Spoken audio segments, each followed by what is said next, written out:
I'm really glad that you're here. So let it be our intention to really use this information that's shared to uplift us, others, help us all on our journeys. And this is what I'm going to cover, what Libra energy is all about. Libra through the 12 houses, so everyone can see like how this energy plays out in your life based on your chart placement, whether you have planets in that sign or not. How to use Libra energy for good, body parts that are ruled by Libra, self-care practices that help to channel Libra energy, herbal medicine that encourages, balance, some planetary transits to pay attention to in 2020, and setting Libra intentions, maybe doing affirmations, just a starting point for those. Intentions are really something that come from the heart, but give you a good starting point. Libra is in all of us. Happy birthday to all the Libra suns. I'm not a Libra sun, but I do have 3 planets in Libra. Let folks send you some birthday love in the chat. This is your birthday month. And Libra is in every single one of us. A lot of the astrology apps, only show the signs that have planets in them, what makes it seem like if you don't have a planet in a particular sign, like you don't have its energy. That's not the case. You have it, I have it, we all have all the signs, all the planets, everything else that's swirling around. So let's get to it. Feel free to take notes, jot your questions down, maybe even put some in the chat. I'll try to go back and forth. Some we might just have to wait until the end. All right, Libra, 7th sign of the zodiac in tropical astrology. In the Northern Hemisphere, it ushers us into autumn. Now, in our journey around the zodiac, we've hit all of the elements: fire, earth, air, water. And this is if you've been with me since the beginning, but even like when I started with Aries. But when you get to Libra, you've been through fire, earth, air, water. We've hit all the modes, which are cardinal, mutable, and fixed. And we've journeyed through like the development of the personality, the lower half of the natal chart. With Libra, ruler of the 7th house, we enter the realms of how one uses the personality to serve the purposes of the soul. Many of the lessons that we find in the upper houses are centered around the discovery of ourselves and our ideals, like who we can become in the context of being around other people. It's easy to be yourself and to know yourself in isolation, right? But how does your authenticity shrink, waver, expand when you're relating to others? Libra is a cardinal sign. Cardinal signs, if you recall from Aries and Cancer workshops, are the modes that are single-minded. They are initiating and active energies that go to the farthest extremes, only to change course when absolutely necessary. You can see this expressed in the symbol that represents Libra, the scales. And I like to visualize a pendulum sometimes, like when the pendulum, the Libran energy moves from extreme to extreme, or like a seesaw with unequal weights. The heaviness is on one end and then on the other. If you knew balance, if Libra knew balance, it wouldn't be born a Libra. For learning balance and learning to not be so extreme in the expressions of its energy is one of the hardest lessons for the Libra dominant person to learn. In learning balance, we're not striving for this like perfect stagnant place of stillness. We're really aiming for just less extreme swings of that pendulum. Extremes, like to give some example, would be like going through, a season of diligent money management, bills paid, savings, you're stacking. Then in the next season, frivolous spending of everything that you've accumulated. The balanced place would be flow. You're saving some, you're spending some. Some comes in, some goes out. It's not all coming in and you're hoarding it. That's the stagnant flow. And then it's all being released, and that's being released too recklessly. To give another example, this would be like a period of binge eating, then periods of rigid dieting. These are the extremes. When the balanced approach is, for Libra, it's like learning in this life, if food is the issue here, would be to improve its relationship with food so that one eats well for their body type, still enjoys the food that it likes, but not too much restriction, not too much indulgence. Libra is another air sign. Air is the element that represents how we learn about ourselves and how we form ideas and opinions and perceptions and beliefs through our connections with others. All of the air signs are very relationship oriented. Some keywords for the air element are intellect, mind, communication, relationships, ideas. Libra is learning about self through close relationships. And because Libra is another sign that's ruled by Venus, the planet of love, harmony, union, beauty, Libra is more specifically learning about self within the context of those intimate relationships, and how can we establish harmony in relationships. Aries is the sign of I am, and then you travel to its opposite. You're in Libra, the sign of we consciousness. They're polar opposites on the same spectrum of energy though. And just like, you know, with all the signs and their opposites, you kind of feel that tug of war within these energies within yourself, likely for the whole lifetime. How does one retain self, one's own identity, one's authenticity while in the we?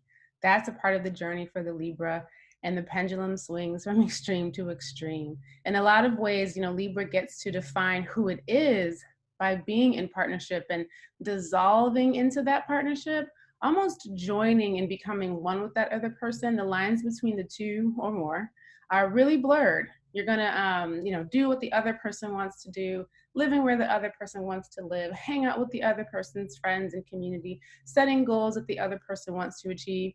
And it's not that Libra doesn't have its own desires, wishes, ambitions, and longings, because it does, but it gets to further define and refine those within the partnership.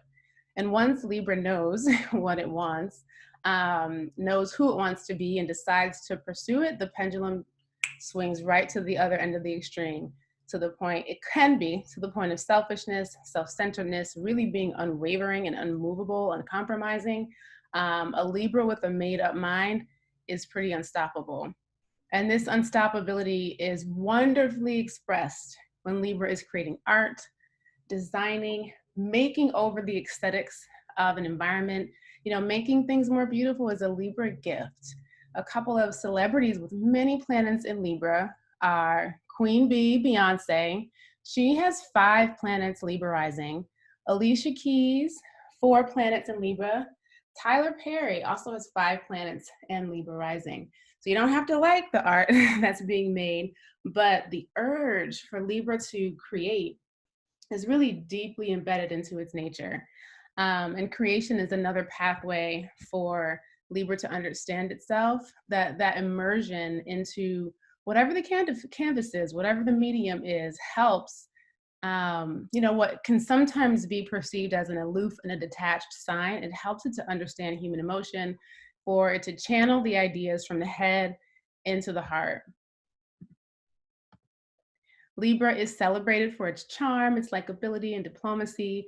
Air signs are all genuinely people in some way. They're friendly, can get along with most people superficially. With Libra's air energy, though, its people-loving energy can turn into people-pleasing. Libra cares a great deal about how it is perceived and desires to be liked by all. So much so that it will bend its will to suit the needs of another. It will compromise itself, put its needs on the back burner, you know, and sometimes like even not be forthright with the truth to avoid conflict, but most importantly, to avoid not being liked.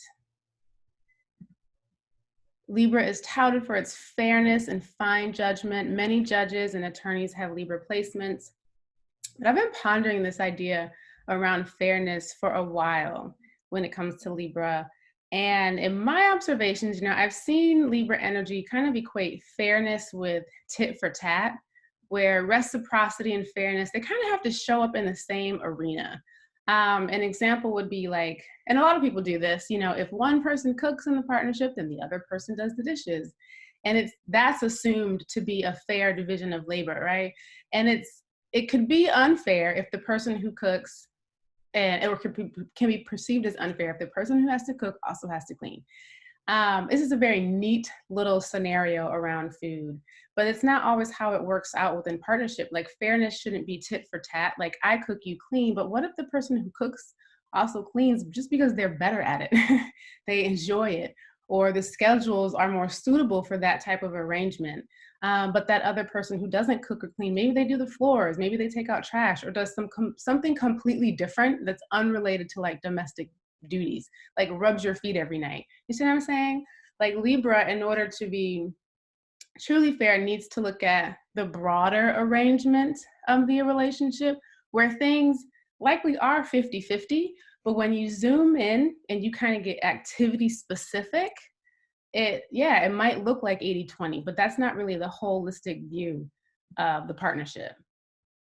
Another thing about fairness, I think that Libra really understands fairness in the context of when it has a system or like a set of rules that everyone is abiding by, and that it can be troublesome for the Libra energy when other people are not subscribing or abiding by the same set of rules.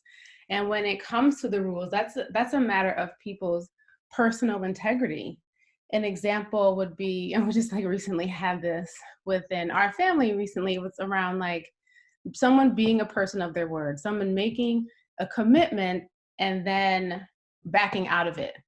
And that might be something that is not a part of a person's personal system of integrity, right? They might not care about that. They might be like, I have the freedom to change my mind. But the Libra energy could be looking at that and be like, no, you agreed to do this and you should follow through. But that's a part of the Libra's personal like system of integrity. So I think that there can be conflict there when Libra doesn't understand that people are operating. Yes, we have our macro systems, our institutions, our political systems, and there's kind of sets of rules that we all understand that are not fair. But just when it comes on a personal micro level, I think Libra can have a hard time understanding that everyone is operating under their own personal system of what fairness is, and that can be hard for the Libra to see. When Libra energy is balanced, it tells the truth to itself. It's peace-loving, prefers partnership, appreciates and creates harmony and beauty, is fair with a broad view, diplomatic, loyal, responsible to duties, friendly, outgoing, and balanced. When Libra energy is imbalanced, it's people-pleasing, striving to be all things for all people, indecisive, like dissolves into partnerships and is tit for tat, being dutiful and loyal to people who take advantage, choosing nice over honest, delaying its own creations. Like all of these situations really create win-lose dynamics within the relationships where you're not honoring yourself or allowing people to shine in who they are, what they're good at, be seen for the contributions that they can make. So now we'll look at Libra through the 12 houses. I want to keep these things in mind as we go around the chart, where Libra shows up for you in your natal chart. You can always pull up your natal chart on astro.com if you have all your birth details. Where you see Libra in your chart is where you have this type of energy that we've been talking about. And so these are the houses, and here we go. This is the first house. The first house is the place of action in our identities. It's the framework of who we are, our outlook on the world, and how we naturally demonstrate our identities. And, it also represents our appearance, our disposition, manner, our body's constitution, our natural forms of initiative, leadership, and how we naturally express ourselves. Libra rising, sees the world through the we, with a sense of like, how can we together make this world more fair and more just? Libra here is objective, but only because it's kind of indecisive in choosing a path. It's always thinking about the other person. And if that other person, has a need, the Libra rising may potentially choose to prioritize that need over their own. Libra here is that nice person, not necessarily always smiles, but won't say anything to rock the boat, just will, kind of cut you off rather than have the difficult conversation because it doesn't want to be the antagonist in anyone's story. More than the Libra sun, the Libra rising desires partnership and feels kind of directionless when without a companion, for they feel like they can't take on the world or life alone. And they strive for balance between the I am and the we for a lifetime. Libra finds and learns and hopefully learns to exercise its will through partnership experiences. The Libra rising also sees the world as a place to make more beautiful. This is a sign that makes the glasses rose tinted. This is the placement that makes the glasses rose tinted. Second house, this is the house of material security. It's how we all feel secure and stable while being in these physical bodies, living on planet Earth in this lifetime. You know, it's the tangible things that matter with this house that help us to feel secure, our resources, money, possessions, the things that we own and value. It can be intangible values as well. Our spending and earning capacities and our desire to control the things and the people within our reach, because if we can control them, then that helps us feel secure, so we think. It's also, though, you know, your giftedness and how can you draw from your own innate personality and skills to create the things that help you feel materially secure. So I'm also going to talk about what's on the rising as we go around, because that gives context. The rising really colors the whole wheel. So here we have Virgo rising, and with Virgo rising, you know, that's the sign of check boxes and tidiness. And Libra here is naturally inclined to be fastidious with money, probably a little withholding about the state of monetary affairs, like on a personal level. You might not know how much money Libra has in the bank. I can even, you know, see as the money accumulates, it always feels a little bit like it's not enough. I could see this person also diversifying its portfolio, that feeling secure, like by going into art collecting. Libra here really values aesthetics, beauty, wants to be surrounded by it. You know, if this person budgets, you better believe that spreadsheet's going to be gorgeous. Third house, this house is all about how we think based on the people we associated with in our early environment. In this house is how our assumptions and our perceptions of the world were first created and how we exchanged and assimilated information in that early environment. It's not so much whether or not someone's intelligent, everybody's brilliant. It's more about how you formed your unique intelligence. This house also signifies your early education, your early learning environment, siblings, your attitudes towards them, short journeys, trips, memory, perception, speech, you know, how you express yourself through writing, speaking, other forms of communication, and your taken for granted skills, because we often take for granted the things that are closest to us. Leo's on the rising, Libra's on the third. And I gotta say, when I first thought about this energy, it kind of irritated me to think about being in a conversation with a person who wants to give the microphone to every side. Like, yes, Libra on the third, you can see both sides, but when you're actually talking to people, remember that they want to be validated just for a moment, appease them.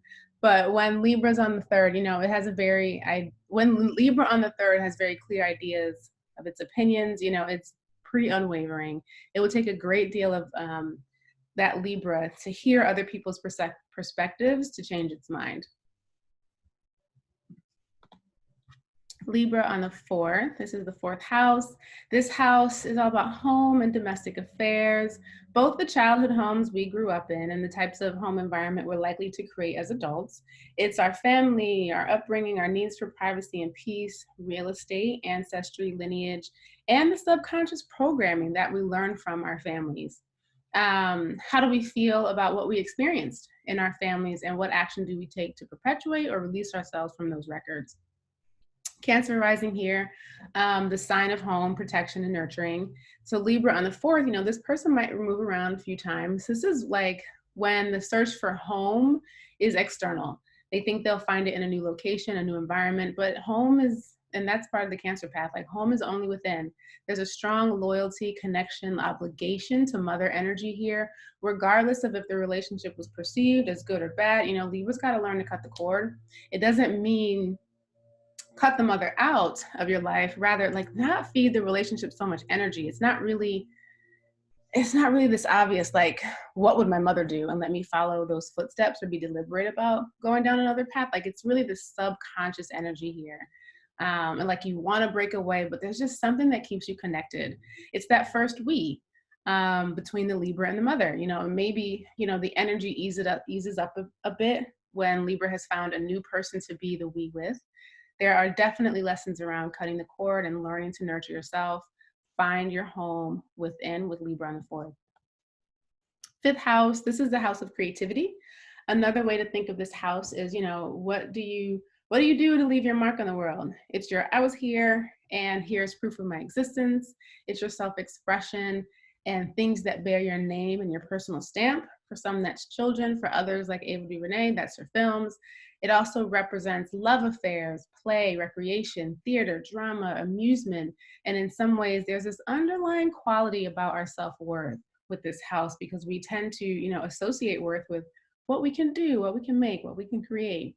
It's also the house of hidden karma, because what you put out will likely return to you through that which you create. Gemini's on the rising. People feed this person's creative expression. I see like calculated play with little commitment. This person creates a lot in the mind, but may not release it from the body, because putting it out into the world means you're tied to it. Gemini's mental energy, which is on the rising, in some form or another, like Gemini can be fatalistic in its thinking. Gemini can think of all sorts of scenarios, and in every choice, they all end badly, which is just not actually what happens in life. So with wavering Gemini on the 5th of self-expression, this person might enter creative expression thinking it's going to backfire. So as an alternative, may have a fear of commitment, though they might have many prospects. We're talking about love affairs to have fun with. It's careful play.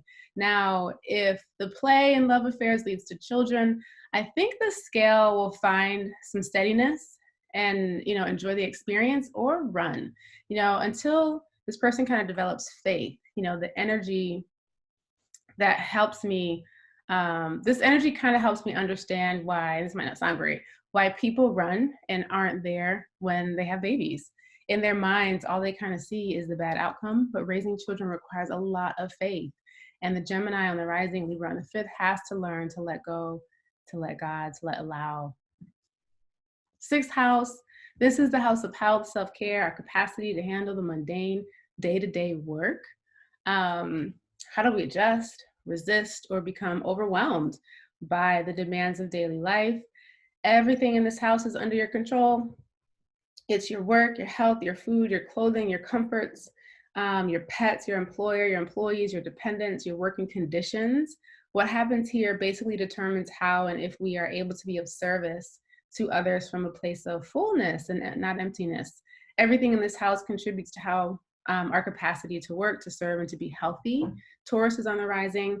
I see the love of sweets, wine, alcohol being a bigger concern here than in other placements. Taurus loves comfort food, loves to lounge, and Libra, being ruled by Venus, already has a sweet tooth. Stressful days can end in their favorite binge indulgence or vice.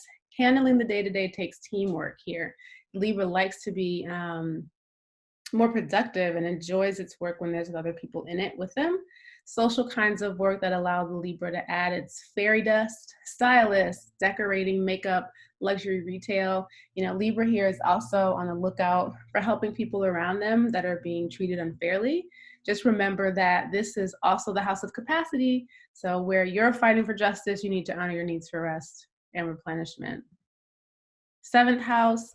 This house is all about how we behave in one-to-one relationships. It's our closest relationships, those with spouses and business partners and known enemies. It's our marriages, our partnerships, other close relationships that are not family unless you also work with them, not friends or acquaintances unless you also work with them or are intimate with them. This house represents our cooperation with others who are close to us, or that lack of cooperation. It's our we consciousness as opposed to I am of consciousness of the 1st house. You are in partnership in this house. It rules the lower courts. Like, think about small claims courts you're suing or being sued by someone who's close to you. This house is all about how you learn about yourself through your closest relationships. Aries is on the rising. This is the natural home of Libra. Libra in love, Libra in partnership, intimate and in business. Libra wants to share life with someone here and in some ways sees itself as an ideal partner. Whatever sign is on the ascendant, while it is your outlook on the world and how people view you, it can be a place where you don't necessarily see yourself so clearly. So Aries on the rising is dominating. Yeah, Libra is learning balance between identity, selfhood, cooperation, and the we. And one of the hiccups for Libra when it comes into partnership and cooperation is, it's big on fairness. And Libra has to understand that not everyone operates under the same rules and agreements. And it can be hard for that Aries rising to see that it is more dominating in the relationship than it actually is. Remember that personal integrity is up to the individual. Everyone has their own systems and set of rules that they're living by. 8th house. This house is how people save themselves. Think about the Christian expression, Jesus saves, but here you save yourself. It's the house where people seek inner stability, emotional and soul security by spiritual, magical, or material means. So some people turn to religion, some people turn to sex, some people turn to the occult, some people turn to money in the form of like joint finances, loans, or inheritances. Where do you turn when you need to feel emotionally and spiritually secure? And also like that place where you feel like you're setting yourself up for the afterlife. That's like, oh, I'm good. It's the house of our deeply felt personal experiences, our initiations, our rebirths, our inner deaths, because when you realize that the means you've been turning to this whole time to feel emotionally secure aren't serving you or aren't working for you, and you have to die to that old self to be reborn. Pisces is on the rising. I see this placement as the scales, in the shape of that seesaw, Libra operating from one extreme place. There's this implication of obligation to others in this house, like obligated to other people's beliefs. The Libra sun here has to transform, like lift itself from underneath the weight of subscribing to other people's beliefs and ideologies, because it feels safer to do so than to stand on your own. The lifting is the transformation, balancing the weight that's on those scales. Like Libra, you can't save yourself by dissolving into another. 9th house, this is how we choose to learn about ourselves. I'm gonna take a sip of water.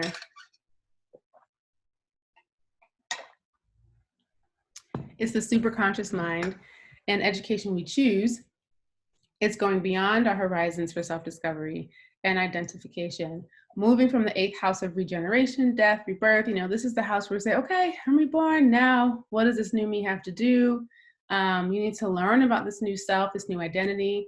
So this house is associated with our religious and philosophical attitudes, foreign travel, long journeys, educational experiences that you choose, like higher education, apprenticeships, intuition, spiritual visions, and publication is also ruled here. It's the house of self-understanding and those experiences that really take you outside of what you think you know about you. Aquarius is on the rising here. Libra here, makes an excellent student and teacher. I feel like Libra here learns about itself through like undergoing its own makeover, even to the degree of like choosing new kinds of attire, trying on a different costume, see if it fits their new identity. Because beauty and aesthetics is so important to Libra. So post the transformation and the rebirth, it's undergone in the 9th and the 8th. It has to try on a new identity. So you just emerge out of this like storm in the 8th, and here the Libra wants to make sure their outer appearance really matches that of the souls. Pursuing art would also be a good way for the Libra here to learn about self. So much of the Libra emotional attunement comes out in artistic expression. They like feel in and through the work, through doing that work.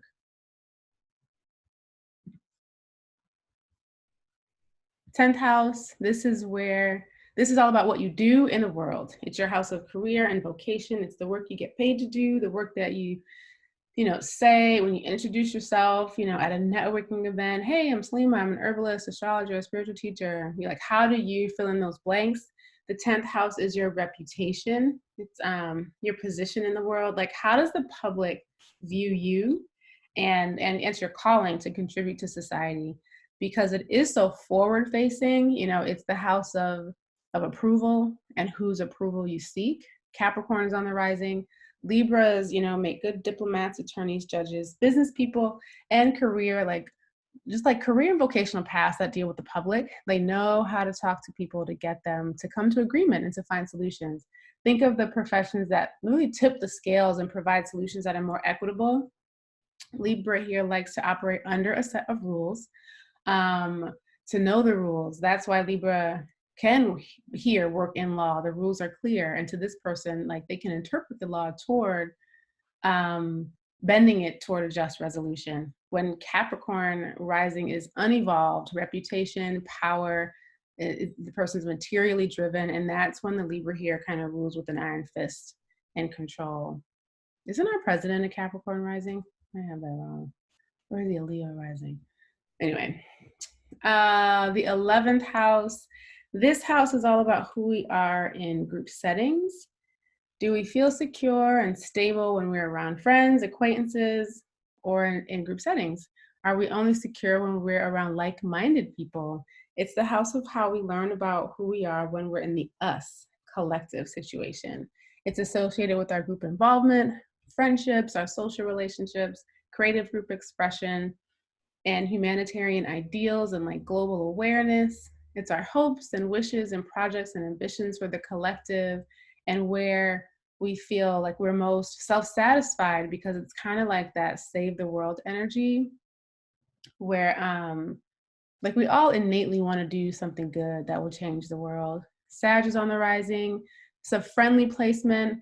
Libra has a big social network, likely with people from many different walks of life, given the Sag, the adventure-loving, freedom-seeking energy on the rising.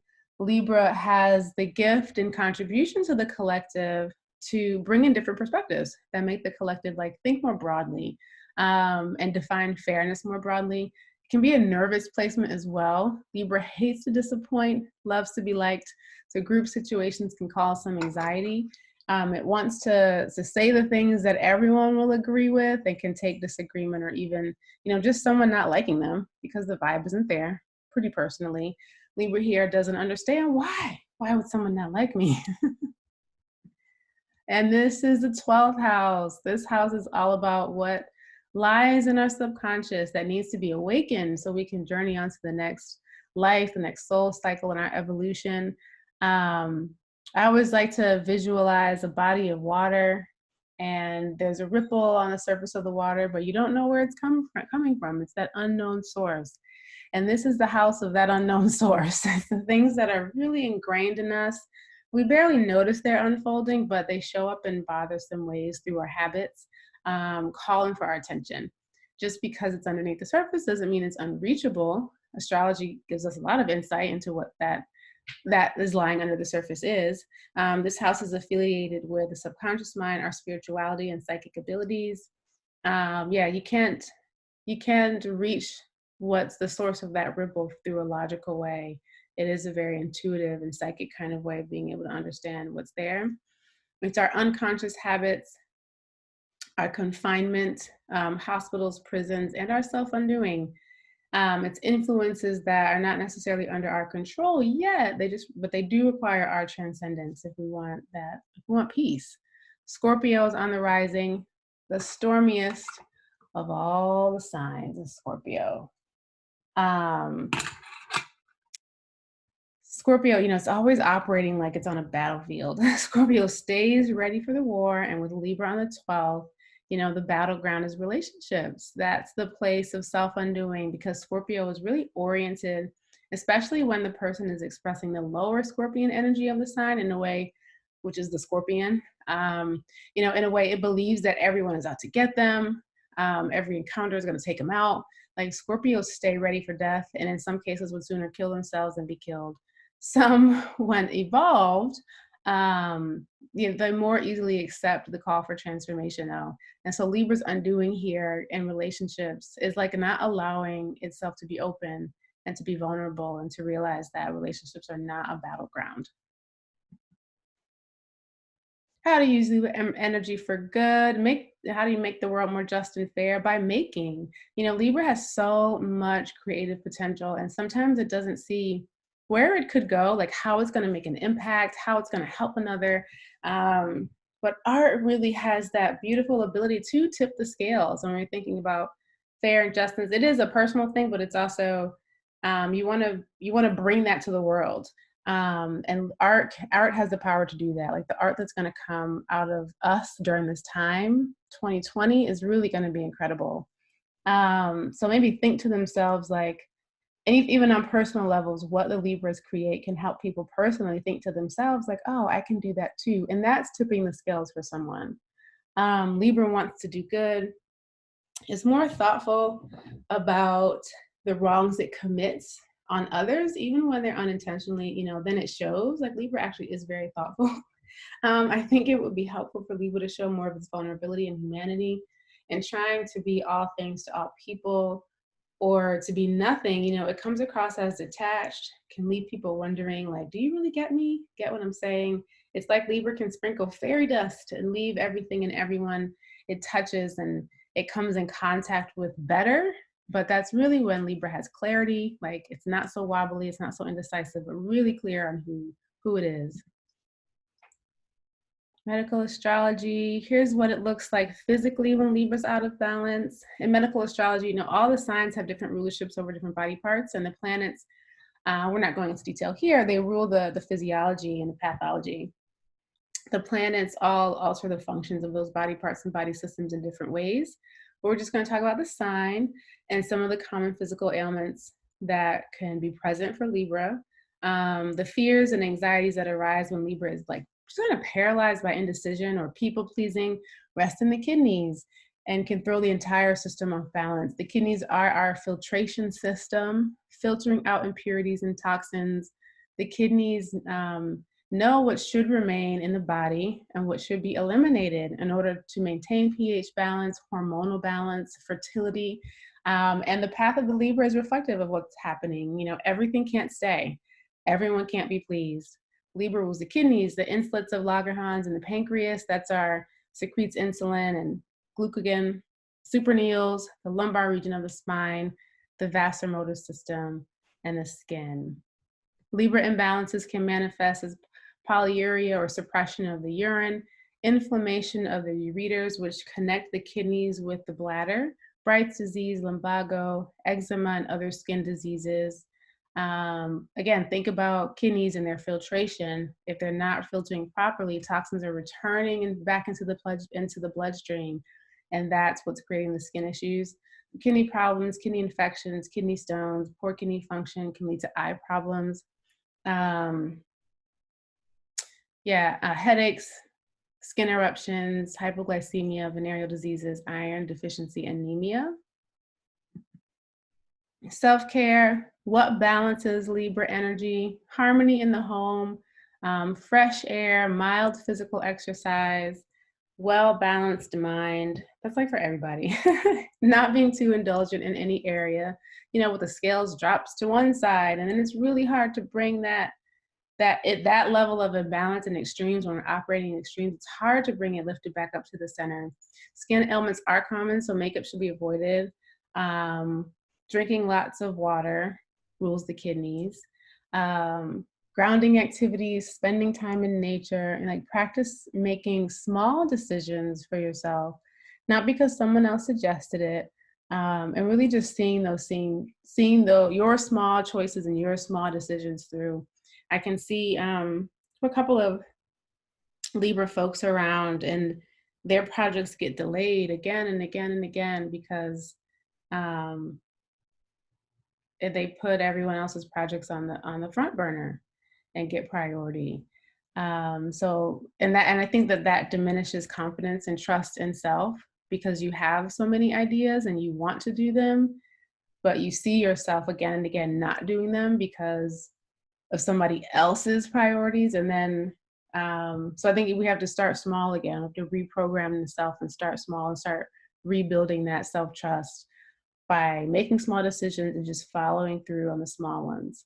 And then making things more beautiful. Libra hates ugliness, unless the scale is like totally in the opposite direction. It can manifest as not caring about beauty at all. When you think about where Libra is in your chart, you can ask yourself, where do I most need to strive for balance? Where do I need to honor my urge to create in order to understand how I feel and connect with how others feel? And where can I drop the tit for tat? Infusion blends. This is like kidney, blood supportive and adaptogenic if you use the holy basil. So nettle leaf is a kidney ally, and it's very nutrient rich. You might as well think of it as a multivitamin plant. It borders that line between like herbal medicine and food. Moringa does that too. A nettle is brilliant for the kidneys. Hibiscus is brilliant for the blood. And then, so holy basil, if you want it to be more adaptogenic, you know, kidneys, like Libra also rules our adrenals. And when we are in chronic levels of exhaustion, we need long-term support. This blend will help with that. Holy basil will help with that. But then if you wanted peppermint, they're all in mint family.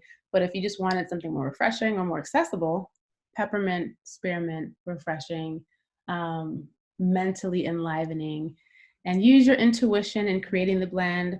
Most of these, I keep them small because don't know if people are on medications, and there's lots of contraindications with plants. And so I choose plants that are generally safe for most people and aren't going to contraindicate too much with medications. But use your intuition with this blend in terms of the proportions. Some planetary placements and dates to note in 2020. October 16th, we have a new moon in Libra. So you can think about intentions, and we'll get to those intentions around your creativity, around your balance, around your relationships. October 27th, the Mercury retrograde enters Libra. So that could be really interesting to think about and reflect on, you know, what decisions were made based on what you thought was fair at the time. Mercury retrograde is always a good chance to review what your thinking was from this period to the last time we had a Mercury retrograde. October 27th, Venus is in Libra. Its home sign is very comfortable, beautiful energy. Take yourself out on some dates. Really enjoy the love that's in the planetary air. And then November 3rd, Mercury stations direct in Libra. So that Mercury retrograde is going to go through Libra and Scorpio, and then it's going to go back direct in Libra. Libra intentions, this is just what I think of. These are starting places. Feel how they feel inside of you. I choose honest over nice. Being fair to me is just. I can have a difficult conversation. I like me, so it's okay if others don't. All right, this is Herbal Medicine for the Soul. Just a quick snapshot on this. It's my 6-month online mentorship program where you're essentially learning to break the cycles of chronic physical pain, mental illness, pills, side effects with herbal medicine, emotional alchemy, spiritual alignment, learning those over skills, the spiritual tools and practices to start or enhance your current or holistic healing business. So it's both for the aspiring and current practitioner, as it is for the person who needs their own deep healing transformation. That's it. All right, I'll turn my video back on and pull up the charts. Hello. Hi. Oh, hey, Geraldine. Hey, Damiana. Damiana Rose, it's pretty. I'm gonna pull up. Bree, thank you. Thank you, thank you. Yes, it's a great way to start your birthday. Happy birthday. I'm looking for the files. Is Nico here?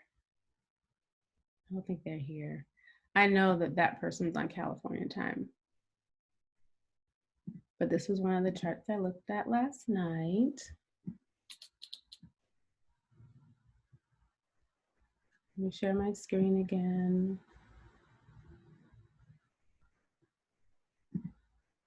And if people are here, I think you now have the ability to unmute yourself. But this is Nico's chart, Libra rising. And so for this, I'm glad. I just look at like 3 little things that stand out. Nico's chart, Saturn return. Saturn's in retrograde right now in Capricorn.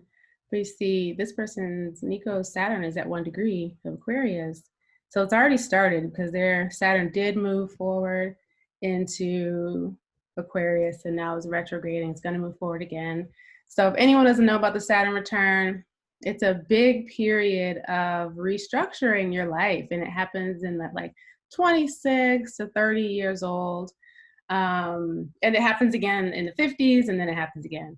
And so it's a big restructuring. Saturn's a really amazing teacher in terms of like helping you assess and analyze, you know, what does my foundation look like of my life? That's why you feel that urge when you're in your late 20s to be like, I gotta get it together. I gotta get it together. And you don't want to miss that period of getting it together, because Saturn is really saying, it feels like a very isolating time. Circles may change, pains in the bodies might increase, pressures at work. It feels like you're in a little bit of a pressure cooker the more you resist. But it's really a great time of isolation and reassessing, like, how do you want these next decades to flow? What do you want to step into? Saturn's a good teacher. It teaches us patience. Think about if you're really like building a house from scratch, your own hands, and do you want, you're laying the foundation. Do you want to pour a foundation that only supports one story, or do you want to pour a foundation that's going to support 50, 100? Doesn't matter if you're going to build all those stories yet. You got to think about the foundation, and that's what Saturn is doing. So there might feel like there are obstacles and delays and setbacks and limitations, but it's really Saturn saying, hey, just look around and assess what you've done so far, and is it stable? And so much of our Saturn energy, I love Saturn energy, so much of our Saturn energy around the world lately, we're seeing with our businesses and our structures and our institutions, they are crumbling because they weren't built on equitable foundations. I also looked at, because the North Node and the Saturn are conjunct, it's probably gonna feel even like a more harsh teacher during this time for Nico. And then I looked at the Chiron North Node wounds. Chiron is the wounded healer.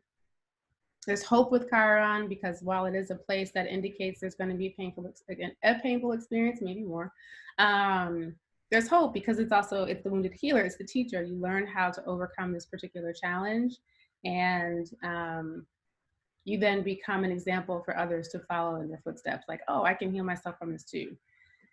And that in Cancer, which is the sign of the mother, nurturing, protective energy, just something coming through. There's like boundaries around family. This is what this spectrum is. This is the family, this is career. Like, it's not like setting up a new foundation of what it's going to feel like to nurture people in your work. That's not reflective of how you experienced in your childhood. But that person's not here. Who is here? I did Roshni. I think you're here. I'm here.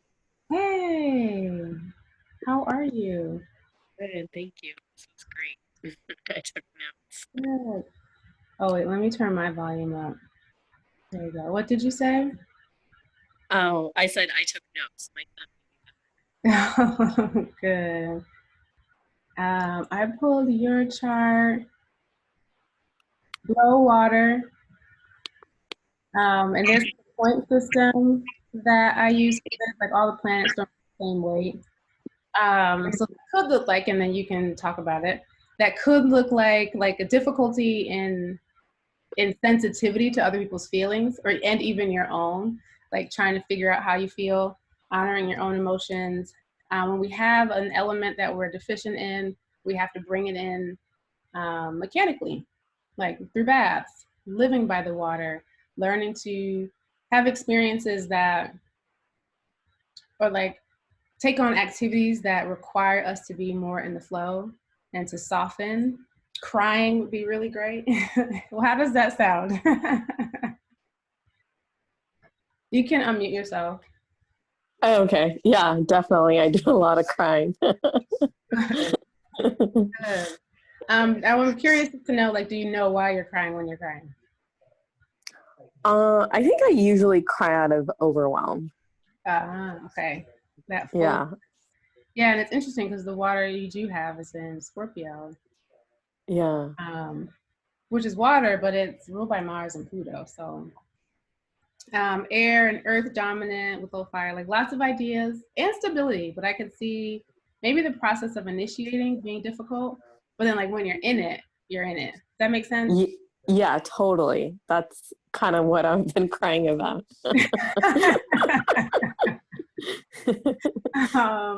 Strong urge to serve.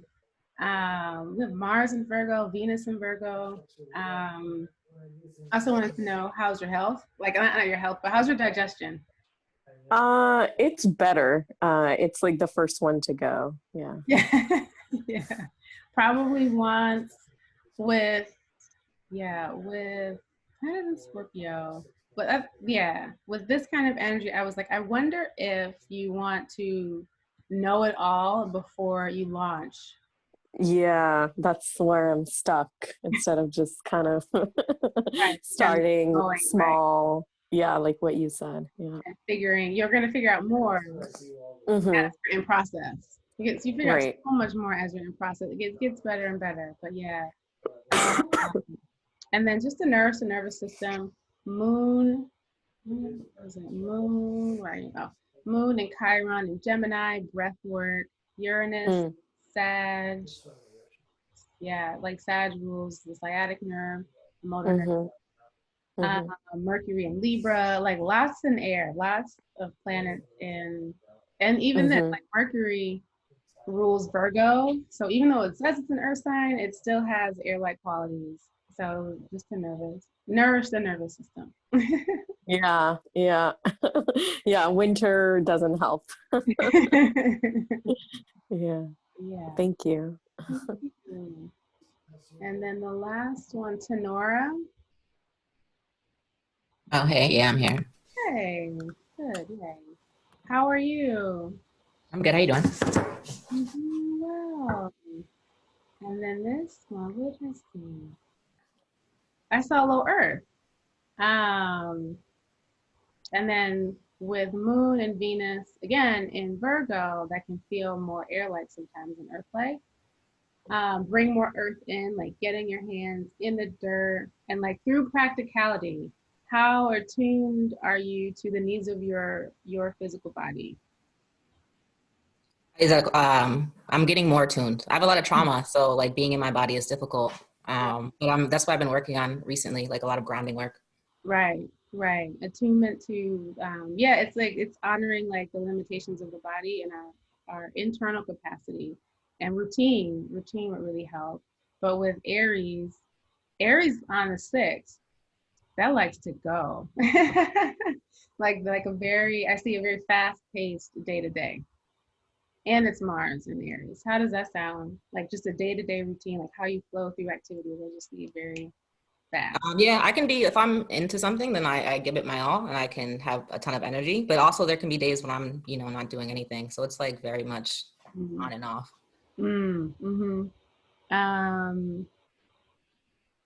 Yeah, I just saw a lot like fluctuating energies, kind of mutable. I'm cardinal too, but mutable. Bringing in activities that require concentration and focus.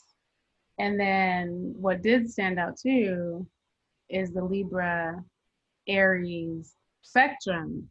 And how does that tug of war feel like, especially with Libra in the 12, between self and we? Sorry, what was the question there? Like, how does that tug of war feel inside of you between like your identity, who you are, and being in the we, being in partnership? I think a lot of so it's weird. I recently found out that a lot of my signs have switched to Scorpio, but when I felt very much in my Libra self, what you were saying about like people pleasing, and like putting others' needs and projects in front of your own was very much me. But I think when I switched into the Scorpio energy, I've been more focused on like what my needs are. So I think that balance has been a difficult one because I am still very much focused on other folks, but I've been kind of forced to focus on me, which is uncomfortable. Yeah, Scorpio is going to usher in the transformation. It is uncomfortable, but it's good. There's been a lot of transformation for sure. Good, it's good. Let it be, our intention to use this info shared really to uplift us, to uplift others, to help us all in our journeys. And here's what I'm going to cover. Scorpio energy, one-on-one. Scorpio through the 12 houses. So everyone can really see how this energy plays out in your own life based on your chart placement. How to use Scorpio energy for good, body parts and body systems that are ruled by Scorpio, as well as imbalances that show up in that particular sign.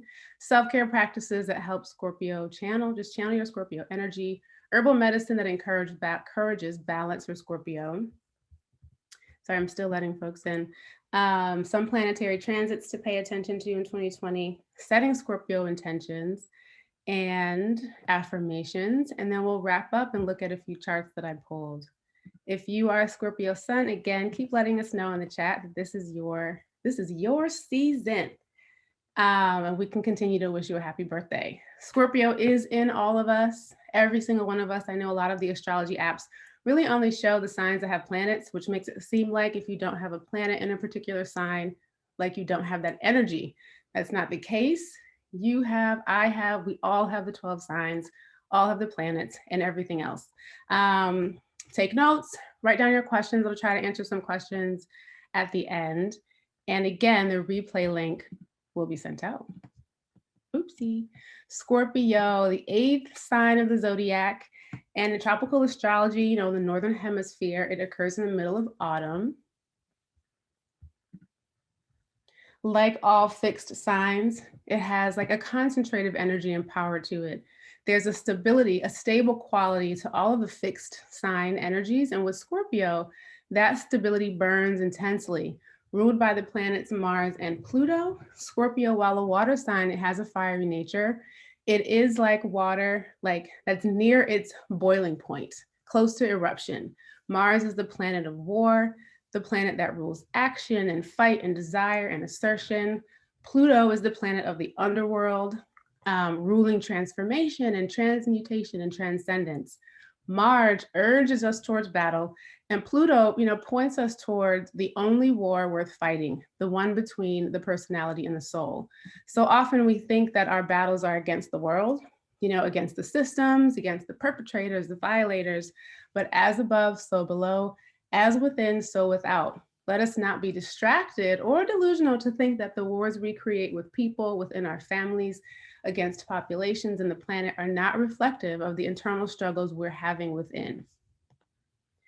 Each time we think we're preserving some ideal, we have to ask ourselves, what part of the self am I really trying to preserve? The temporary personality, aka the ego, or the timeless soul? These aspects of our nature do not have to be in conflict, nor do the pursuits of them have to be contradictory. So often, with the personality, ego, I'm going to use those interchangeably, we're attached to, trying to protect and sustain the titles we identify with. Man, woman, non-binary, doctor, lawyer, healer, teacher, politician, radical, empath, leader, spiritual, religious, victim, survivor, Black, white, brown, indigenous, mixed. How much do these identifiers mean when our lifetimes are countless? When we've likely, literally, through our soul's journey, been and done everything.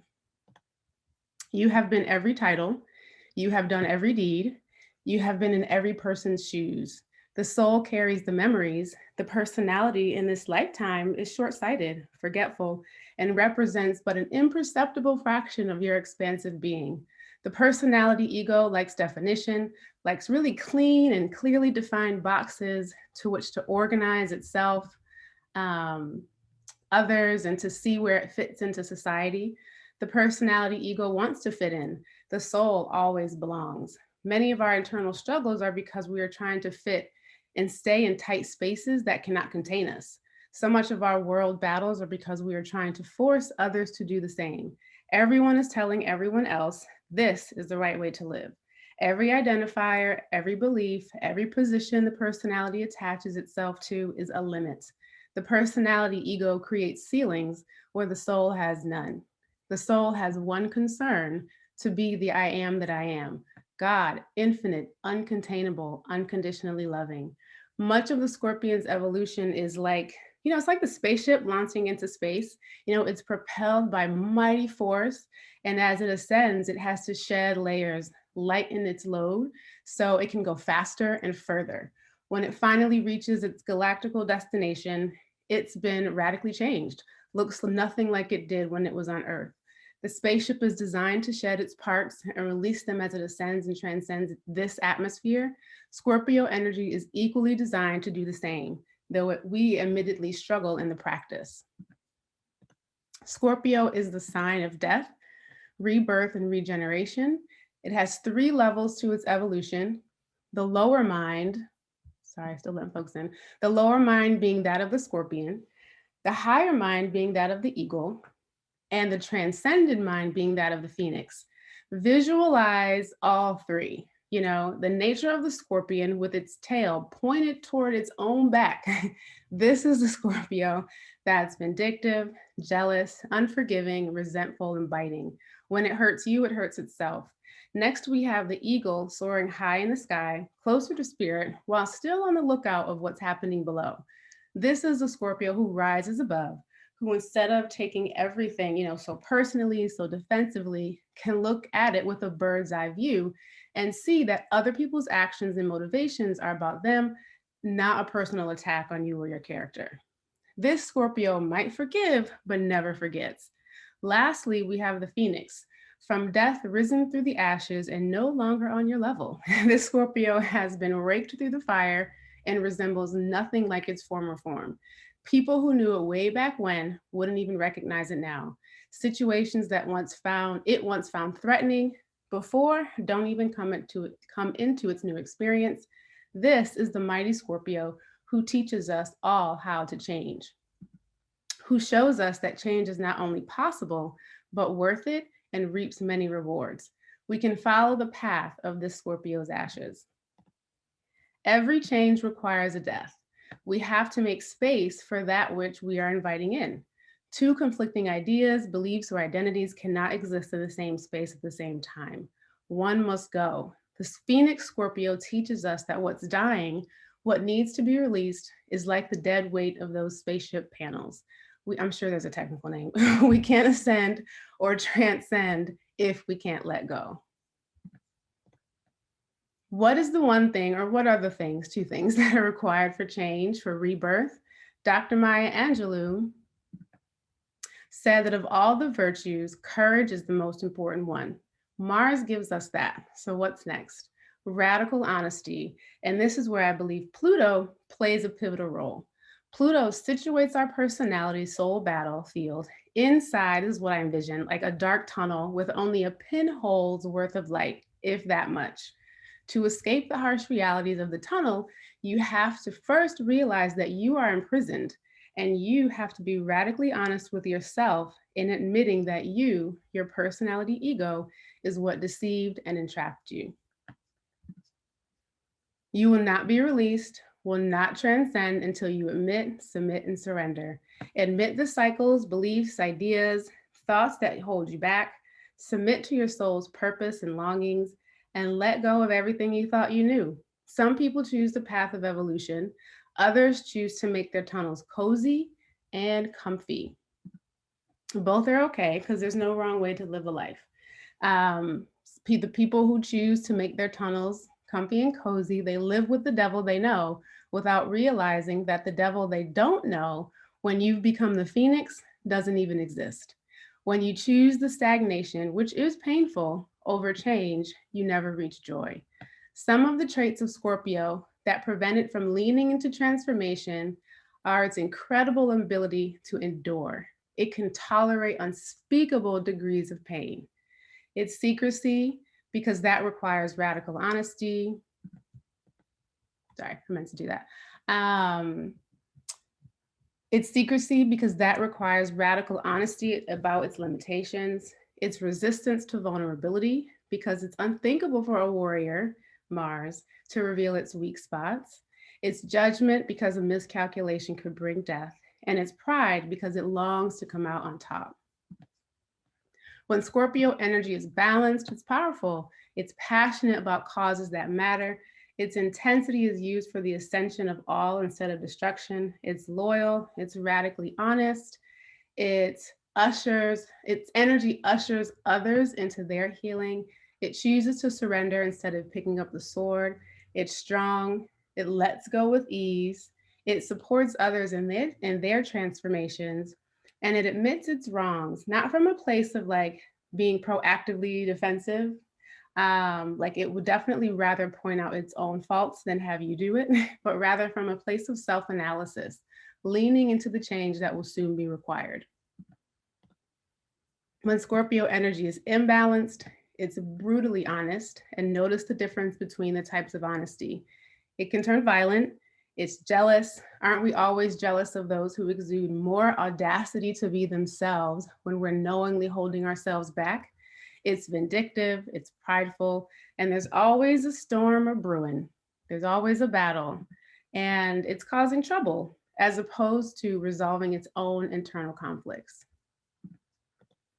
Now we'll go through and look at Scorpio through the houses. So keep these energies and these things in mind as I'm going around the chart. And this is where, Scorpio shows up for you in your natal chart. This is where you have that storminess, that endurance, the power to transcend what holds you back. So these are the astrological houses. And of course, everything like these, we're just doing signs and houses, but everything changes to certain degrees when we bring in the planets. So I'm gonna go around the wheel and talk about what each of the houses represent in terms of like, this is the area of life and the personality that it represents, and then discuss what it means to have the sign of Scorpio in that house. I also reference the rising sign too, because that really colors the whole chart too. This is the first house. The first house is the first place of action in our identities. It's the framework of, who we are, our outlook on the world, and how we naturally demonstrate our identities. It also represents our appearance, our disposition and manner, our body's constitution, and our natural forms of initiative and leadership, and how we naturally express ourselves. Scorpio rising. This is a Scorpio who likely faces many challenges in the course of a lifetime to tame the lower, more vindictive, personality-driven self. With Scorpio being a sign of secrecy, the Scorpio rising can be withholding of what's really going on from a protective and a defensive stance. This person knows highly perceptive, intuitive, knows how to play their cards. While the battles may not be perceptible to the public, the war wages on within. There is a ruthless endurance and resilience to this placement, as a Scorpio energy will do everything it could do to conquer itself and its foes. And once it does, it becomes a great healer for all to witness. It's a beautiful thing to be in this Scorpio's life and to witness their total transformation. This is the second house. This is the house of material security. It's how we all feel secure and stable while being in these physical bodies, living on planet Earth in this lifetime. It's the tangible things that matter with this house that helps us to feel secure. It's our resources, our money, our possessions, the things we own and value, our spending and earning capacity, and our desire to control the things and people within our reach. Because if we can control them, then that, or if we believe we can control them, that helps us feel secure. It's also, though, it's your giftedness and how you can draw from your own innate personality and skills to create the things that help you feel materially secure. So now this has Libra rising. So remember that where Scorpio shows up on the chart, there's a need for death and regeneration. Just keep that in mind. Keep the 3 levels of Scorpio evolution in your mind. Scorpio in the second house likely begins its journey very scarcity mindset driven. With material security, we often think that we need to hold on, withhold, not share, and keep everything to ourselves. And this is like money, right? This is the currency in lifetimes that we're living. It's fear-driven. And the start of the person on this journey likely doesn't remember what spiritual abundance and security feels like. That's the journey this Scorpio is traveling, to release instead of hoard, to keep the channels of giving and receiving open and flowing, to share in the spirit of generosity instead of withholding. This person could literally suffocate themselves and stagnate their energy by accumulating stuff. Because this house, also represents our earning capacity. I think of that as like, what can I do for myself within my own gifts, my own abilities to earn? Scorpio is a healing sign. One way to use its gifts is to make or to help someone, and with Libra on the rising, which is very creative and very artistic, it's really like make something beautiful that helps someone renew themselves pretty much in the same way that you've been renewed. After you've come through the fire, whatever storm that was, you can show others how to do the same way. Do it the same way that you did it. Third house, this house is all about like how we think based on the people we associate with in our early environment. In this house is how our assumptions and our perceptions of our world were first created and how we exchanged and assimilated information in that early environment. It's not so much, whether or not someone is intelligent, it's more about how did you form your unique intelligence. This house also signifies your early education, your early learning environment, siblings, and your attitudes towards them. Like think about your relationships with your siblings. They shape what you think about the world and what relationships with others are like. It also represents short journeys and trips, memory, perception, speech, how you express yourself through writing, speaking, and other forms of communication.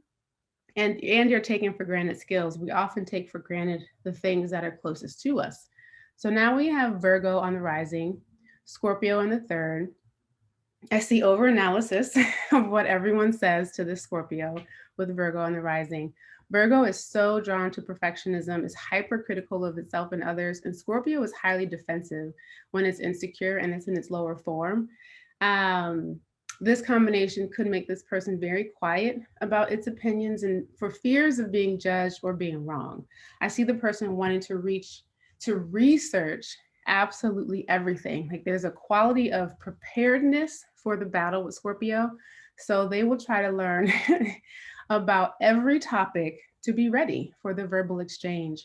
Scorpio here can escalate, it can be very quiet. It's like this calculating quietness.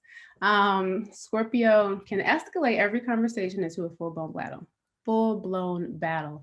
Also depends on where Mars is, especially when, that Virgo rising feels like it's in the right.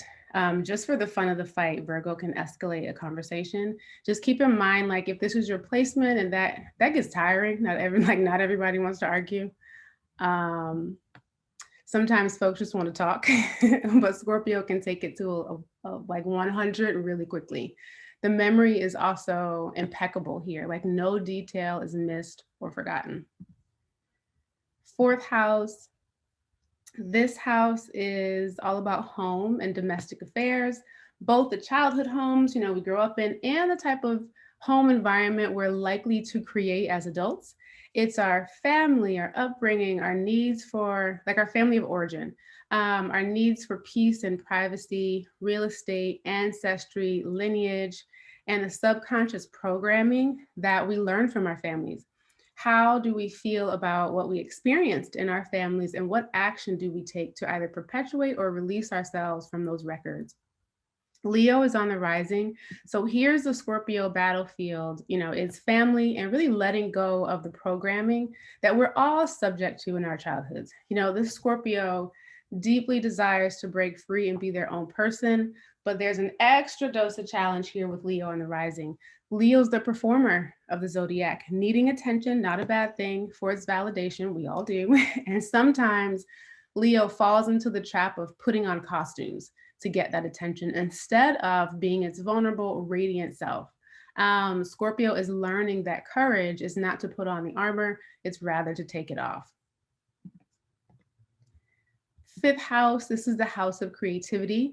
Another way to think of this house is, what do you do that leaves your mark on the world? It's your self-expression. It's your, I was here and here's proof of my existence.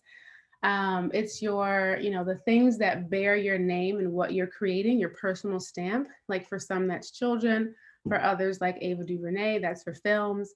It also represents love affairs and play, recreation, theater, drama, amusement, speculation, or gambling. And in some ways, there's an underlying quality about our self-worth with this house because we tend to associate worthiness with what we can do, what we can make, what we can create in our society. It's also the house of hidden karma because what you do put out will likely return to you through that which you create. Cancer rising, the Scorpio placement could bring a good number of love affairs for the play of it, for the secrecy and the deception of it, for the thrill of the chase, for the intensity of it, for the revenge of it, but definitely not for the love of it. Cancer on the rising feels, most at home in the embrace of another, and this Scorpio may gravitate toward another. Fiercely loving, loyal, and protective of their children, be they, reproductions of the body or creations of the mind. Scorpio here is highly possessive and wants to control. It has difficulty honoring that once something comes through you, it has a life of its own. Our creations are not ours, rather they're gifts. We are the vessels that bring them into the world. So every time we birth something, we also birth ourselves. The act of creating, laboring, and birthing could be a highly transformative experience if Scorpio will allow. Sixth house is the house of health, self-care, and our capacity to handle the mundane, day-to-day work. How do we adjust? How do we resist or become overwhelmed by life's demands? Everything in this house is under our control. It's your work, your health, your food, your clothing, your comforts of life, your pets, your employer, employees, dependents, working conditions. What happens here basically determines how and if we're able to be of service to others from a place of fullness and not emptiness. Everything in this house contributes to our capacity to work, serve, and be healthy. Gemini on the rising, because this is a house that also it rules work and what you do on the day-to-day. I could see something, I went to a different place with this house. I could see something like forensics. Gemini on the rising needs this constant mental stimulation to feel satisfied. And Scorpio can swan dive into the darkness, the most shadowy aspects of human nature, not afraid of the blood, the gore, nor the tragic circumstances that may have created it. It's investigative and intriguing and stimulating work that Scorpio here likes: birth work, death work, work that's in between worlds and deals with the dark and light. Seventh house, this house is all about how we behave in one-to-one relationships. It's our closest relationships, those with spouses and business partners and known enemies. Think about the enemies that are the ones that you've had a battle with. Something's gone down. It's our marriages, our partnerships, our business relationships, other close relationships that are not family unless you also work with them, not friends or acquaintances unless you also work with them. This house represents our cooperation with others who are close to us or our lack of cooperation with them. It's our we consciousness as opposed to I am consciousness of the first house. You are in partnership in this house. It rules the lower courts. Think about small claims courts. You're suing or you're being sued by someone who's close to you. This house is all about how you learn about yourself through those close relationships. Taurus rising, intimate relationships are highly transforming. There will be arguments, there will be wounds, there will be losses, there will be change. Scorpio is learning cooperation with others. And when we're in intimate relationships, as a part of the journey is kind of dissolving into each other a bit. You compromise, you find common ground. And here Scorpio could do well in partnership when it realizes that not every concession is an act of defeat, that what you gain in growth and renewal is more than worth what you've sacrificed, more than your ego are on the line. When there are relationship losses because of that Taurus rising, Taurus is the most personally possessive sign. It could take it as a huge personal devastation. Breakups rock this placement. And in so doing, we have to be mindful of how we allow them to change us. How do we allow relationships and breakups to change us? Do we hold on to the losses and never trust again?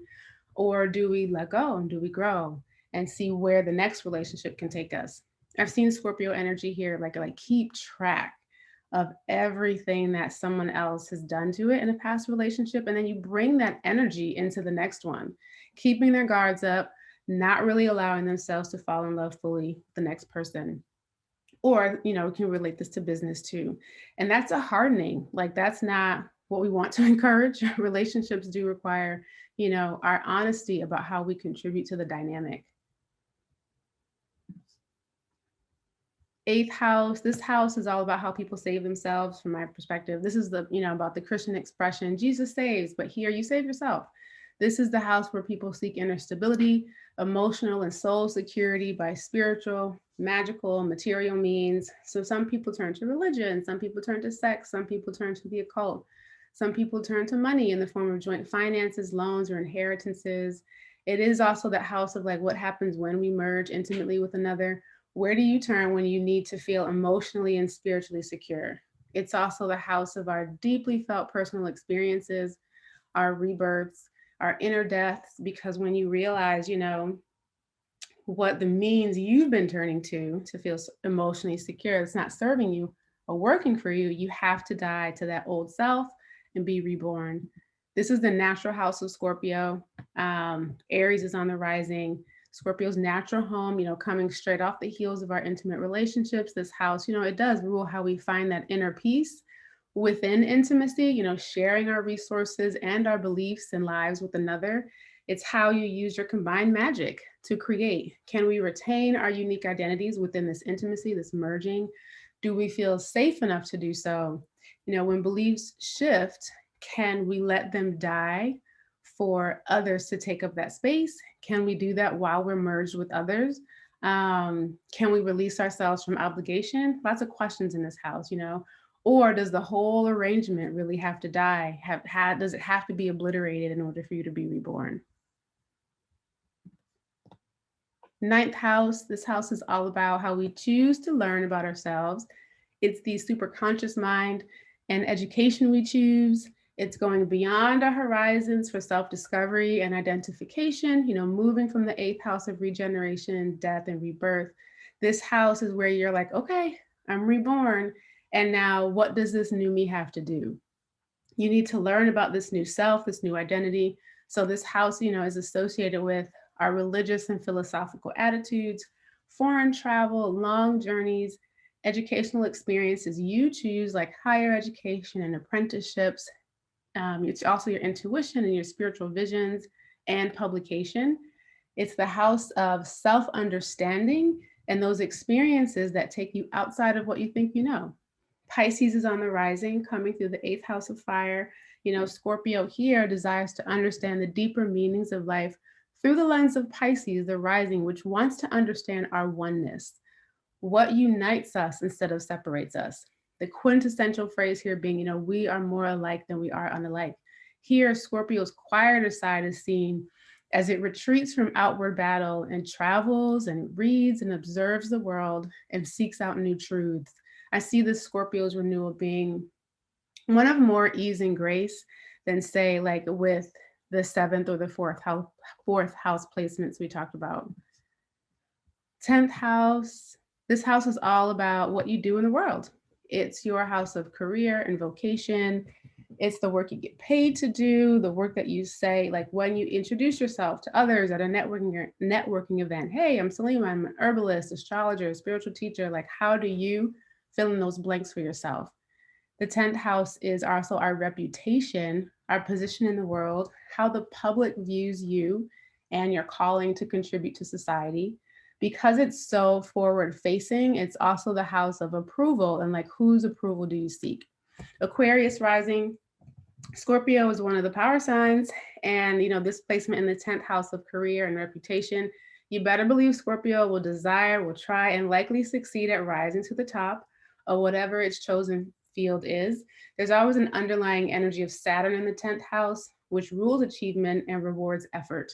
Scorpio has the stamina, the endurance, not so much the patience, but it certainly has the will to reach positions of power. Take care to climb the ladder with integrity and not be so hungry and competitive that you dominate over others, because how high you climb will be how hard you fall. And we have the 11th house. This house is all about who we are in group settings. Do we feel secure and stable when we're around friends, acquaintances, and other group settings? Are we only secure when we're around like-minded people? It's the house of how we learn about who we are when we're in an us collective situation. It's associated with our group involvement, friendships and social relationships, creative group expression and humanitarian ideals, global awareness. It's our hopes and wishes, our projects and ambitions for the collective. It's like that where we feel like we're most self-satisfied, because it's kind of like that save the world energy where we all innately want to do something good that will change the world. Capricorn rising here. Capricorn likes relationships that are useful. there has to be a clear reason as to why you're in its life. So Scorpio too can like, it kind of take you or leave you. Like Scorpio, again, with Mars as the god of war, as one of its ruling planets, can view relationships as a threat, can sometimes wait for you to mess up or to reveal that you have ulterior motives. So Scorpio here is serious, and the transformation for it is to realize, because this is a house of collective work, you know, that no one does anything alone. Scorpio here is learning to trust others, to see the value in having other people's energy involved in what you're trying to make, how you're trying to make this world a better place. It's a collective effort. And the 12th house. This house is all about what lies in our subconscious that needs to be awakened so that we can journey to the next life, the next soul cycle in our evolution. Remember, you know, not remember, I like to envision this house as that there's a mysterious ripple. If you envision a body of water, but it's not the ocean, that there is a ripple on the surface of the water, but it's from an unknown source. Like you don't see any fish, you don't see anything moving, but it's like, what is that ripple? Where is that coming from? This is the house of that unknown source. It's the things that are so ingrained in us, you know, we barely notice they're unfolding, but they show up likely in bothersome ways in our lives, calling for our attention. Just because it's underneath the surface doesn't mean it's unreachable. This house is affiliated with the subconscious mind, our spirituality and psychic abilities, unconscious habits, refinement, hospitals, prisons, self-undoing. It's influences, you know, that are not under our control, but they still require our transcendence. Sag rising, Sag like gives off an adventurous, like joyful, life-loving demeanor. Don't be fooled. There is still an underlining storminess inside the Scorpio in the 12th house. I think this placement feels an urgency to transform or else. There's this fear of stagnancy, of entering and exiting this lifetime as the same person, a fear that the soul's mission in this lifetime will not have been fulfilled and you have to do it all over again. For this reason, you know, this Scorpio on the 12th seeks experiences that push it beyond its limits, broaden its horizons, and they take the lessons learned, like learned in the world, like into the spirit to widen their spiritual mind. Adventure is like a spiritual practice that awakens this phoenix. Scorpio energy, how do we use it for good? You know, Scorpio sees and embraces all sides of life.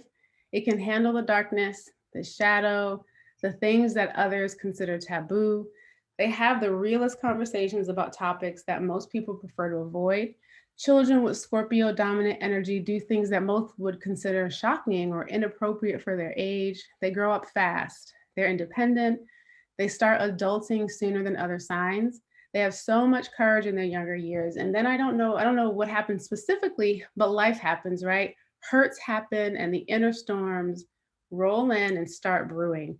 I literally see storm clouds above the heads of people who have dominant Scorpio energy.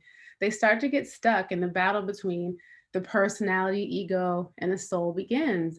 And maybe that's, you know, like what's happened is that because they had so much fun and like really like came out that, you know, that courage came out with a bang, pursuing what the personality wanted in their younger years, that they feel life won't be as fulfilling if they change to pursue now what the soul desires. And that's the big lie of the ego, right? That's the essence of all the attachment the personality has. But those Scorpios who make it through the battle, who are soul victorious, realize that life is more brilliant, more satisfying, more fulfilling, more glorious. Scorpio, of all the signs, has the ability to show the entire world that change is worth it, that there's greater fulfillment on the other side, that yes, you will die to your old self, but you don't want to be that person anyway. Honestly, like the only words I have to urge to use Scorpio's energy for good are to do the thing that you are most good at already. It's like to remember that, recognize when the storm clouds are above your own head and find the eye of that storm. See the point of clarity and let it be the North Star that guides you out of chaos. Scorpio's intensity and fear of vulnerability, thinks in making that step toward change and transformation is bigger than it actually is. Like for a sign like Taurus, change is huge. Takes a lot of efforting. But for Scorpio, it only requires your yes. When you know the next step, you need to take it. When you take it, the clouds dissipate. Medical astrology for Scorpio. So this is what it's going to start looking like when Scorpio is out of balance. So in medical astrology, all of the signs have rulerships over body parts and the planets. We're not going into detail here. Rule the physiology and the pathology. The planets all alter the functions of those body parts in different ways, but I'm just going to talk about the sign and what some of the common physical ailments are for the sign of Scorpio. Scorpio rules, and these all have co-rulerships with other signs too, so it's not a hard and fast that it only rules those things or that there's not other rulerships that also rule these body parts. Scorpio rules the generative system, reproductive organs, colon, urinary system, and its eliminative capacity, all channels of elimination, including the nose, the rectum, the sweat glands, reptilian brain. Scorpio rules the bladder, the urethra, the genital organs in general, also the rectum, the descending colon, sigmoid flexure, the prostate gland, the nasal bones. It can get really granular. Scorpio imbalances can manifest as nasal catarrh, that's congestion, adenoid problems, polyps, diseases of the womb and ovaries, various venereal diseases, and enlargement of the prostate gland, irregularities of the menses, leukorrhea, kidney stones and gravel, toxic conditions affecting the heart, the nose, the throat, lower bowel conditions, including hemorrhoids, anal fissures, reproductive organ disease and dysfunction, critical life-threatening conditions, malignancies, abscesses, obsessive compulsive disorders, the need for life-saving surgeries, replacement of body parts by transplant or prosthesis. And also, like, take all this with a grain of salt. Like, don't let these things kind of plant seeds in you. That's not the intention. But it does help in medical astrology. It helps us to be able to reverse engineer. Like, if there's pain and imbalances are present physically, it helps us to reverse engineer where stuff is happening, both in the body, but also in the chart. And you can pinpoint like the emotional work that you have to do in addition to like the physical restoration, because the chart shows us what area of life all of this emotional tension is occurring in. Notice that a lot of the physical imbalances are related to toxic buildup, not letting go. The most common issues I see with Scorpio energy is infrequent bowel movements, not letting go, and reproductive problems, like your birthing of yourself, your rebirthing of yourself can, not an absolute, affect your birthing ability. Self-care practices for Scorpio. What balances Scorpio energy? Avoiding overindulgence in food, drink, sex, heating and stimulating foods could be avoided. Very little meat, no intoxicants, conserve one's energy. Colon cleanses and enemas, again, help with that letting go. Not keeping score of how people have hurt you. Daily forgiveness practice. Letting go, collaborating with others, channeling that urge to fight, cuss out to something else. And when you think about Scorpio and where it is in your chart, ask yourself, where do I need renewal? How do I save myself? Where are like my actions? Because sometimes it can be hard to see where we're having this storminess, but like, where are my actions in my world reflective of what I need to let go? Like that can be seen really easily when it comes to that Scorpio in the second house of accumulating stuff. And so it's like, what values, if you're accumulating stuff and that's your placement, What values are you hoarding that need to be released, if that makes sense? Infusion blend, a couple of things I was thinking about here, and keep in mind, I try to keep it simple and blends that are mostly okay for most people, regardless of like medications. But like carminatives are plants that help the stomach secrete its juices so there's better digestion. Mild laxatives, again, helping with that release. Blood cleansers, helping with that toxic buildup. Mental clarity, just to help see in the eye of the storm, not focus on the storm. And help you put your guard down, put the weapons down. Tulsi or dandelion. I think like Tulsi's a really good like antidepressant. It's adaptogenic. It helps us to recover from long periods of stress. But the dandelion leaf could be supportive in the kidneys and also with elimination, right? Rose to open up the heart, cardamom and rosemary, or this is like an or, cardamom bringing in the digestive support. Rosemary does the same, and both bring in like this sense of clarity. You can play with those plants. The original formula that kind of popped in was Tulsi, rose, and cardamom. But if you like need the dandelion because you need the support and elimination, you can choose dandelion. If you need rosemary, which is more, Tulsi does that too, more mental clarity, you could bring that in. Or you could also play with all five. And then our detox blend, if elimination is seriously like an issue, then not eliminating regularly, the detox blend on our website, iwillaRemedy.com. Transits to pay attention to for the rest of the year, not many.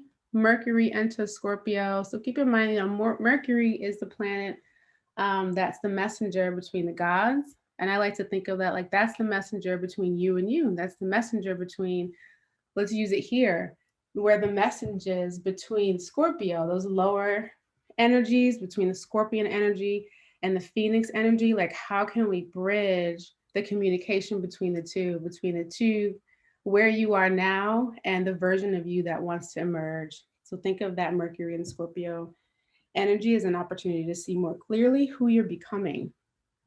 November 21st, Venus enters Scorpio. That's great. We can put our weapons down. We can put our verbal weapons down, and we can put our swords down. Maybe that the urge to fight, even if it's not like coming out, it's still there. That urge to fight can be softened.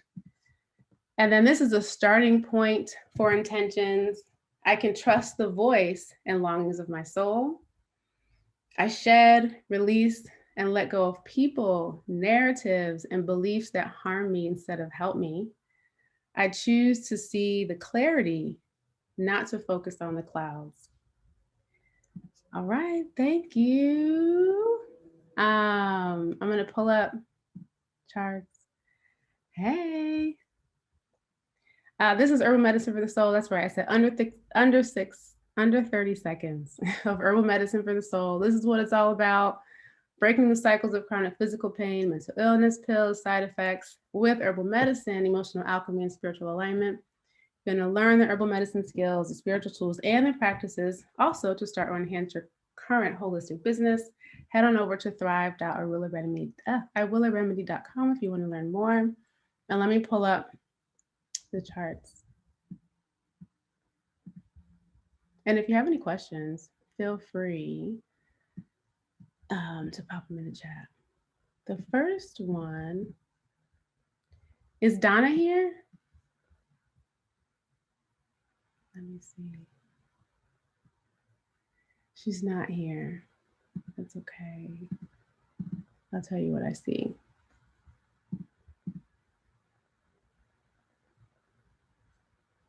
You're welcome, Lorraine. You're welcome, Desiree. You're welcome, Andrea. You're welcome, Rachel. Thank you. Thank you. All right. This was Donna's chart. You can see it. Somebody give me a thumbs up.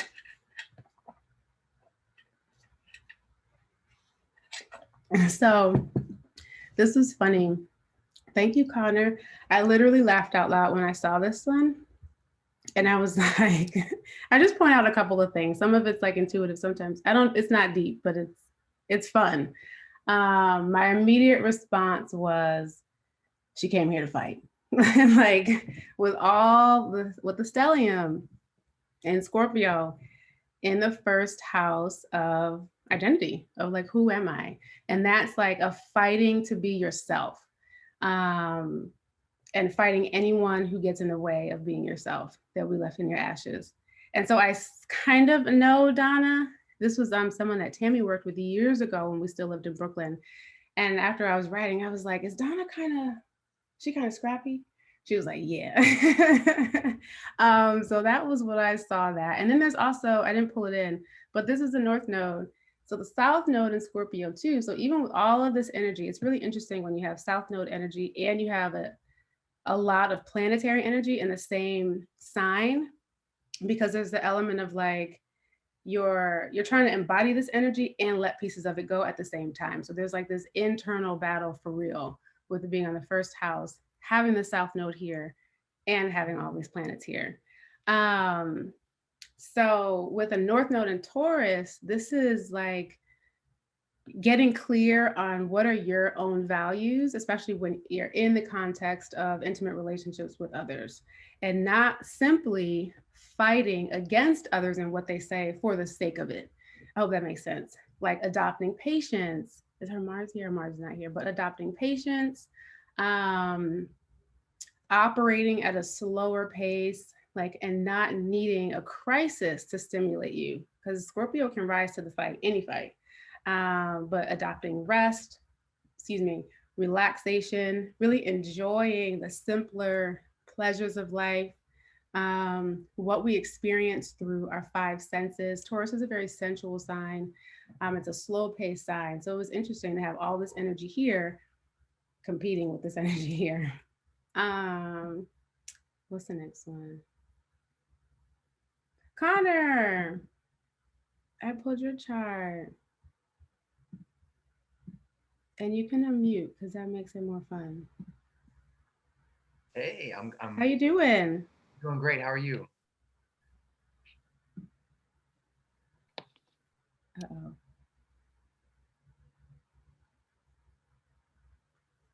Hold on. Can you unmute yourself? Yeah. But we Can you can't hear me? hear. Oh. I have unmuted. I see you're unmuted. But we don't hear you. All right. Can you hear me This now? is an interesting chart too. A lot of activity in the lower half of the chart. And this is like the development of the personality. Like the who am I? You can hear Connor? Yeah, I can hear. You can? Oh snap. I had the mute button pressed. Wait, could y'all hear me? But you heard me that whole time, right? Yeah. Okay.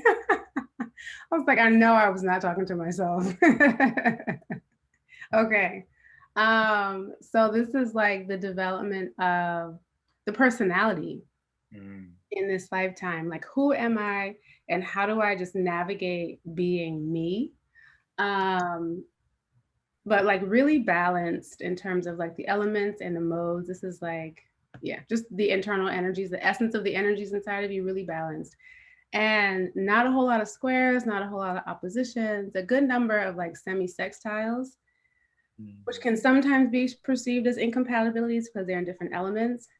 But this really made me think about, I'm going to say it and I hope you're not offended by it. No, not at all.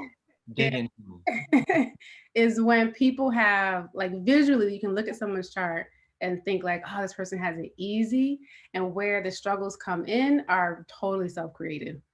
It's like almost like just overthinking this lifetime.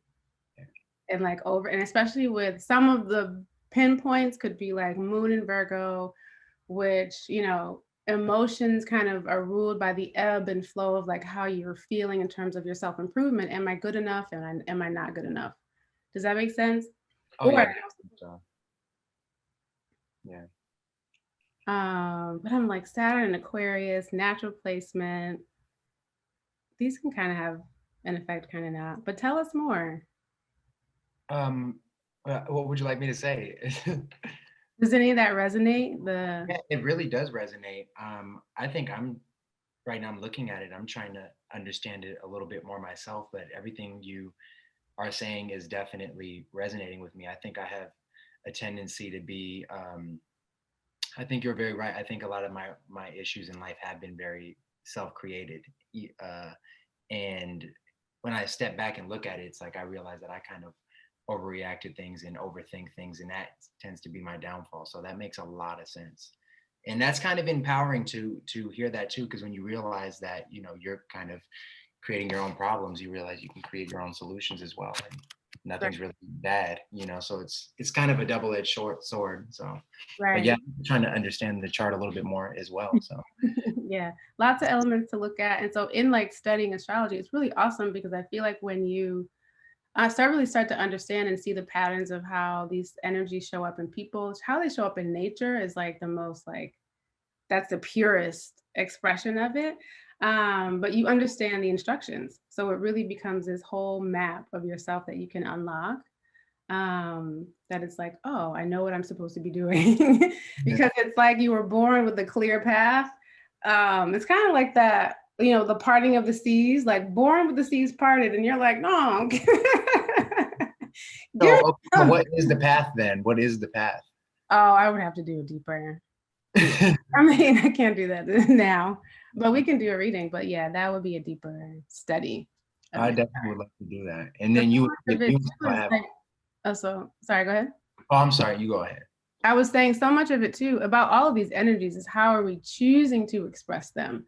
So it feels like, you know, you deciding who you want to be and then lining up with who you want to be. You know what I mean? Some of it is that, but like I can see places where there can be internal conflict, you know, Chiron and Leo putting on costumes, right? Like those costumes of like, think of costumes as like personalities. Should I show up as this person or should I show up as this person? Yeah. As opposed to just courageously showing up as yourself.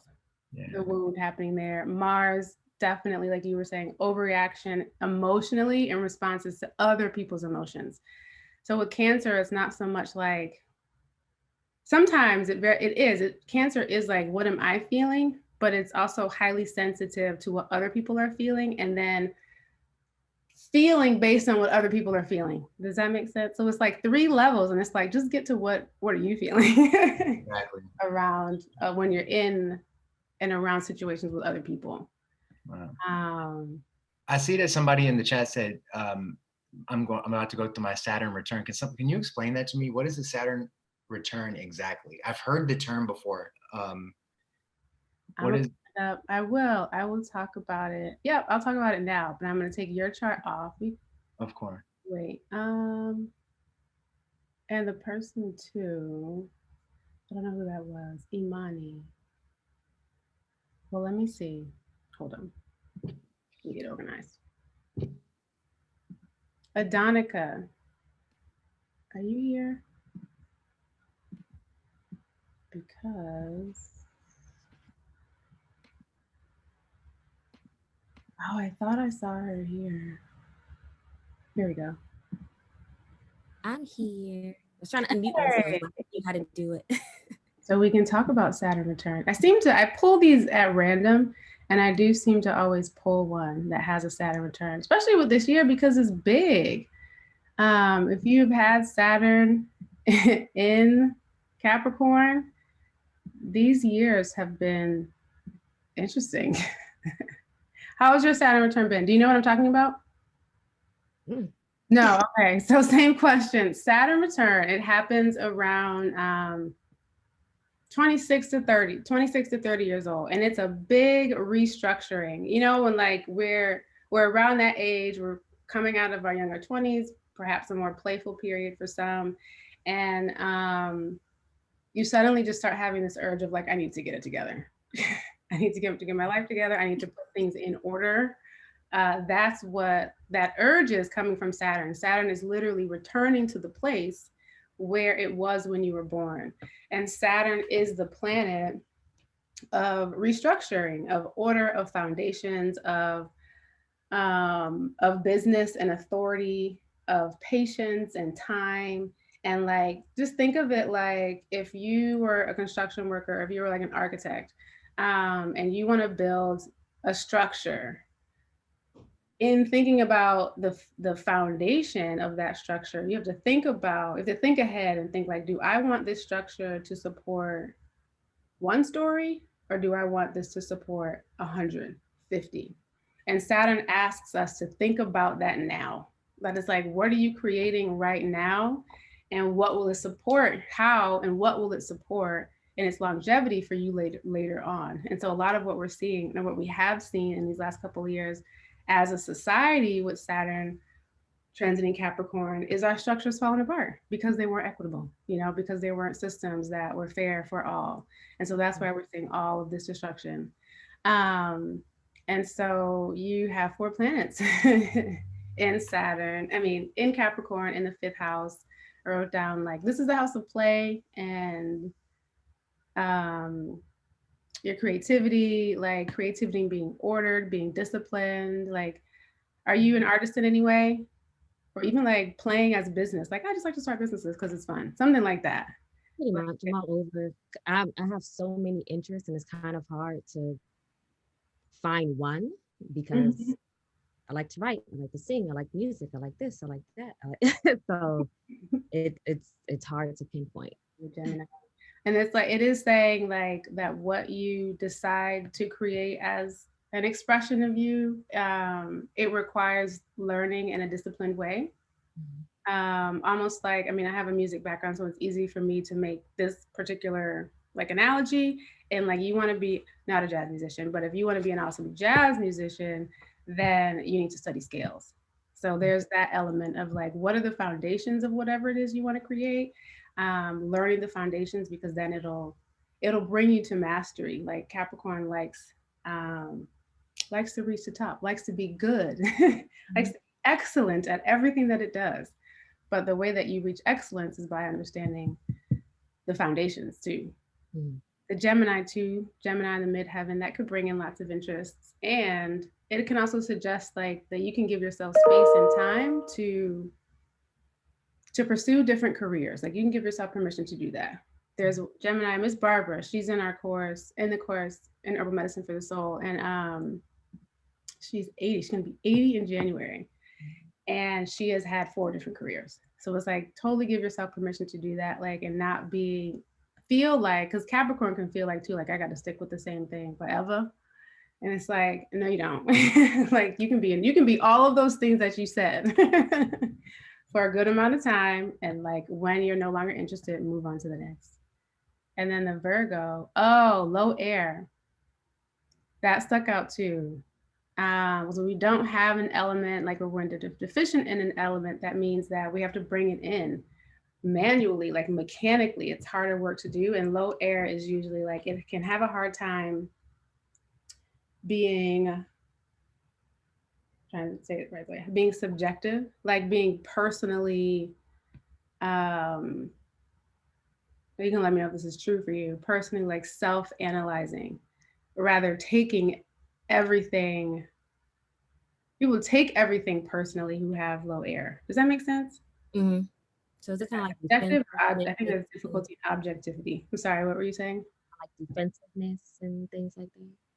Yeah, like everything feels like it's in a personal attack. Like air gives us perception, but it also like gives us some distance too, where it's like everything is not so personal. We don't have air. We have to learn that everything is not personal. Mm-hmm. Like we have to learn, I think it's objectivity. We have to learn objectivity. Yeah, I have difficulty with that. So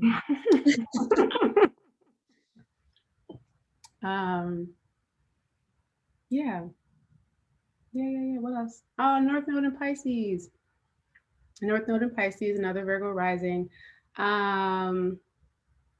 It's like releasing over analysis. Releasing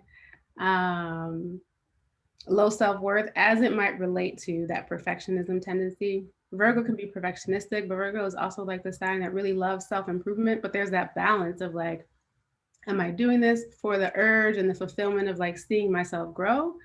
Or am I doing this because I feel like I'm not in a place that's good enough and I got to get better, you know what I mean? And like, that's one of the lessons of Virgo is acceptance. And that's a big, your South Node is here. North Node and Pisces is about compassion, oneness, and acceptance, and our universal, how we're all related, how we're all connected, how we're all in the same like experience, adventure, compassion, and like unconditional love. So that's a, you know, our North Node, South Node, that's always like, it's a soul journey. It's the work of the lifetime. You don't have to feel like you got to get it right today. And then Capricorn, so serious. I'm sorry, I'm just reading your facial expression. Capricorn is serious. I'm trying to like understand, but I'm like, this definitely resonates, but it's like all these reds, blues, lines, triangles, squares. It's fun though. It's a whole new world. I encourage everyone to keep studying astrology. It's amazing. Thank you for those who submitted their charts. And I'm not going to do any more analysis, but are there any other like general questions?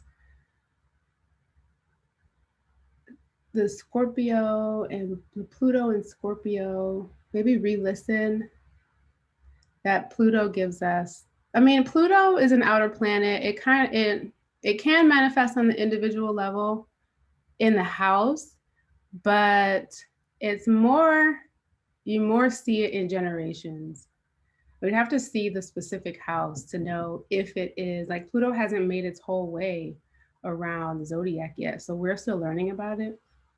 But where it shows up is not usually great, you know? I mean, it's great in the sense that it's urging us to transform and to change, and it's putting us in, it helps us get comfortable with darkness and with our shadow sides. But you'd have to drill down to the house to know if and how it is presenting. But it's ways that we can look at generations and how shifts happen with these new kids that come in every year, every day. What was the third reflection question? Oh, the self-care. That was, hold on. Where are my actions in my world reflective of what I need to let go? And the one I used as the most like easiest probably to see is, well, you can probably see it. I said in Taurus, where we have, that's our house of stuff, basically, where we are accumulating stuff and we're all about our possessions and our money. And if we are hoarding in that way, then we can analyze like, how am I hoarding in my belief system or hoarding in my value system or hoarding, like where, like if we're hoarding, that's a scarcity thing. So Taurus is kind of an easier way to see that. In one-to-one relationships could be another easy way to see that. Like, how is this storm showing up in my life? Am I always, people who always have issues in relationships, it's like, okay, it's not the other people, it's not the other person. It's time to look at self, okay? You are the common denominator. So just being able to do that like self-analysis. Oh, you're welcome, Adonica. Thanks, mommy.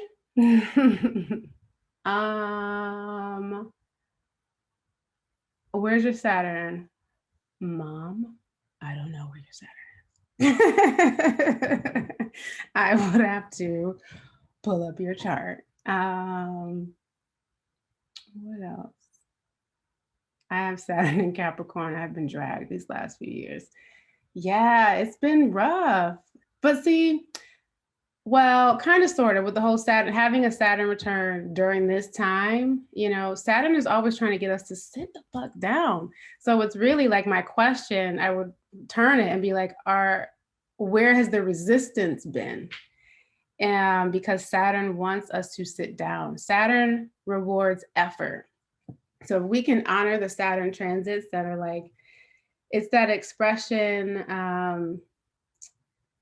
was it chop the wood, carry the water?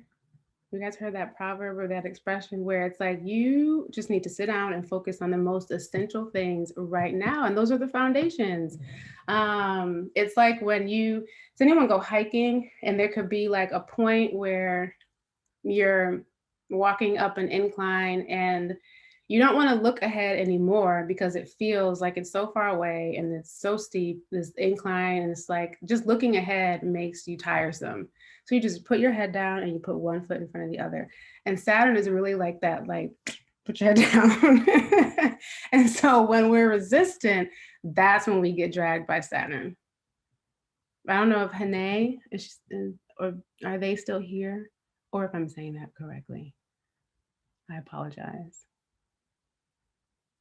Saturn in Aquarius is coming up. It's such good energy. And like Aquarius is about technology, and the Saturn return for folks who have Saturn and Aquarius coming up in the next couple of years, like embrace it.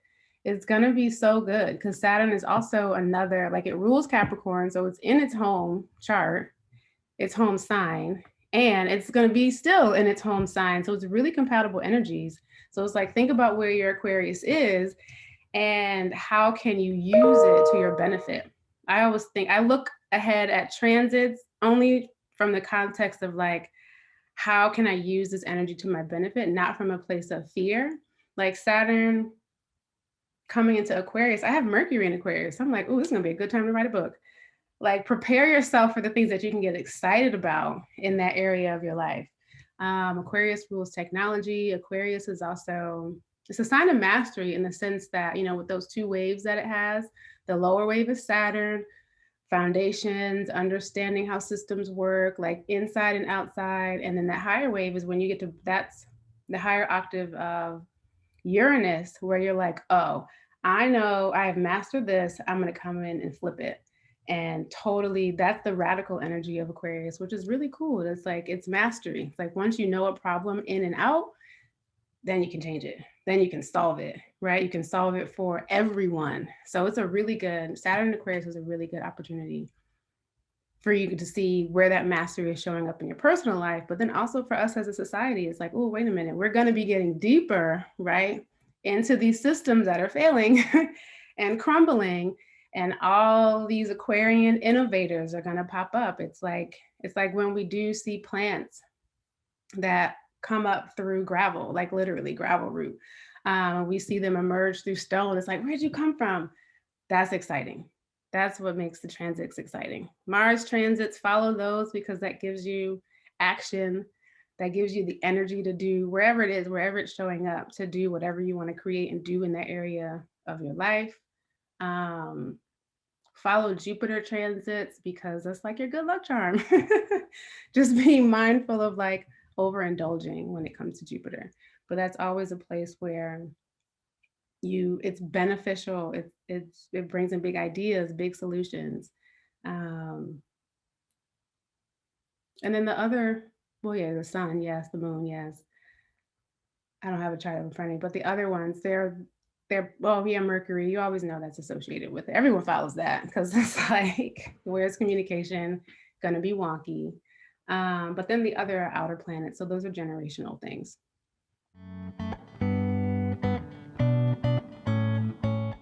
I'm definitely glad you're here. Let it be our intention to learn, to be uplifted by this energy, to help us be more intentional in our lives and in our interactions with other people. So what we're going to cover today is, Sag Energy 101, what it's all about, Sagittarius through the 12 houses. So you can really see a snapshot, of how this energy plays out in your life based on your Sag placement. How do you keep saying Saturn, Sagittarius energy for good, body parts that are ruled by Sag, self-care practices that help to channel Sag energy, herbal medicine that encourages balance for Sag, and some planetary transits to pay attention to in 2020, early 2021. Setting Sagittarius season intentions and affirmations. And then I'll wrap up by looking at, just pointing out a couple of things in a few of the charts that were pre-submitted. So if you're a Sag sun, again, let us know. It is a Saturn day. Yes, let us know in the chat. We can continue to send you some birthday love.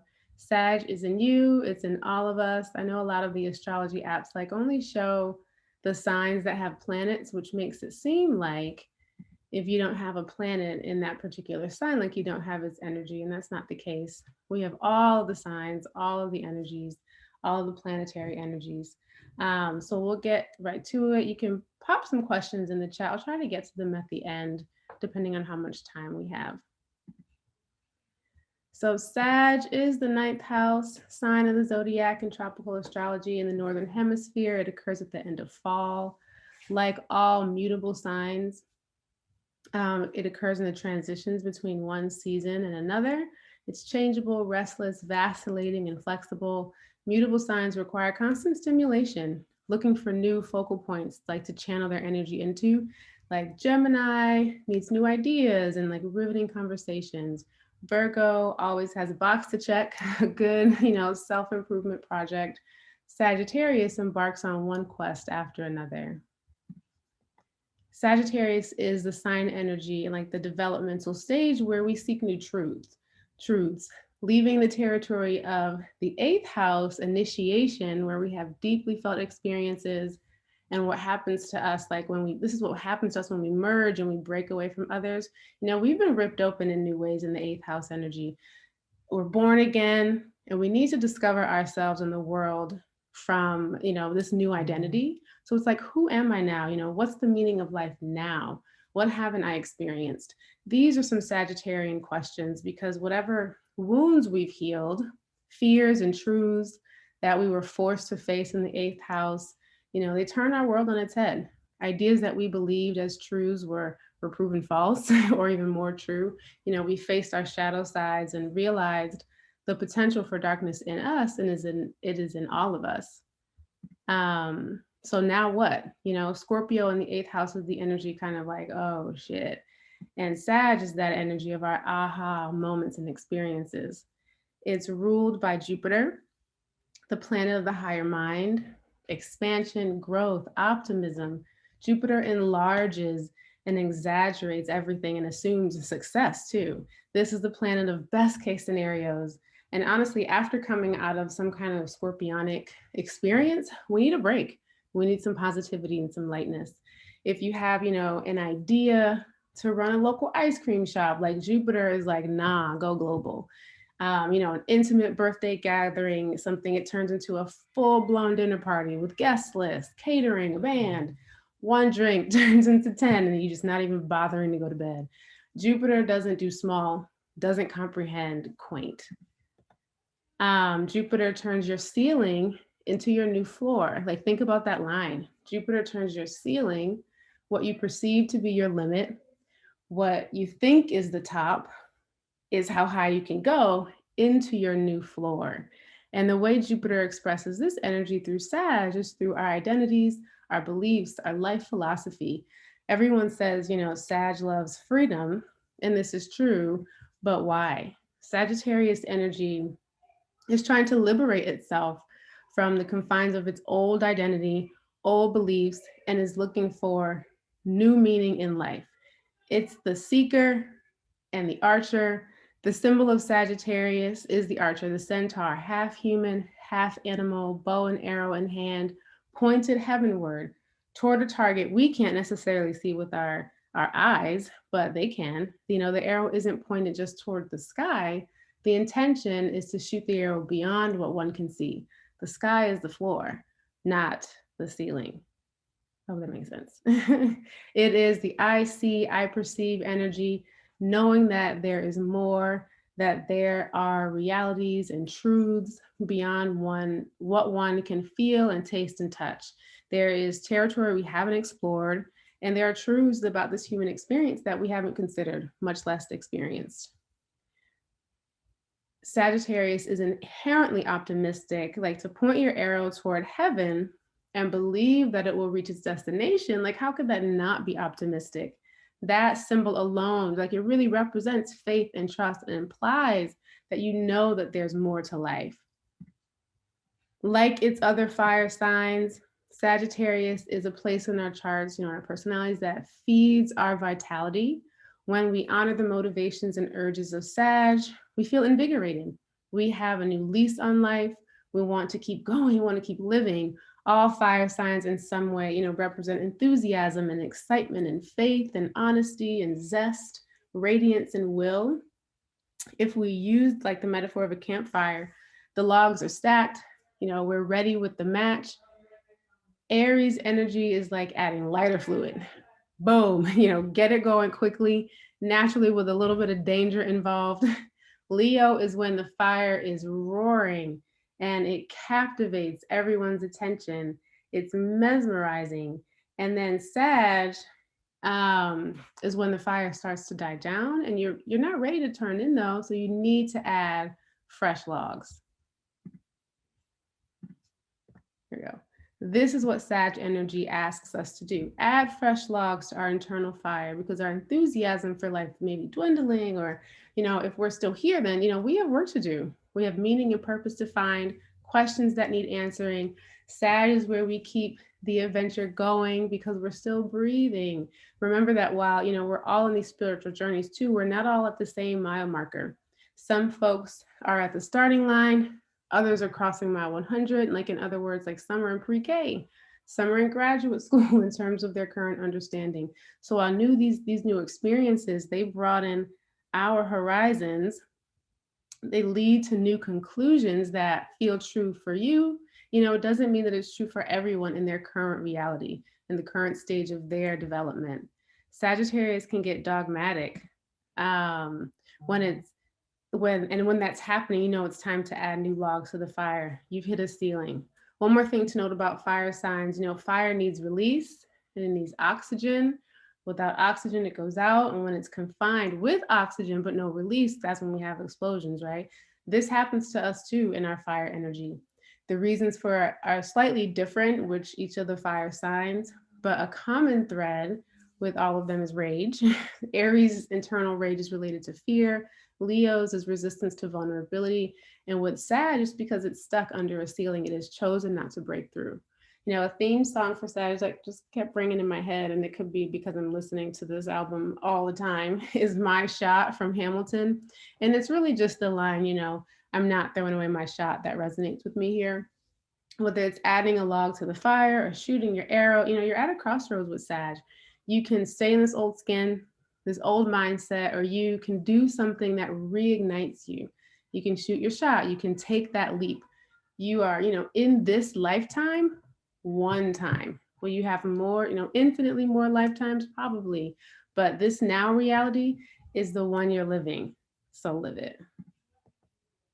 When Sag energy is balanced, it's outgoing and friendly, philosophical, freedom-loving, intuitive, a traveler, direct, think about that arrow, spiritual later in life, open to new experiences, willing to take a chance and adventurous.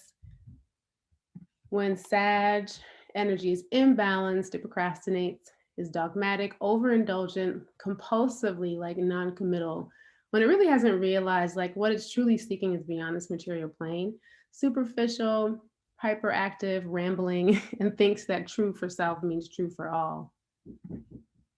So now we're going to look at Sagittarius through the houses.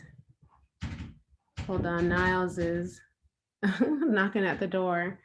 And I want you to just keep the things in mind I was talking about, like in your mind as we go around the chart, and where Sagittarius shows up for you in your natal chart. Where you see Sagittarius in your chart, you know, is where you have that urge to broaden your horizons. So these are the astrological houses. I'm going to go around the wheel and really talk about what each house represents in terms of the area of life and the personality that is being developed in these houses. And we can see how Sag shows up a little bit. This is the first house. The first house is the place of action, the first place of action in our identities. It's the framework of who we are, our outlook on the world, how we are naturally, like how we naturally demonstrate our identities. It also represents our appearance, our disposition, our manner, our body's constitution, our natural forms of initiative and leadership, and how we naturally express ourselves. So like life with Sag rising, life is an adventure in this placement. Now, whether one views, you know, the playground, I've used it as a playground or a minefield, kind of depends on planetary placements. But the larger idea with Sag rising, you know, is that you came here to experience the totality of what life has to offer for where you are on your soul's journey. The person with this placement likely, you know, loves to travel, be it in that literal sense of like hopping on planes, you know, exploring new places and cultures. They also might love to travel through reading, maybe even television and film, like just being immersed in stories that expose us to new worlds, new people, new cuisines, with the mind always itching to go someplace.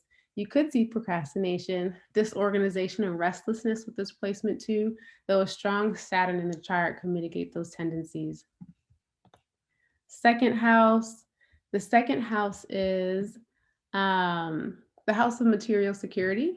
It's how we all feel like secure and stable while being in these physical bodies, living on, you know, planet Earth in this lifetime. It's the tangible things that matter with this house somewhat that help us to feel secure. Our resources, our money, our possessions, the things we own and value, our spending and earning capacity, our desire to control the things and people within our reach, because if we can control them, we feel like that helps us feel more secure. It's also the like your giftedness, how you can draw from your own innate personality and skills to create the things that help you feel more materially secure. Scorpio rising is on Scorpio's on the rising here, but Saturn's in the second house. I could see someone generous with resources, time, and money here. It's a good combination of like realistic earning and spending with faith and understanding that there will always be replenishment. You know, this person is willing to share, likely does more than just earn from a 9 to 5. Like, remember, everywhere Sag shows up, there's the urge to stretch beyond what we think we know, to broaden those horizons. Think of like Forex and Bitcoin and stock trading. Like that would be a good example of how Sag energy is expressed in this house. And certainly whatever it is, you know, it's backed by a lot of intuition and a lot of faith. Third house, this house is all about how we think based on the people we associated with in our early environment. In this house, it's how our assumptions and perceptions of our world were first created, how we exchanged and assimilated information in that early environment. It's not so much like whether or not somebody's intelligent, it's more about like, how did you form your unique intelligence? This house also signifies your early education, your early learning environment, your siblings and attitudes toward them, short journeys and trips, memory, speech, how you express yourself through writing, speaking, other forms of communication, and your taken for granted skills. We often take for granted, you know, the things that are closest to us. So with Sag in the third, which means Libra's on the rising, you know, a judicious mind fit for a lawyer with Libra on the rising in this placement. You know, I see someone who can pierce to the heart of the matter.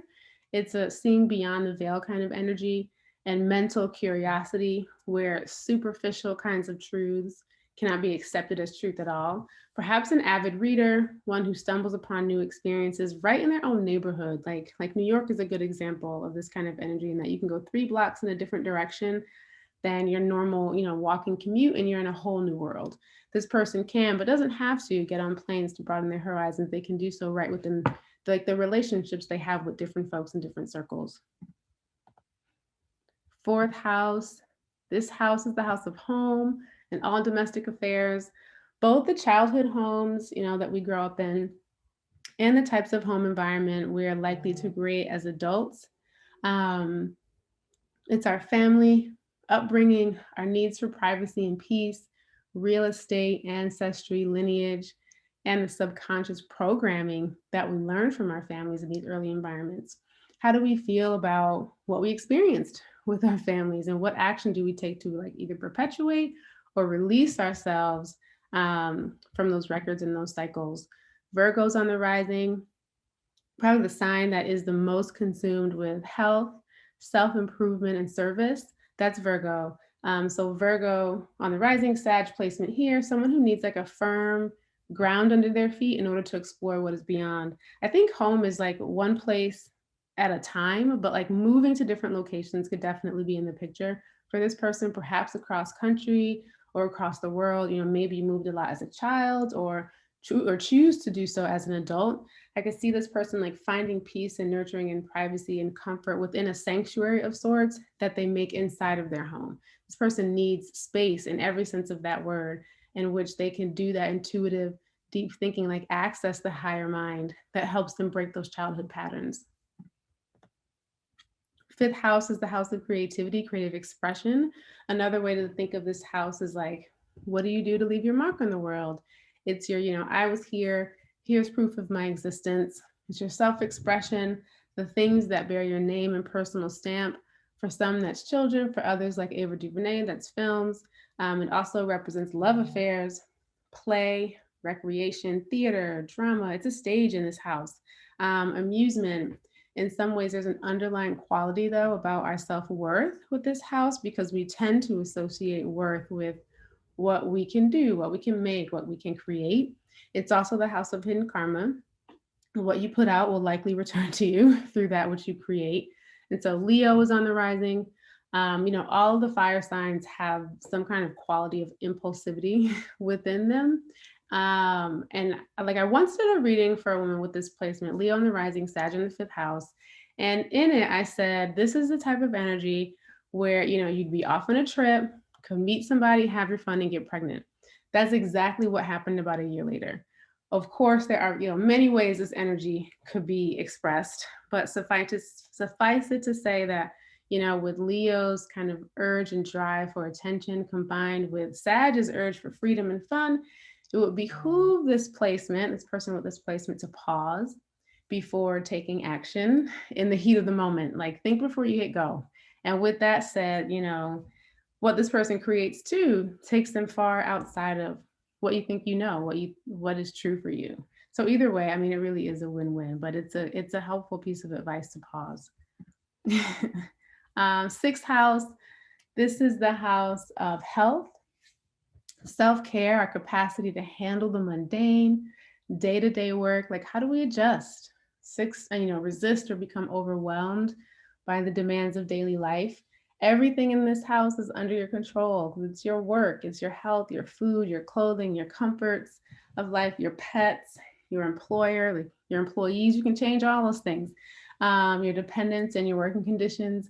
What happens here basically determines how and if we are able to be of service to others from a place of fullness, not emptiness. Everything in this house contributes to our capacity to work, to serve, and to be healthy.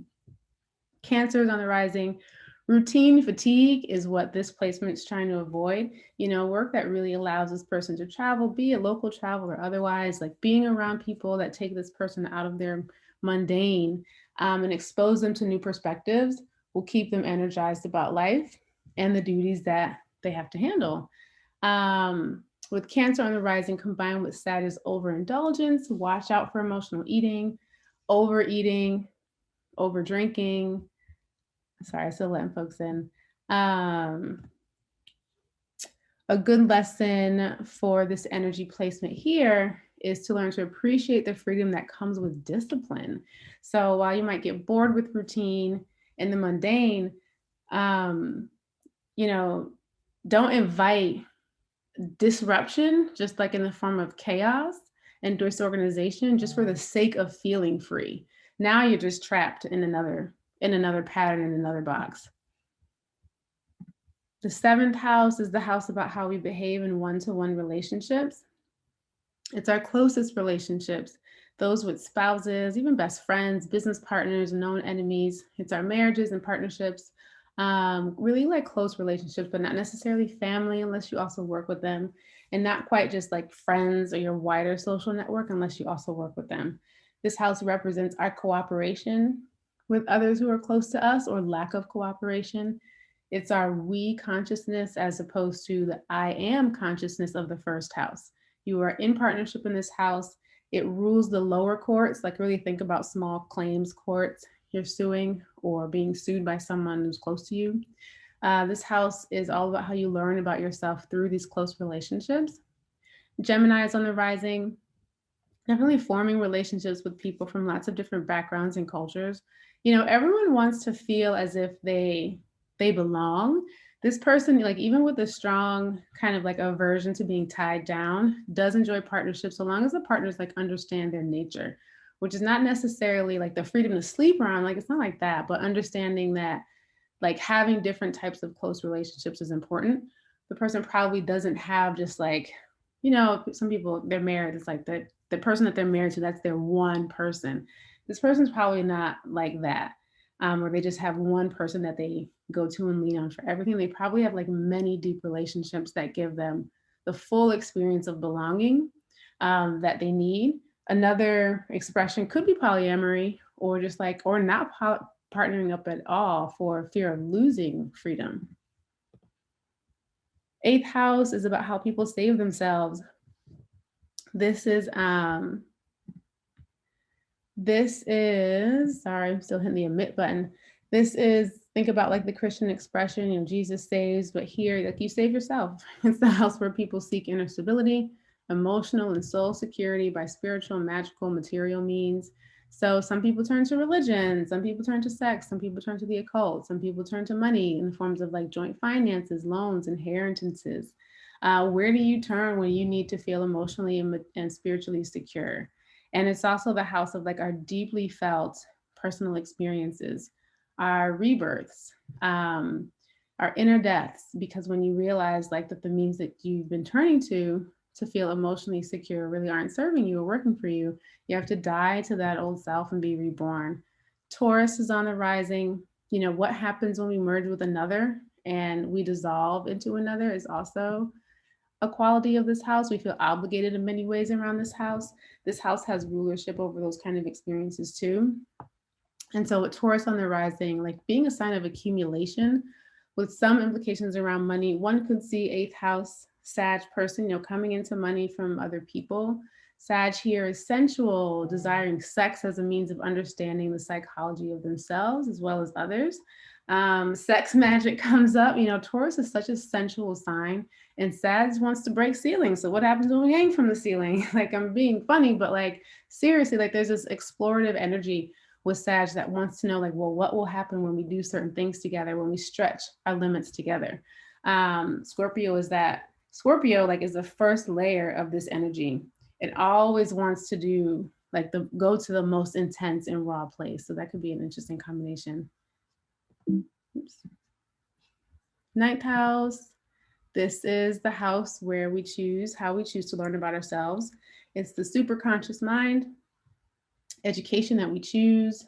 It's going beyond our horizons for self-discovery and identification. Again, moving from that eighth house of regeneration, death, rebirth.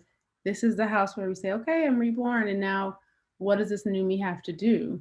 You need to learn about this new self, this new identity. So this house is associated with our religious and philosophical attitudes, foreign travel, long journeys, educational experiences. You choose like higher education apprenticeships, and it's also your intuition, your spiritual visions and publication. It's the house of self-understanding and those experiences that take you outside of what you think you know. Aries rising, this is the natural home of Sagittarius. So you see the quintessential Sag energy here, the jet setter, the philosopher, the one who loves to learn about and experience everything that's out there. Aries rising gives this person endless energy to question and pursue the answers. I've seen this energy though on a couple of occasions, like build that inner rage because of that dogmatism, like putting itself in its own rigid box of beliefs, losing their inherent optimism. It's kind of sad because you start to see that vitality, that fiery force drained from them, and also really you feel the internal rage building. They start to believe that what they're seeing with their eyes in the world, is all there is. The violence, the oppression, the injustices of this world. And they want liberation from that so badly. But, we keep our eyes so focused on the problems, we don't have access to the solutions. So I think a good just like lesson for Sag here is to remember, it's about using that arrow to break those break those ceilings. We have to pierce through the veil with this energy and remember that there are multiple realities even within this reality. 10th house. This is the house about what you do in the world. Or rather, how you're known for what you do in the world. It's your house of career and vocation, the work you get paid to do, and like, how do you fill in the blanks when you introduce yourself at like a networking event? Hi, I'm Selima. I'm an herbalist, astrologer, spiritual teacher. Like, how do you fill in those blanks? The 10th house rules our reputation, our position in the world, how the public views you in your calling, and how you're contributing to society. It's like your mission. Like, it's so forward facing too that in this house there's some implications around approval and seeking approval. Pisces is on the rising here. Friendly, outgoing, charming can help Sag in the 10th house of career for sure. With Pisces, the serve or suffer sign on the rising, no one really knows, or no one like who comes in contact with this 10th house Sag in the realm of mission will know just how much energy combination, like how much this person broods over whether or not they're being helpful and being of service to others. The ambition to rise to the top for this placement is not necessarily for power or recognition, rather for like, how many people can I help? For the love of the work. It's very mission-driven energy. 11th house. This is all about who we are in group settings. Do we feel secure and stable when we're around friends, acquaintances, doing group projects? Or are we only secure when we're around like-minded people? It's the house of how we learn about who we are when we're in an us collective situation. It's associated with our group involvement, our friendships, our social relationships, creative group expression, our humanitarian ideals and our global awareness. It's our hopes and wishes, projects and ambitions for the collective, and where we feel we're most self-satisfied, because it's kind of like that save the world energy where we all innately want to do something good that will change the world. Aquarius is on the rising, ruler of this house. So there's a lot of ease in relationships that and kind of stay relatively superficial with this placement. This person is direct and unattached, but willing to do the work to get the job done. I could see this person contributing ideas that are outside of the box, as it relates to the collective work, accomplishment, and dream building. This person likely has strong boundaries, is careful not to mix business with personal life. They might be a leader in the community, and because of their friendly public nature, they likely have just a wide social network. And then lastly, we have the 12th house. This house is all about what lies in our subconscious that needs to be awakened so that we can journey on to the next life, the next soul cycle in our evolution.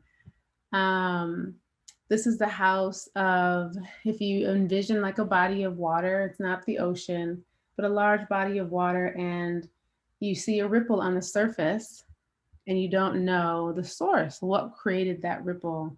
This is the house of that unknown source. It's so deep below the surface of the water. It's the things that are so ingrained in us, we barely notice they're unfolding, but they tend to show up in bothersome ways in our lives, calling for our attention.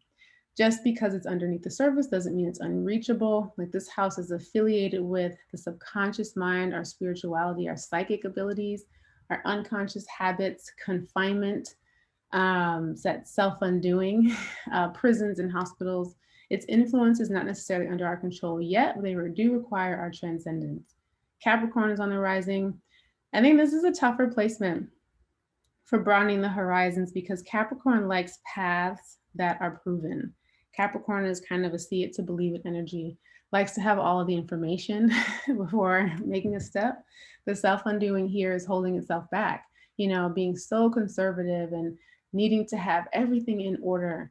A huge part of how we build faith and how we learn to trust our faith is by taking that step into the unknown with the information that we have. And that information is never going to include what's going to happen in the future, what's going to be the result, but you move forward anyway. Capricorn is very past oriented, like where Sag is future oriented. So that Cap in this person makes decisions or wants to make all decisions rather based on what has been. But the Sag in this person wants to explore, well, what can be. So how do we use Sag energy for good? You know, Sagittarius can show us how to not take life so seriously, to have fun, to leap. You know that expression like leap and the net will appear. Well, lately, I've been saying to Tammy, like, forget the net. Like, if you think about trapeze artists or if you've seen Cirque du Soleil, when they land on the net, like it engulfs them to soften the landing. I don't want a soft landing. In true, I'm a Sag rising fashion. I'm like, forget the net. I want to leap and let a plane appear to take me to new heights. I want to soar. So there's that optimism, which is something else that Sag can definitely teach us. Even when, something has not turned out the way you expected, you're still okay, or you will be okay. Sagittarius urges us to try. If you live to see your 95th birthday, like you don't want to look back at your life with regret, wondering what would have happened had you taken the risk. Medical astrology. So here's what it starts to look like when Sag is out of balance. So in medical astrology, like all of the signs have rulerships over different body parts, and the planets, which we're not going into detail, they rule the physiology and the pathophysiology. The planets alter the function of those body parts in different ways. But I'm just going to talk about the sign and what some of the common physical ailments are for Sag. Sag rules the hips and thighs. So just think about how much you need the movement of the hips and thighs in order to be an archer. Like practice archery is a good way to have like a process for understanding Sag energy is practicing archery, but how much you need this hip and thigh energy to move. It rules the liver, the femur, butt, the cerebrum, lower regions of the spine, the sciatic nerve, our reasoning powers, integration of the endocrine and nervous systems to give a meaningful response to stimuli, locomotion, lower spinal cord, ability of the eye to focus. Think about aiming the direction of that arrow. Sag takes a little bit longer to recuperate, like it's very active and requires a lot of rest. What Sag imbalances can produce locomotor ataxia, and this is the inability to precisely control one's own bodily movements. Sciatica, rheumatism, hip diseases. Furthermore, as each sign has an influence upon the opposite, afflictions in Sag may also, cause what's opposite of Sag is Gemini. So it might also cause pulmonary troubles. Broken bones are caused by Sag, sports injuries, hip and thigh injuries, brain maladies, both physical and mental, lung conditions like tuberculosis. These are just examples. It's not an absolute with medical astrology. I want you all to think that it's not an absolute. Everything is possibility and how we're expressing the energies. What balances Sag energy? Physical recreation and exercise, moderate but regular. This sign tends to overexert and overdo. So moderation is something to be learned. Walking exercises are very good. Hiking, elevating and philosophical literature. I would even include like film. This is like not a trash TV kind of energy. Blood cleansers are good. We'll get into some of that with the herbal medicine. And then, don't procrastinate. It's just not worth it. Especially like with Sag and Gemini, they're on the same spectrum, same pole. They're both nervous system oriented. So there's heightened nervous system energy. So procrastination is just, it's not great, y'all. It's not great. And I'm speaking as the one who just finished this presentation literally like 8 minutes before I hit begin on Zoom. So it's just not worth it. When you think about the Sag energy in your chart, ask yourself, where am I shooting my arrow? And really think about what it's like to be an archer. It takes a lot of stability. It takes a lot of focus. It takes a lot of exhale. Like I don't know if anyone has practiced archery. I did archery in summer camp as a child. And where Gemini, just talking about in context of the opposite, where Gemini is like the inhale breath, Sagittarius is the exhale. You cannot shoot your shot and breathe in at the same time. You have to relax, drop the shoulders, and you have to be like steady in your sight and in your positioning. And that's Sag. Like, think about where you're shooting your shot and get yourself in a ready position to be able to do that. Because then you're really exhibiting like, this is the energy of faith. I'm like, I'm gonna shoot this, because it's not, you know, you're not shooting it towards like a target symbol. It is, you're piercing that ceiling. So you don't really know what's beyond, but you know that it's for you. Where can you turn the ceiling into the floor? And just what's something, this basic with Sag, what's something new that I can learn? For herbal medicine, I didn't come up with a blend, but I did think about, these would be like individual tinctures. To move the liver energy, Sag is one of the signs that is ruled by the liver. And all of these are primarily herbs that support the liver, which, I mean, the liver has, we can't even go into that. It still has so many functions in the body.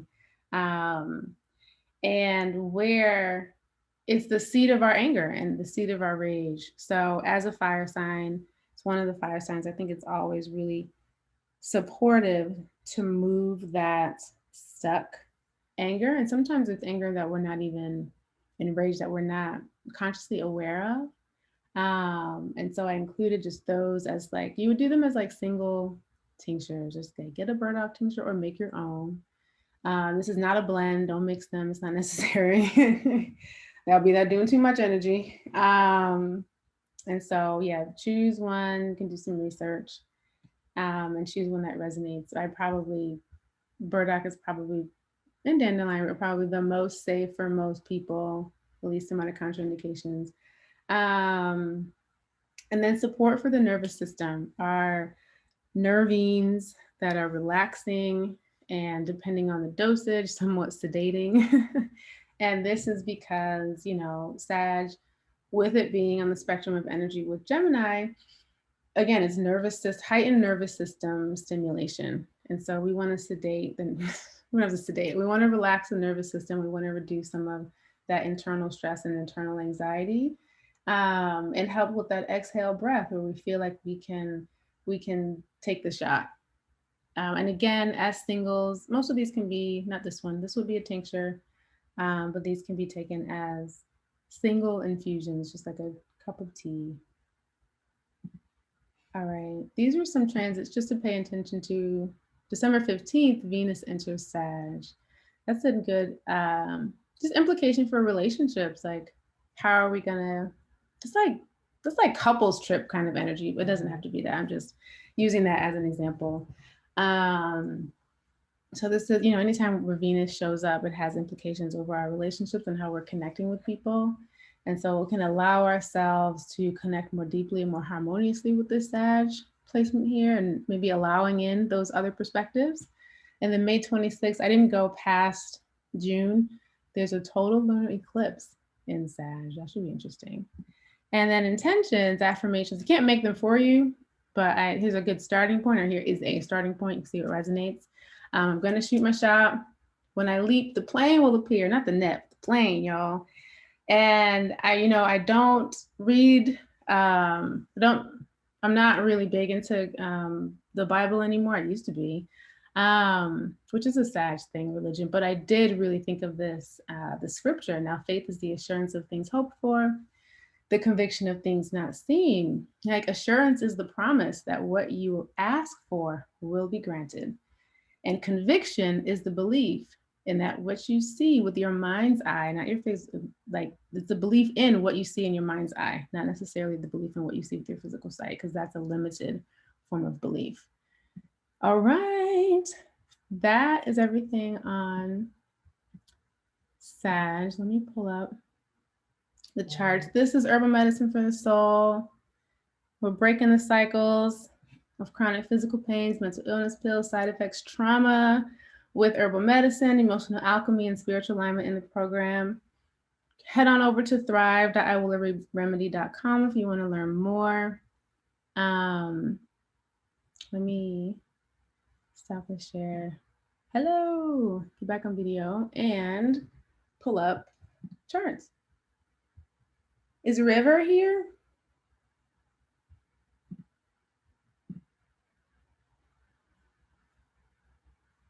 Oh, I'm glad. I'm glad.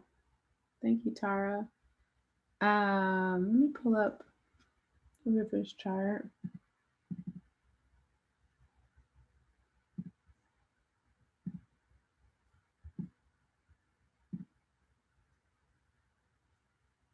All right, y'all. Let me close that down. Hold on.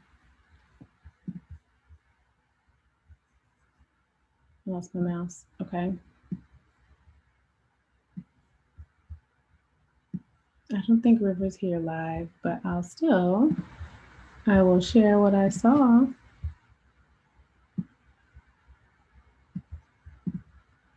All right, so what did I see in this chart that I want to talk about? Sag North Node. Did somebody else in the comments in the chat say they had a Sag North Node? I like talking about the North Node, and if you've been with me okay, good. A couple people do. For a couple of these, I do tend to talk about the North Node because the North Node is the point in the chart where, it's like you came into this lifetime being very familiar with a certain way of being, certain set of patterns and habits, and that's the South Node. And so in this lifetime, doing the South Node behaviors is like, it's not gonna work. It's like pre-programmed specifically to not work.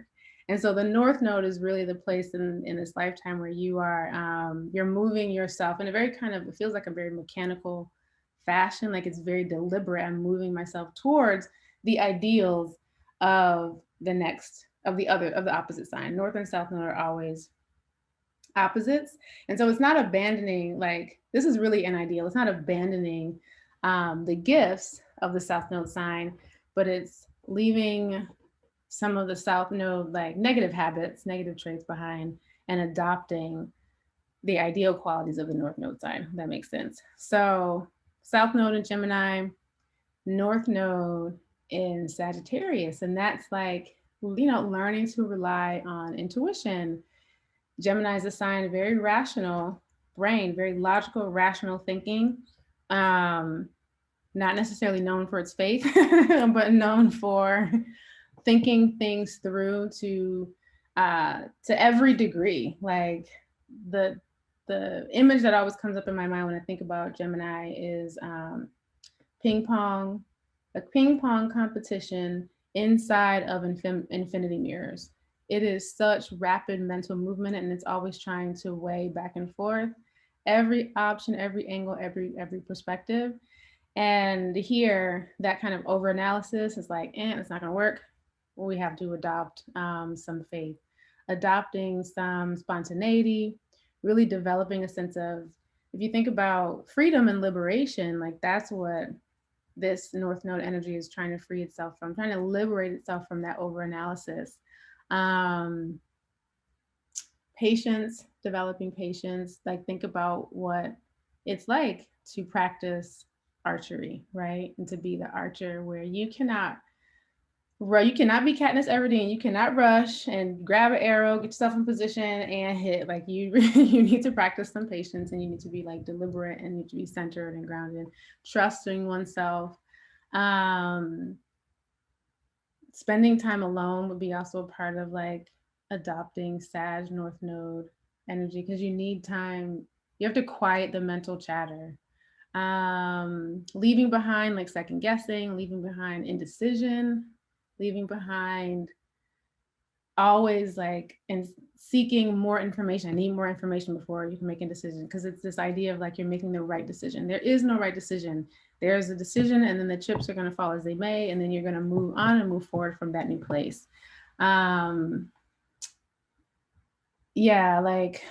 Developing intuition, so everything is not so logical. So those were some of the things. What else did I want to talk about?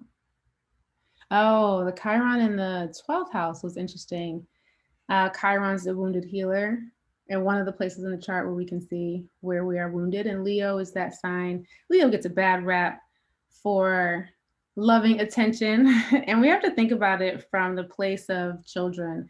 And, Niles is our son. He is 5.5 years old. I think about what would happen to your 5-year-old self or a 5-year-old when they came in the room and said, hey, you know, look at this stick I turned into, I don't know, I turned into a monster. Like they're like, oh my goodness. They want the reaction of like, oh my goodness, that's great. That's beautiful.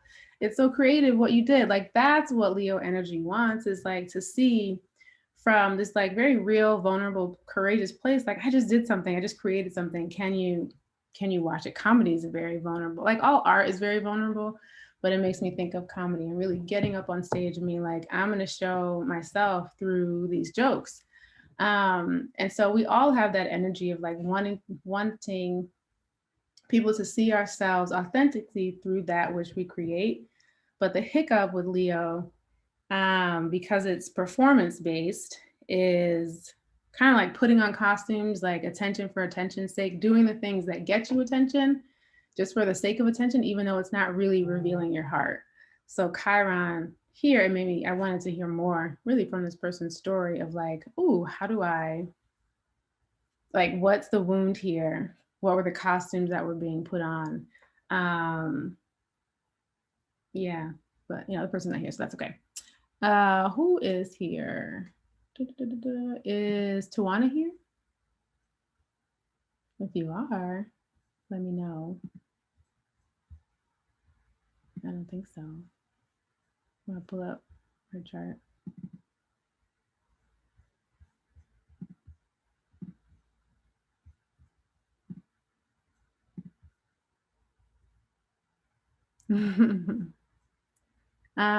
Okay, this is Tawana's chart. And what did I want? Oh, yeah, that stuck out again, just the Leo energy, Saturn in Leo. And so changing like the emphasis from it's not Chiron in Leo to it's Saturn in Leo. And like where Saturn shows up, you can think of it. I don't know if anyone's read that book. It's called The Great Work of Your Life. It's a really good book, especially if you are seeking answers around like, what's your mission? What's your dharma? Like, what's the work that you are here to do and accomplish? And where Saturn shows up, there's always some good implications around like, around that. This is the great work of your life. Saturn is work. It's patience. It's like where we, I mean, it's a lot of things, but in relation to this, it's like where we,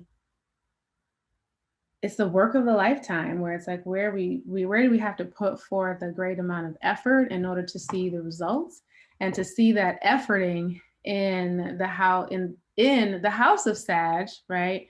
But the sign of Leo, which is like how it's almost like the higher education here is like, how do I learn to, in a very disciplined way, because Saturn rules discipline.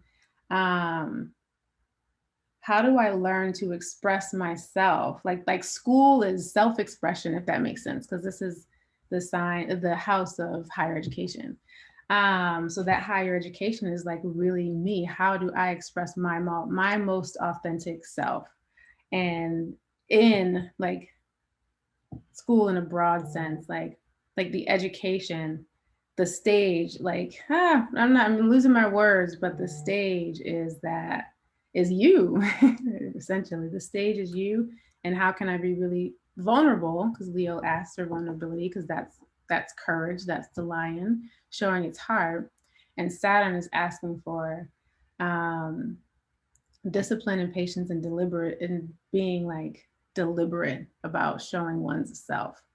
Yeah, it's interesting. I like to use the analogy, like Saturn is the goat climbing the mountain. And if you think about how difficult that is, like it's in the lifetime where you are the goat, and what is the mountain that you have chosen to climb? And here for this person, it could be something like art, but it's that self-expression, like just mastery of self. That's probably the most articulate way I can say it. Mars and Cancer, that's like mama bear energy, fiercely nurturing and protective of self, but also of others too. This makes me think about, I know someone else with this energy. I'm thinking about how I can say it. It's like you have to be in the clan, if that makes sense. Like if you're in the clan, then this person is going to be there for you, is going to be ride or die for you, is going to protect you, is going to nurture you, is going to love on you like in the most fierce way. But if you are not in the clan, then there's going to be that like almost like that equal amount of like you are not getting in. You know, does that make sense?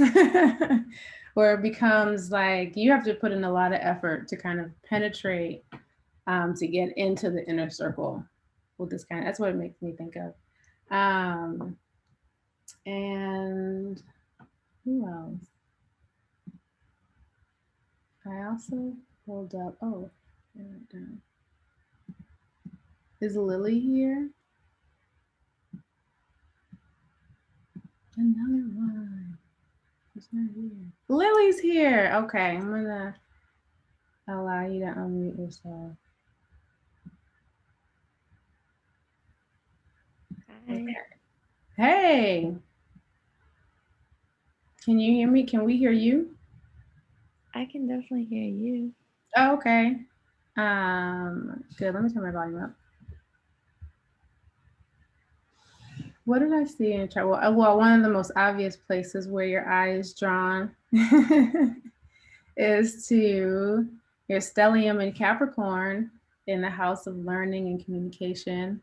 You have Mercury, Uranus, Neptune. That's a lot. And the North Node in Capricorn. Oh, that's interesting. Do you have any desire to, so expression is going to be incredibly important. And there's that Saturn there, the great work of your life, somehow around expression. Are you a writer? No, but I definitely like actually expressing myself is definitely my main mission in life through my voice. Yeah, and it's gonna be, and then, yeah, it's the work of a life too, learning how to do it in a deliberate way. Yeah, Mercury is in its natural house home. And how old are you? I just turned 30. Okay. You are ending your Saturn return. Okay.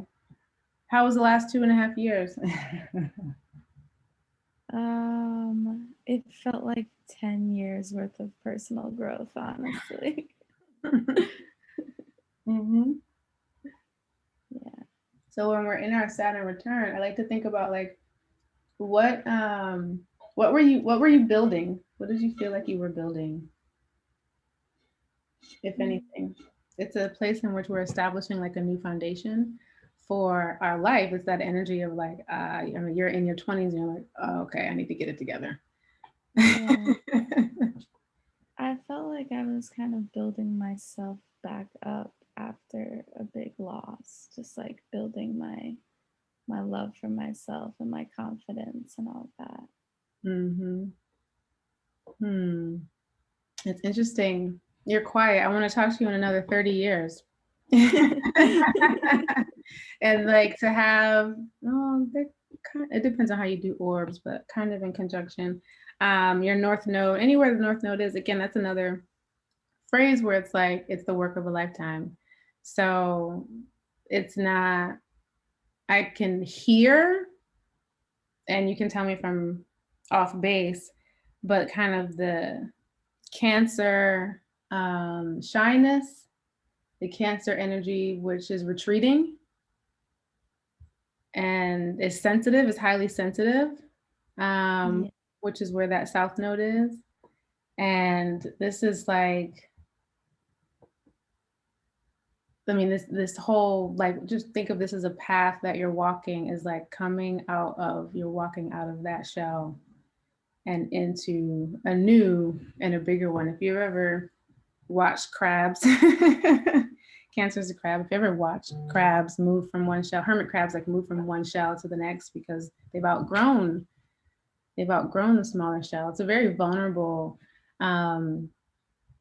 period. It's a short period, but it's a very vulnerable period in Cancer and crab like their period of growth, where it's like them out of their shells is anything happens and it's like boom, they're taken out. Mm.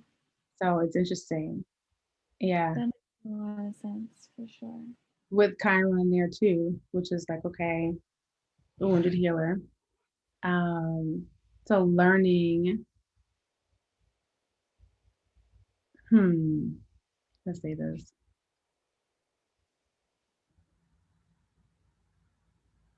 Learning how to always be at home within yourself. Like your safest place is within. Mm-hmm. And not being so attuned, it's hard not to with Cancer energy, but so attuned to the energy of others where it becomes to the point of like you absorb it to the degree where you feel like you have your own feelings, but you feel what they feel, but that's not what you feel. Does that make like it's confusing? Yes. Oh my God. It's too much. But it's like you were feeling fine. Somebody in the room was not feeling fine, and suddenly you don't feel fine. Yes. Definitely relate.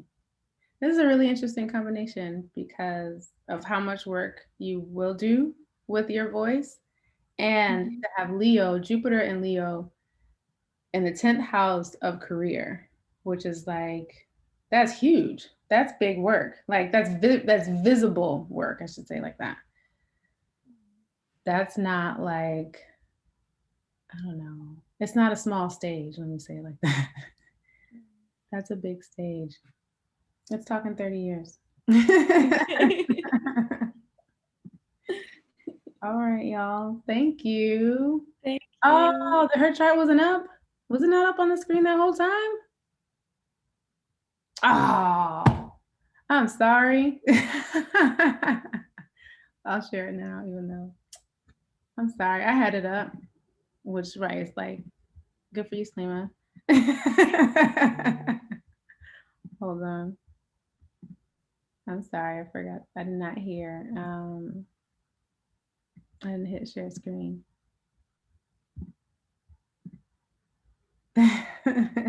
So what we were talking about was all of this energy in Capricorn in the 3rd house with the North Node, South Node, and Chiron in conjunction on top of each other in Cancer, and then that Leo,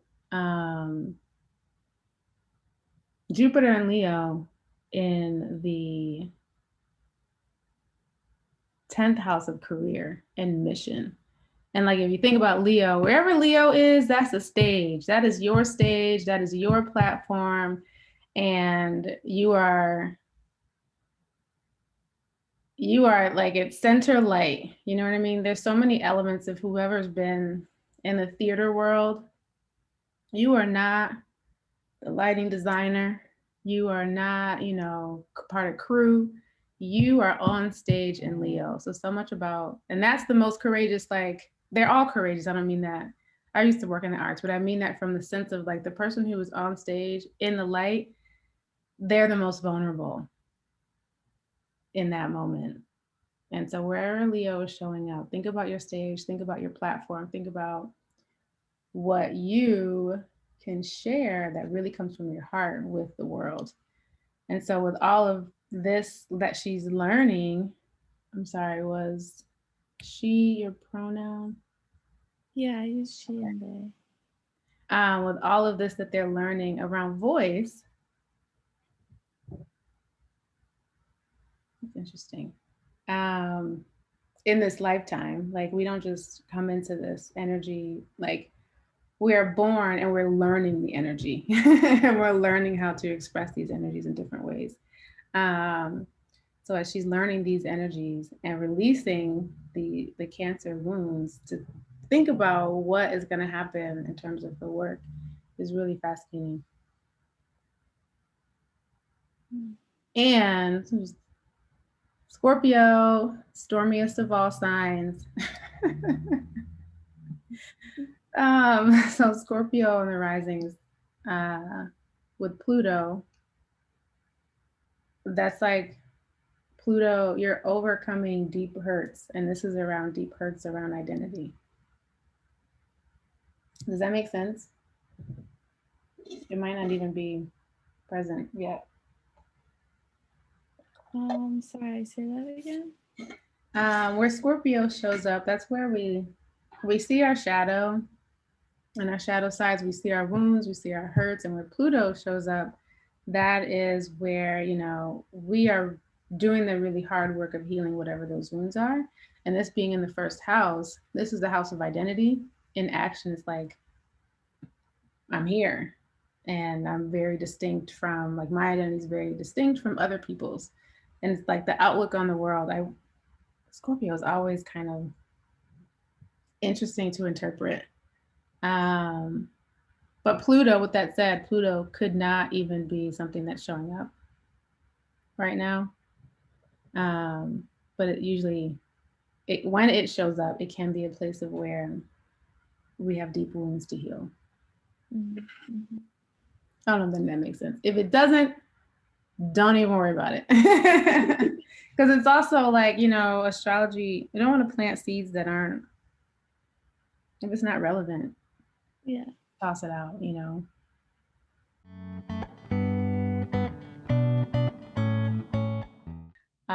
Very glad that you're here this morning.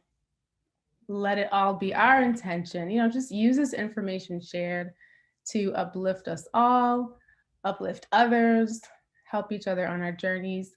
I'm going to cover the following. Here's what Capricorn energy is all about. A snapshot, you know, can't cover everything in an hour. Capricorn through the 12 houses, so you can see how this energy plays out in your life, like based on your chart placement. How to use Capricorn energy for good, body parts that are ruled by Capricorn, self-care practices that can help us channel our Capricorn energy, herbal medicine that encourages balance for Capricorn, some planetary transits to pay attention to. Oops, I didn't change that, 2021.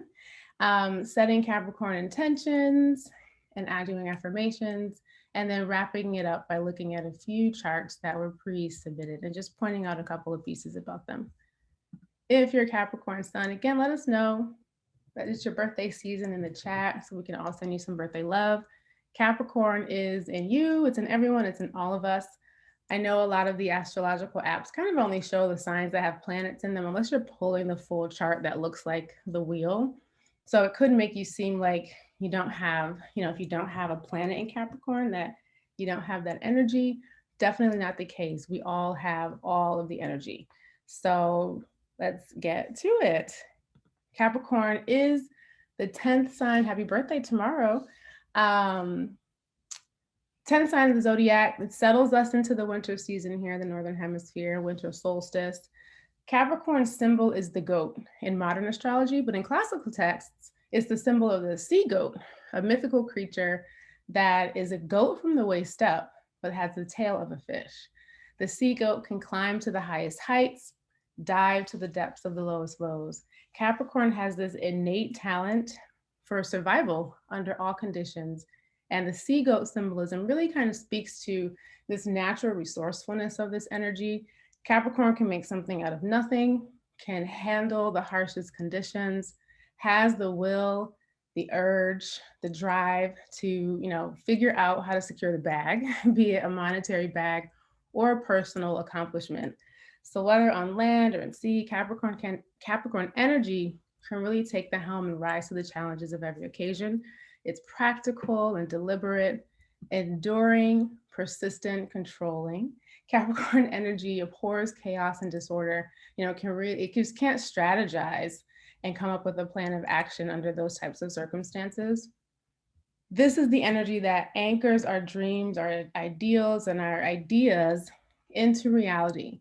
Capricorn is a sign of manifestation in the physical reality. So wherever Capricorn is creating or building, you know, it also has a practical use. It is because of Capricorn that we have the systems we have in our everyday world. Like, look all around you at the things we use on a daily basis that we kind of take advantage of. Highways, for example, that could be a really great, you know, application of Capricorn energy. Really think about what it took to create this national system that connects us and the decades it took to actually construct and how we continue to build upon it. Like this is Capricorn providing a really obvious practical solution to a problem and having the endurance to see it through to completion, knowing full well that it's a huge undertaking. Capricorn is a magnet for responsibility. I hear many of them complain about the weight of responsibility on one side of their face and then agree to do another obligation in the next breath. There are certain people in your life that you know you can call and ask for help and they will show up. These are loyal Capricorns in your life. They are trustworthy and dutiful. A yes means yes, a no means no. A hesitation likely means they're exhausted and don't want to, but they will for you. Capricorn wants to build, can't help but to think about, how to make things more efficient. Capricorn quietly gets to work while others just kind of like talk themselves into circles, talk around ideas. Capricorn is like, what are we gonna do about whatever it is that we're talking about? Can we get into acting? Caps like to work, like to get their hands in the dirt, and whether or not, Cap feels useful really kind of directly contributes to its inner sense of worthiness. My wife, Tammy, is a Capricorn rising, and it's funny because every day she kind of goes through this list of things that she's done in a day as a measure of whether or not she did good. So with Cap, there's this internal meter that really kind of measures like, have you done enough? Because done enough, means good enough. And this is one of the ways that Capricorn can kind of tie itself into knots because, even, with every item that's on the to-do list that they check off, they still find a way to like move the goalpost, to add another thing. And so it's enduring energy that is rarely celebratory of what it has accomplished. It's just like, nope, on to the next task. Of course, to the rest of the world, Capricorn's work is not tied to its worth. No one's is, but we all, have this energy. So we all kind of feel it in some sort of way. Capricorn energy likes to feel useful. I use is one of the key phrases of Capricorn. And we can kind of view this in two ways. Capricorns have been known to be users in that, they'll kind of do whatever it takes to get what they want, get to the top. This is a type of use that, kind of has the intent of taking advantage of. We all kind of know this energy well. If someone, maybe, you have a famous friend and they befriend you. I was wondering about Alexander Hamilton. Thank you, Kelly. This is the type of use. Yeah, like they have a friend and say you have a famous friend and they befriend you because they really want to get to your friend. Or, if someone offers a favor or to help, knowing full well that kind of like in the back of their minds, they really haven't asked, but that's going to be revealed after they've kind of done this thing for you first. Like we can all kind of sense when we're being manipulated and used. Definitely, this is the lower vibrating energy of Capricorn. If you have a lot of planetary emphasis in Cap in your chart, something certainly to be mindful of. Capricorn energy can be really so focused on what it wants to achieve, what it wants to get done, on getting that recognition and reaching the goal kind of by any means necessary, that it becomes robotic-like and loses its humanity. Remember that we don't get where we are alone. This entire lived experience for us all is about relationships. While you might be the goat climbing the mountain, you're interacting with real people and not merely stepping on ledges. Be nice to the people on your way up because you'll meet them on your way down. That quote by Wilson Meisner is very appropriate here. Capricorn is our final cardinal sign and shares this company with Aries, Cancer, Libra. And what all of the cardinal signs have in common is their like single-mindedness, their ability to focus on this intense urge within that's vital and to go for it. It's vital to how they express their energy and survive. Aries is single-minded with its like I am survival, with its individuality, independence rather, that's a better word. Cancer is care, Libra is belonging, and Capricorn is self-actualization. Self-actualization, according to Cambridge Dictionary, is a person's desire to use all their abilities to achieve and be everything they possibly can.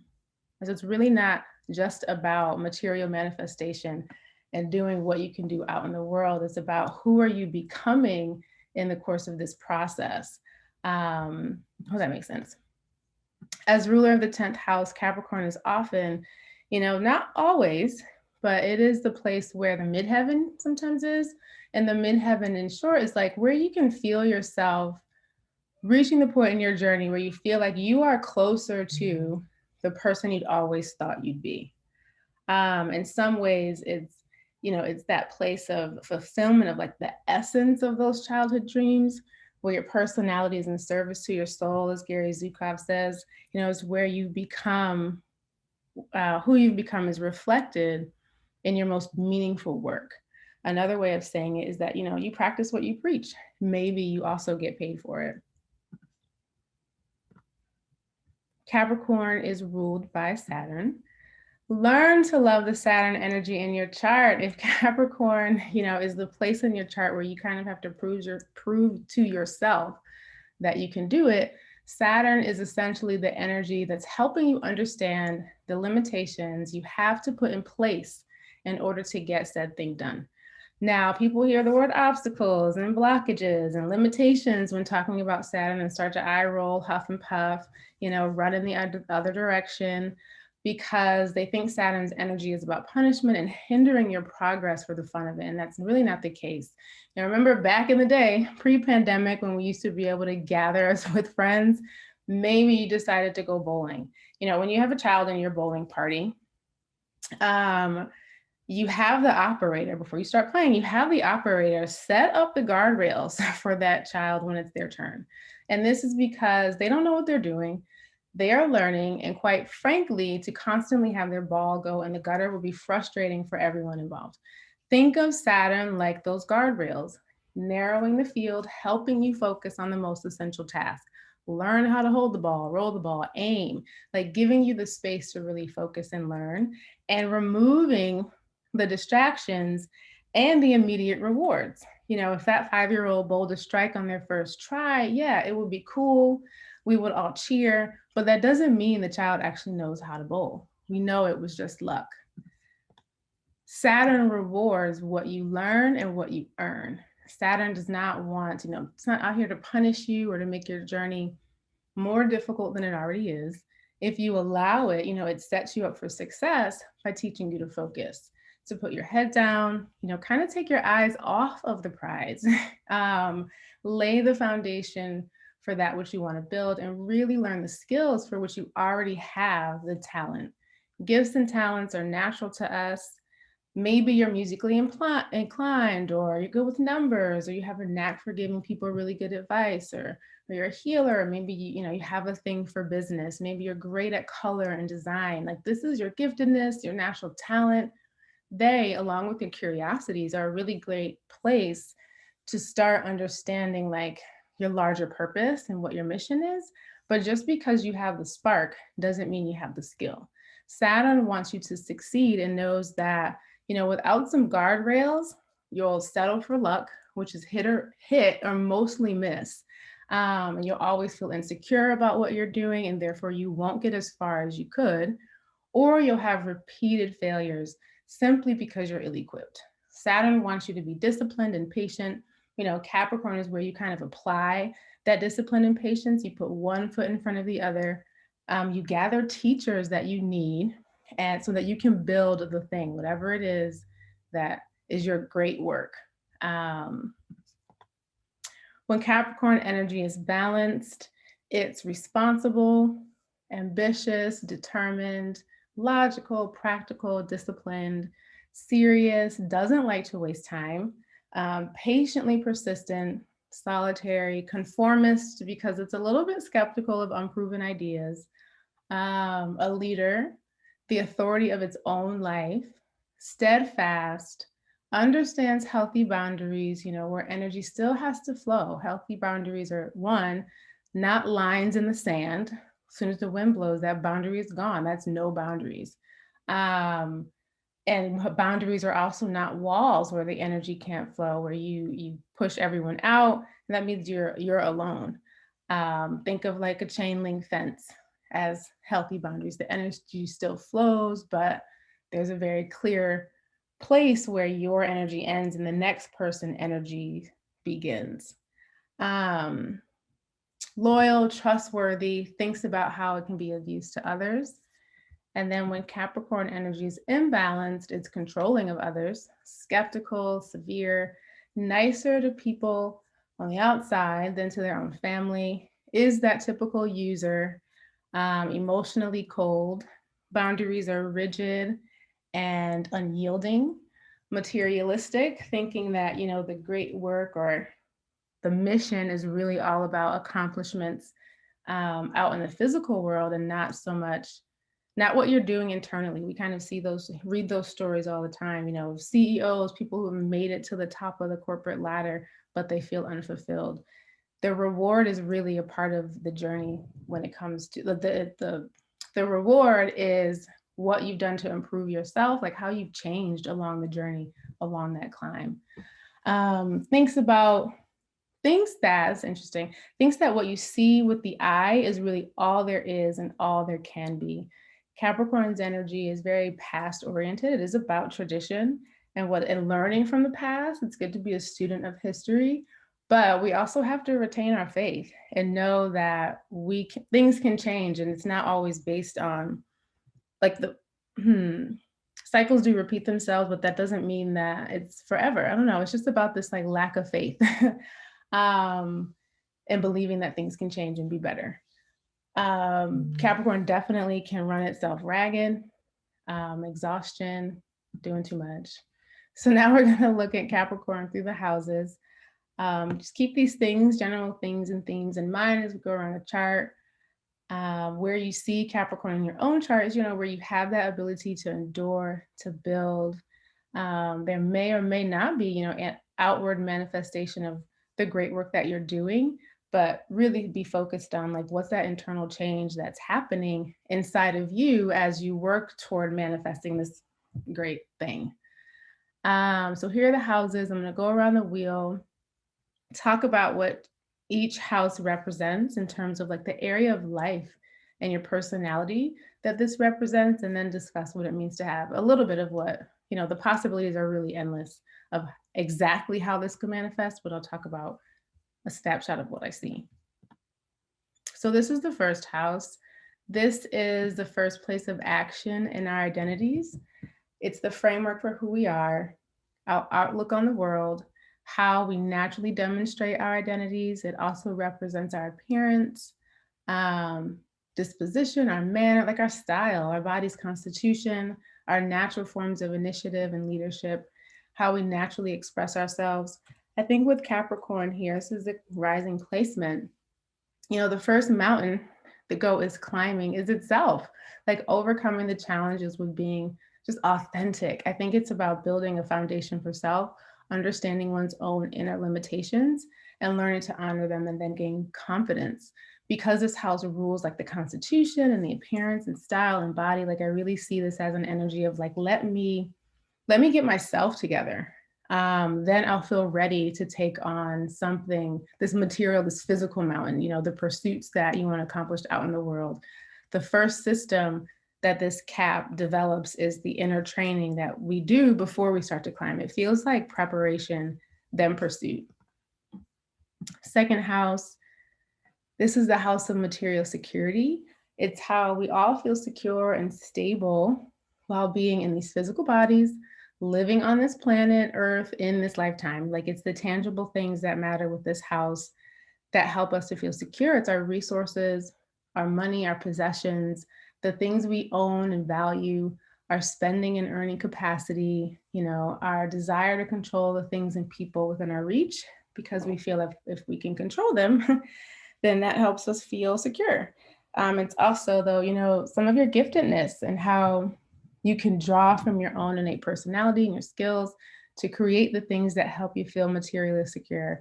And there's also this element around like the second house work is really also about achieving peace of mind, especially when you think about it in terms of money and like how much energy money takes from us in our day-to-day, how much it robs us of when we don't have it. And like that, you want to get yourself to a materially secure place where you can relax your shoulders around money, where it doesn't feel so tense. Sag is on the rising.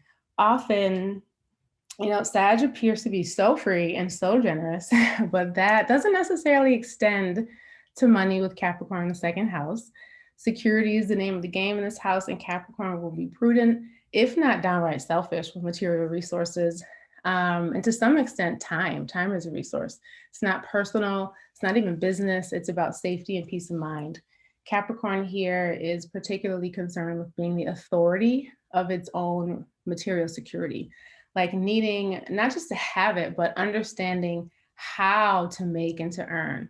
Remember, wherever Capricorn is, there's this element of learning involved, as well as building a system. So like budgeting here, whatever, like a system for managing resources, it will be really important for this type of Cap energy. Third house. This house is all about how we think based on the people we associated with in our early environment. And this house is how, like, our assumptions and our perceptions of our world were first created, how we exchanged and assimilated information in that early environment, not so much whether or not someone's intelligence, more of like how you formed your unique intelligence. This house also signifies your early education, early learning environment, siblings and your attitude towards them, short journeys and trips, memory, perception, speech, how you express yourself through writing, speaking, other forms of communication, and some of your taking for granted skills, because we often take for granted the things that are closest to us. Scorpio is on the rising. I include the rising a little bit because that really shapes how you view the world and kind of colors the whole wheel. So that's why I'm mentioning the rising with each of these. So combine Scorpio's like storminess with Capricorn severity, and you likely have someone who needs to guard against depressive tendencies. This person is serious-minded, not necessarily pessimistic, but realistic to the point where it can be hard to believe in the good in people and in the world. Like, I see a student of history, a serious lifelong learner. This is like need to know it all energy, not necessarily know it all energy, but just that urge to learn, likely in formal and traditional ways. And strong, this person could also be an excellent teacher. Yogi Bhajan said, if you want to learn something, read about it. If you want to understand something, write about it. If you want to master something, teach it. Fourth house, this is all about home and domestic affairs.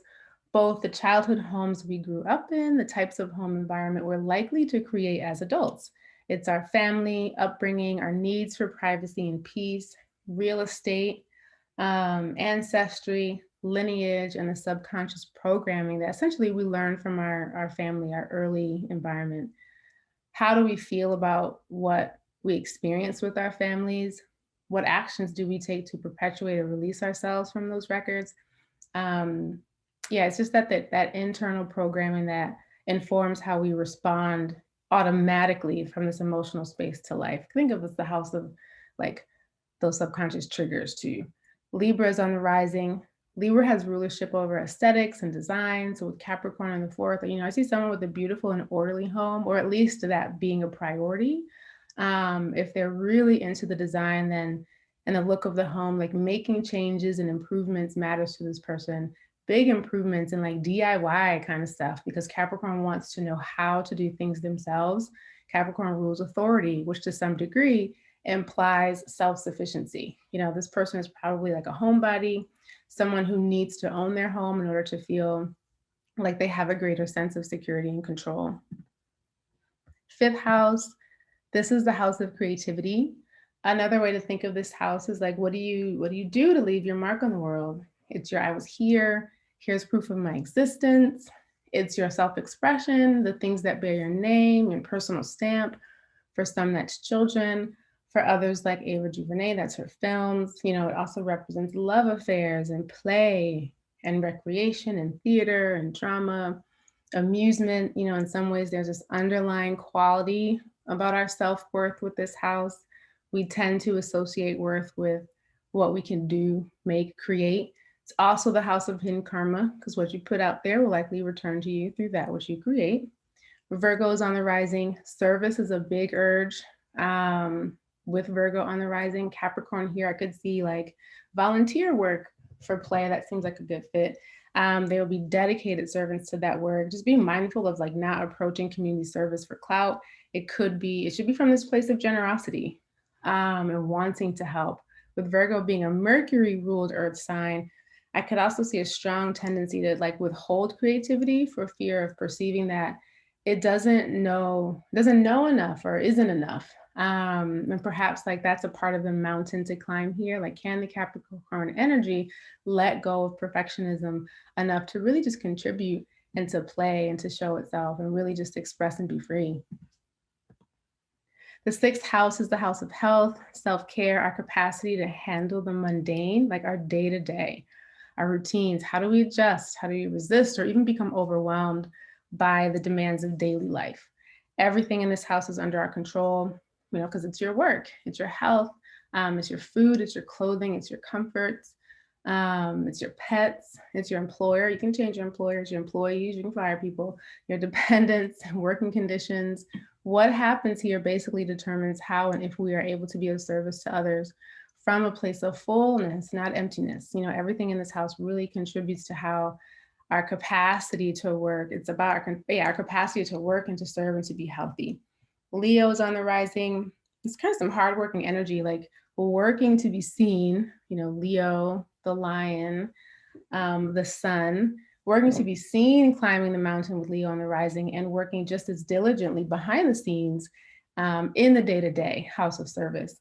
Not much, you know, can get in this person's way once their mind is made up, perhaps except the exhaustion that comes with overexertion of will and pride. I do see a lighter temperament with this energy combination.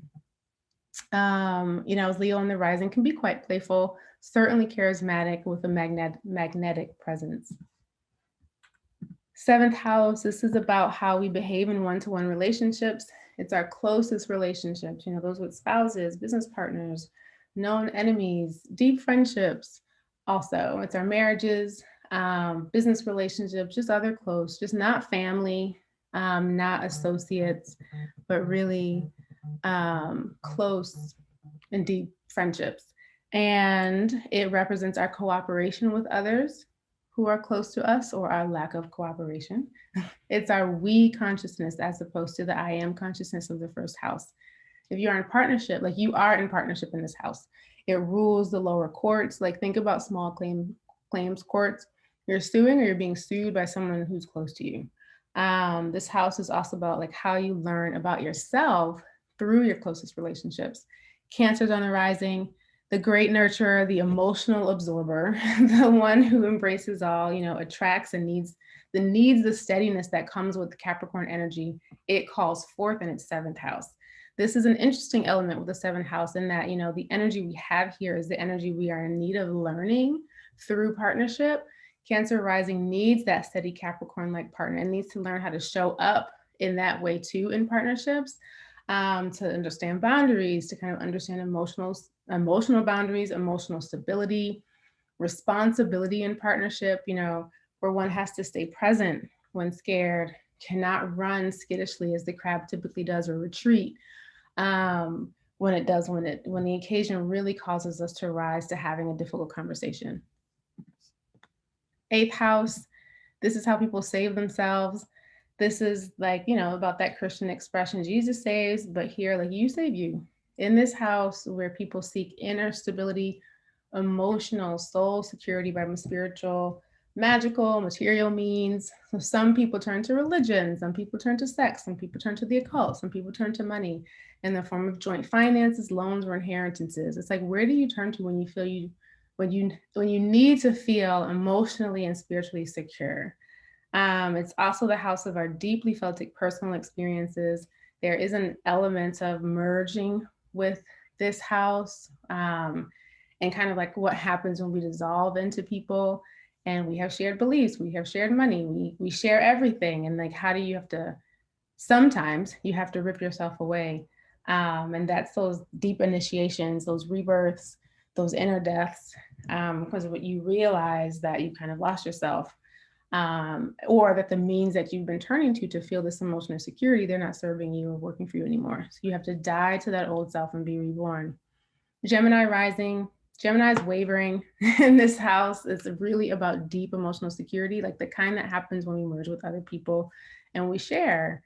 And when we merge, in our most intimate relationships, that's when our deepest insecurities and fears and what lies in our shadow emerges.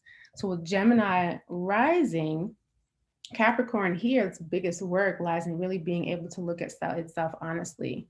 Psychoanalysis is not the superficiality of Gemini sometimes. Like I feel like Gemini, it's very logical, kind of like this, like linear, it's not superficial, but very rational and kind of like not one layered, but the call here, what making sense, is to go to the depths.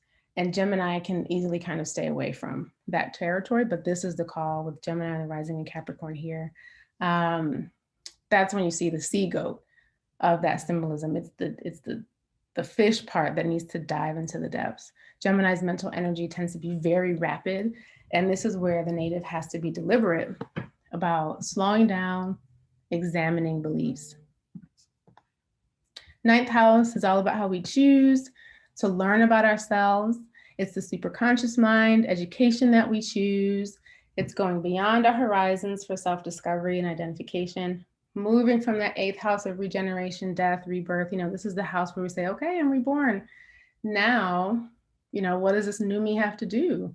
You have to learn about this new self, this new identity. So this house is associated, with our religious and philosophical attitudes, foreign travel, long journeys, educational experiences that we choose, higher education, apprenticeships, also intuition and spiritual visions, publication. It's the house of self-understanding and those experiences that take you outside of what you think you know. Taurus is on the rising. Capricorn here takes a practical approach to learning about the world in new ways.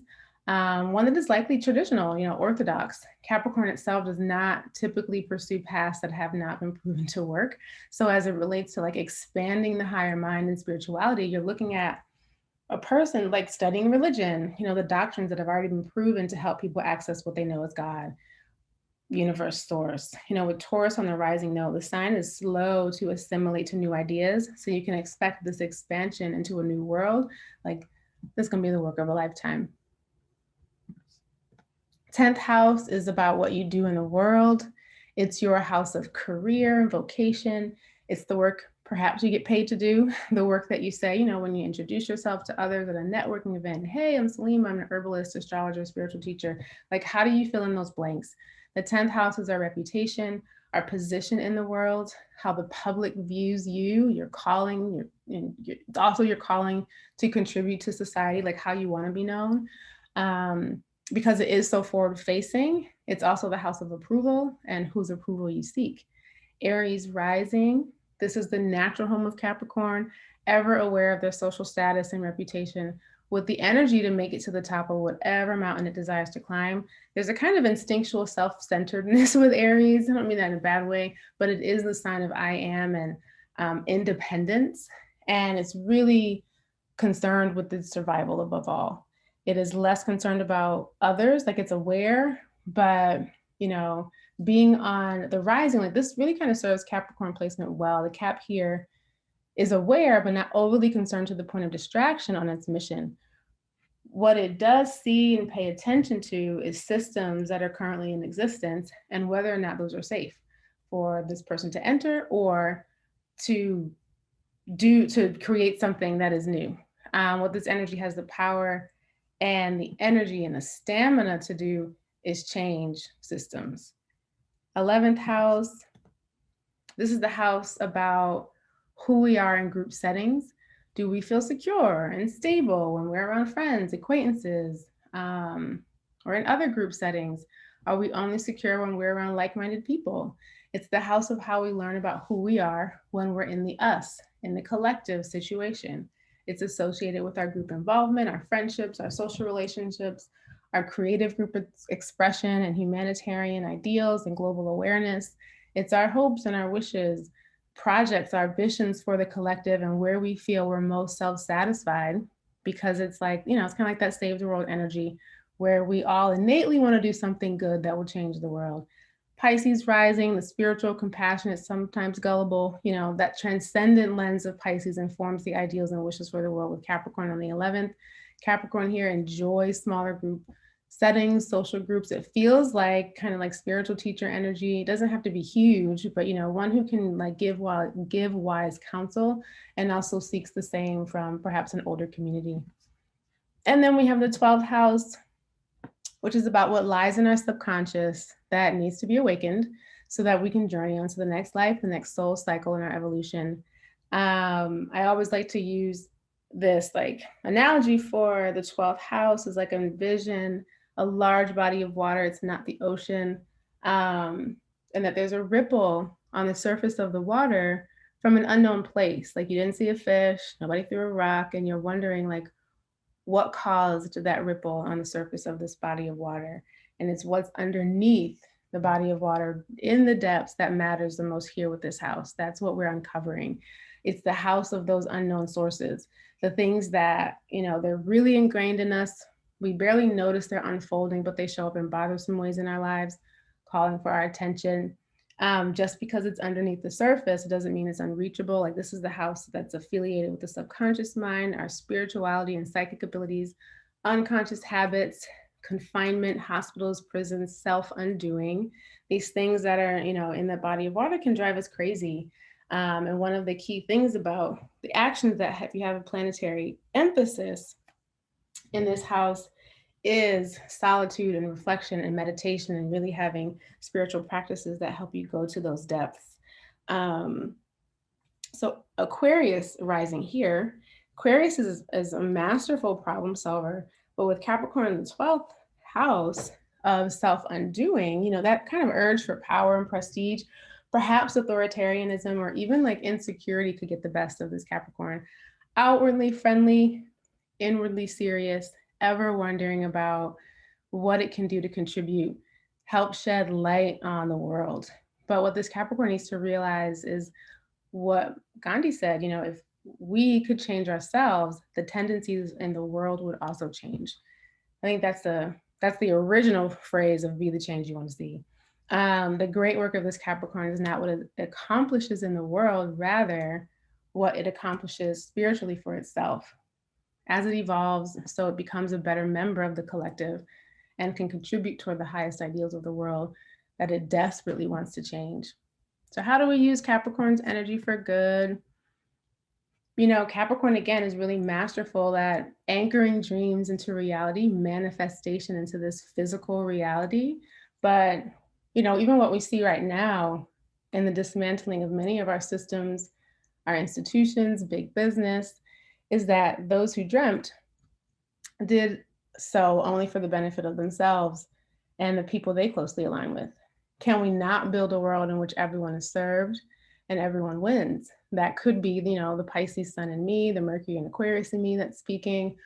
You know, Capricorn in and of itself, you know, doesn't believe that what it has not already seen with its own eyes, like that it can change. Capricorn doesn't pave new paths, but it does take those paths further into higher heights, higher places than they've ever been.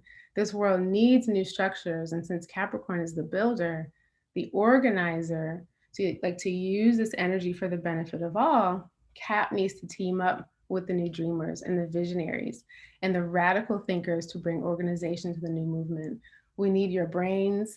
We need your endurance, your perseverance, your innate gifts at turning chaos into order into structure that one can build. Not just like I think about a house or I think about like the foundation of a building. And think about that foundation. If you want that foundation to support one story, or do you want that foundation to support hundreds? That's what we're building with Capricorn, is the foundations that can support and serve the needs and sustain the needs of the world. Medical astrology. Here's what it looks like physically when Capricorn's out of balance. So like in medical astrology, you know, like all the signs have rulerships over different body parts. The planets, which we're not going into here as much, rule the physiology and the pathology. planets, they alter the functions of the body parts in different ways. But I'm just going to talk about the sign and what are some of the common ailments for the sign of Capricorn. Rules the bones. Think about the skeletal system being the foundation. So it rules the bones, the knees, the skin, joints, teeth, anterior pituitary gland, which was responsible for secreting several hormones in the gallbladder. There's more, but that's a good basics. Capricorn imbalances can produce low vitality, but they're tenacious. They live long lives. Afflictions in Capricorn produce eczema and other skin issues, erysipelas, I don't know if I said that right, leprosy and digestive disturbances, skin, bone, and dental problems, deafness associated with small bones of the middle ear, pituitary tumors and disorders, Parkinson's disease, depression, and discontent. What self-care practices and herbs for Capricorn energy? What balances it? Regular movement, massage, heat and warmth, stimulating foods, solitude, time in nature, gardening, play. This is actually not something that people talk a lot about when it comes to Capricorn, but you can't just work. Capricorn, you have to think about the play being how you can integrate whatever you're working on, like whatever system, whatever you're building, whatever your great work is. You don't know everything that you need to know in this climb. And as you are learning and acquiring new skills, you need to be able to have time away from this massive mission to integrate, and play gives Capricorn the opportunity to kind of integrate and to get its mind off of the mountain and to just have fun. Like, it's really important for Capricorn energy to have fun. I want to say, Tammy, we pulled cards for an entire year. I think she got the Bast card, which is the cat, and it's play a whole year of just like, you need to play, you need to relax, you need to, you need to laugh. Good company, laughter is really important. Bright surroundings, like let in the light in your home, use the sunroof in your car, meditation and mindfulness practices to guard against depression and melancholy. And so it's interesting because this is like every sign has its tendencies for how it can get to depression, right? But with Capricorn, one of the things that I've seen is that it gets itself all wound up, all tied in knots, because it thinks that it should be there already. You set a goal, and I've done this myself. So I'm thinking from my Capricorn in the second house with Moon and with Venus. And you set a goal and you expect it to unfold tomorrow, like literally. And so the depression comes in just from thinking that you should be further along than you are, and getting down on yourself for that. And so I think one way just to kind of guard against this, of course, like all of these practices, but to be really conservative, Capricorn's also conservative, but to be really conservative in your goal setting and just put 10 years on it. Just say that it's going to take you 10 years, and that'll lay off on some of the pressure that this energy puts on itself. And these are like, to each of us individually, these are big mountains. This is big work that's inside of us, because we're not just trying to achieve. There's that, that achievement in the physical realm that comes with it, maybe for some, but it's really learning about who you are at each plateau, at each stage. You're realizing different things about yourself, and what you're learning along the way about yourself is really that's the joy in the journey. I know that's cliche, but you want to be able to get to that top of the mountain, whatever that mountain is, and not be, be the person who's like, oh, I'm completely unfulfilled. I got all the money, all the luxury, all of that, and I'm emotionally unfulfilled. You want to get to that mountain and be like, wow, I did it. And I became this person who I always thought I could be in the process. Then you still have all your relationships, if not, more, because you didn't just kind of disregard the people on your climb up. A couple of things that you can ask yourself about Capricorn and where it is in your chart. Where can I be steadfast? What skills do I need to learn to enhance my gifts and talents? And am I climbing around the right mountain? We have to choose. I mean, I think that it chooses us and we know, but we do have to be careful that we're choosing the right mountain. And remember that we can turn around. Like, yeah, we can stop pursuing things that we realize along the way don't serve us. Yeah. And there's an element too of like every project also is not a mountain. Sometimes it can be really simple and we don't have to like, there's that element of, I think we see it on social media a lot, where about endurance or about, the resilience. It's like, we don't have to be long suffering and approach everything as if it's a big, huge undertaking. Some things are simple. Herbal blend. These are the plants I chose. And it tends to be a combination of like, like spiritual, physical needs, and like planetary, energetic. So plantain with Capricorn just being cold and dry, plantain bringing in some of that internal moisture. It has mucilage, it has a moistening quality too. It's a Venus plant, softening into flow. Tulsi is adaptogenic, heart opening, antidepressant, keeping us soft and being easy on ourselves, helping us to combat, those depressive tendencies, helping us also to cope with long-term stress. Cinnamon, I love cinnamon as a Mars plant. It keeps us moving. It keeps us like in right action. Like, I don't feel like Capricorn actually has a problem with movement. Sometimes we can, it's about maybe like manage our movement. Sometimes we do need to go a little quicker than we do. And I think cinnamon adds that fire and that warmth and that movement. Mullein is a respiratory herb predominantly. It also has lots of other ways that it supports us. But I was symbolically like thinking about our oxygen levels as we rise and as we climb, and breath support, and how, I don't know if people hike. I would not call myself a hiker, but when you're in places where, you have to change your breathing because you are in a new, I don't know, ozone level. I don't know what it's called, y'all, but when the oxygen is diminished, and this can help us return to our breath. And then like oat straw or nettle or moringa, mostly for like the nutrients in these plants. Capricorn energy, especially if there's a dominance in the chart, it has a tendency for vitamin and mineral deficiencies, like just as a part of its kind of constitution. So high mineral plants, and those three are that, and also really supportive to many other systems. So you can play, these are all,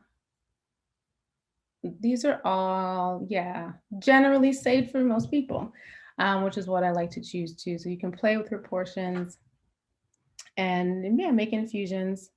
That's typically, 1 teaspoon to 8 ounces of fresh boiled hot water, steep. Thank you, Dr. Donna. Higher altitude, change in atmospheric pressure, less oxygen, body doesn't release well either. Boom. See, thank you. Mullein for that.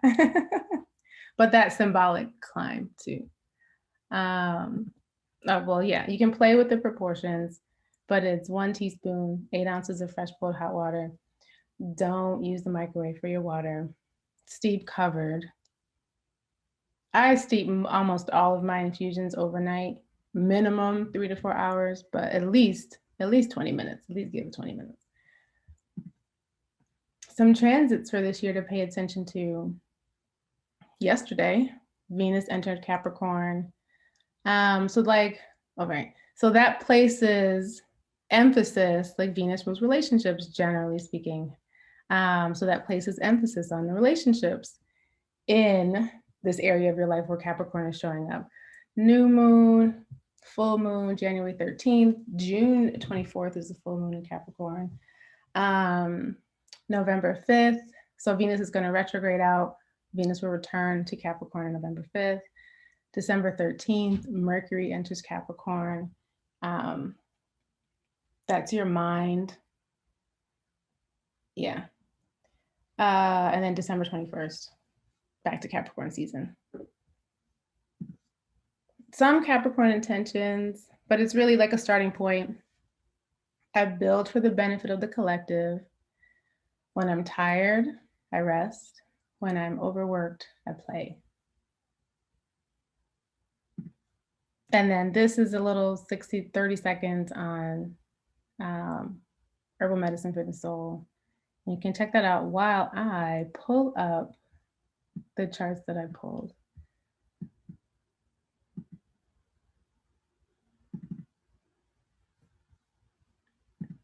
All right. And I'll turn my camera back on.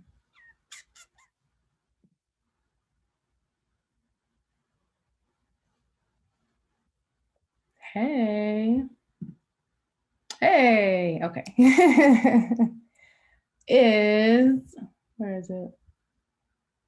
Tyranny. Are you here?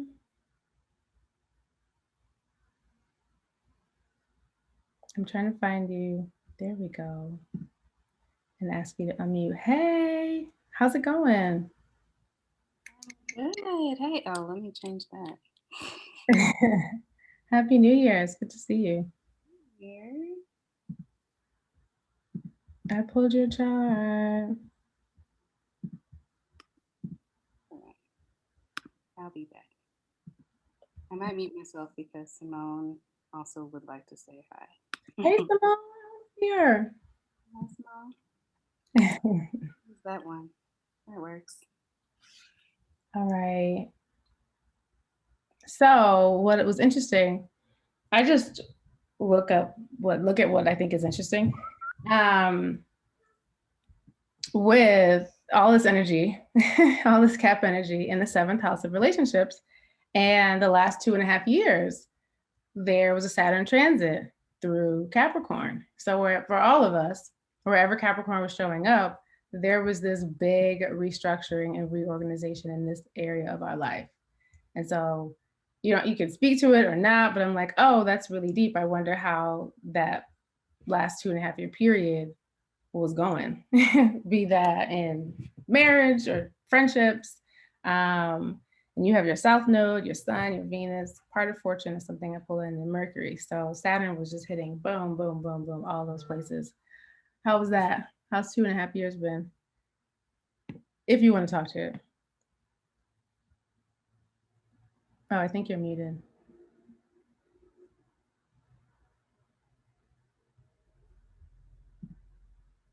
Okay. Sorry, I couldn't unmute myself. Sorry. Yeah. So I am going through a divorce. Hi, everybody. Nice to meet you. So that's pretty pertinent to all of that. Okay. Sending love for that. Thank you. That's big. Capricorn, Saturn transits bring big. Yeah, and they bring big changes. So it was like, soon after she was born. Mm-hmm. So yeah, so this is pretty illuminating. I mean, I've read a little bit about it, but this is certainly confirmation for all of that. Yeah. Yeah. That's big. Now Saturn is here. So you'll have some ease. Yeah. I left well, you know that I left Paris at the beginning of the lockdown and everything. So things have been easing. Good. So yeah. Good, good. Sending love. We can talk more offline too. What else did I see? Oh, your Jupiter. Your Jupiter Sag energy was also interesting too, because it's like you've got two houses that have stelliums in them, which is 3 or more planets in a house. And with Sag, you know, like Sag is the traveler, Sag is where we broaden our horizons. But you have Neptune here, which was really interesting. And that made me think about like almost like travel, be that in books or like just how you break out of routine, being almost like a spiritual practice. Like it's a place like where you can have transcendent experiences in this lifetime. I don't know if that resonates in any way. Like leaving your comfort zone feels spiritual. Yeah, I do think I feel more of an opening there for sure. Hence this workshop.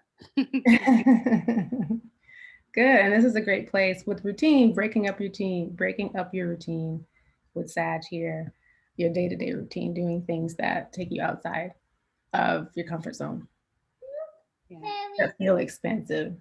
Yeah. Simone breaks up my routine. Hey, of course, right? I understand that. Thank you, Tierney. Thank you so much. Oh, you're welcome. This next one, this was interesting. Well, let's see if this person's here. Denicia?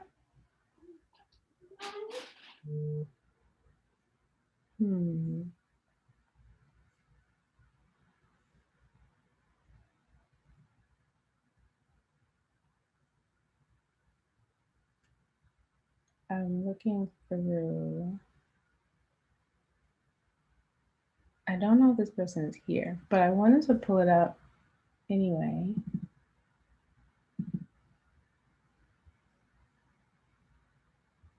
Oops.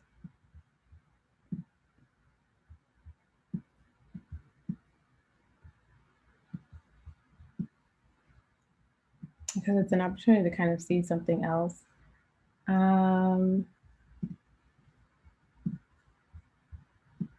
Do you all see my desktop? Yeah, you see the two charts? Okay. So this was interesting as I pulled up 2 different house systems. And I just wanted you all to see how different they can be. In that, and this is like more of a conversation to see like, well, what energy resonates most with this person. This is why we need the time of birth to get the rising sign. And the rising doesn't change. We see AC 29 degrees of Virgo. That's still the same here, but the first house can be completely changed. And we see this is, which one is this? This is whole, and this is Placidus, it doesn't matter. Oh, here's Placidus and this is whole. But that completely changes the energy. It shifts the houses, a whole house. It doesn't always work out that way, but in this case it does. And so with all of this Gemini energy, I was wondering with this person, like, oh, does this show up in your house of career, where, you know, it could kind of feel like a person who has many different careers in this lifetime, or has a quality of work that like it's the opposite of just like doing the same thing every day, where there's a lot of variety and stimulation and likely different types of people that they're involved in their work.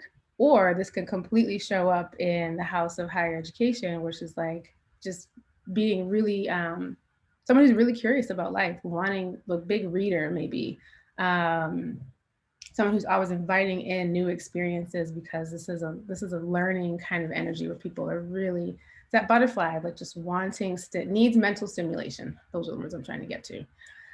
So I wanted to show how different the house systems can be.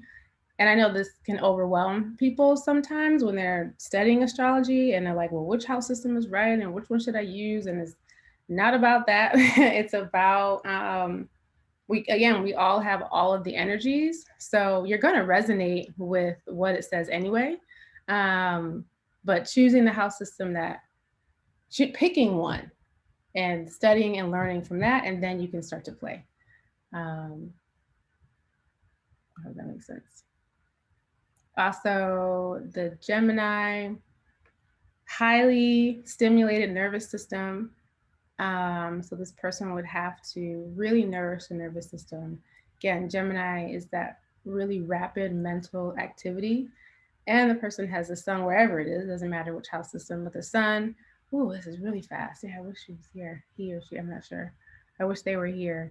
Because you have Mars, Moon, Mars, Sun, and Mercury in Gemini, which is like hyper stimulated. This is very, for Gemini in general, I use kind of the imagery that comes to mind is a ping pong competition inside of infinity mirrors. So if you can really imagine what that looks like the mental, it's so rapid fire. And then to have Mars, which adds more stimulation because it's a fiery planet. The sun is like your sense of vitality. So like needing this kind of mental stimulation, having many different, just like having lots of stimuli that enlivens this person. And then to have Mercury in its home of Gemini is just like, oh, I wonder what this person's mind is like. But Gemini is also the place where we can drive ourselves mentally crazy. So we need our nervines, like our nervous system relaxants, I would say sedatives for this person. And it was interesting too, to have all of this mental activity and to have a North Node in Taurus, which is moving yourself towards this place of a slower pace, steadiness, and simplicity. Yeah, that is an interesting combination. And then what is April? Is April Smith here?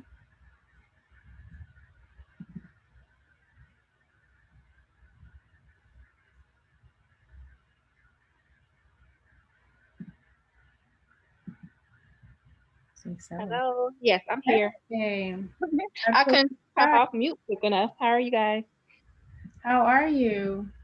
Doing well. Hold, let me cut out my camera. One moment. All right, here I am. Hey. Good to see you. What's your pronoun? I'm sorry, what was that? What's your pronoun? Oh, she, her.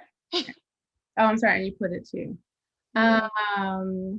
What did I find interesting about your chart? Oh, yeah. Where your eye goes. The Virgo Pisces oppositions, and hold on, too much is on the screen. Okay. So like we always feel, this is a whole spectrum of energy. So any sign is also related to its opposite sign anyway. And then to have planets there kind of emphasizes it's a tug of war, this internal tug of war. And so you have your North and South node, your Mercury. Yeah, it's interesting. Your Mercury in the opposite sign of one of its home signs. It felt very like equally spiritually oriented, kind of like this broad and depth, expansive way of thinking with this really detailed and critical and discriminatory, like discriminating way.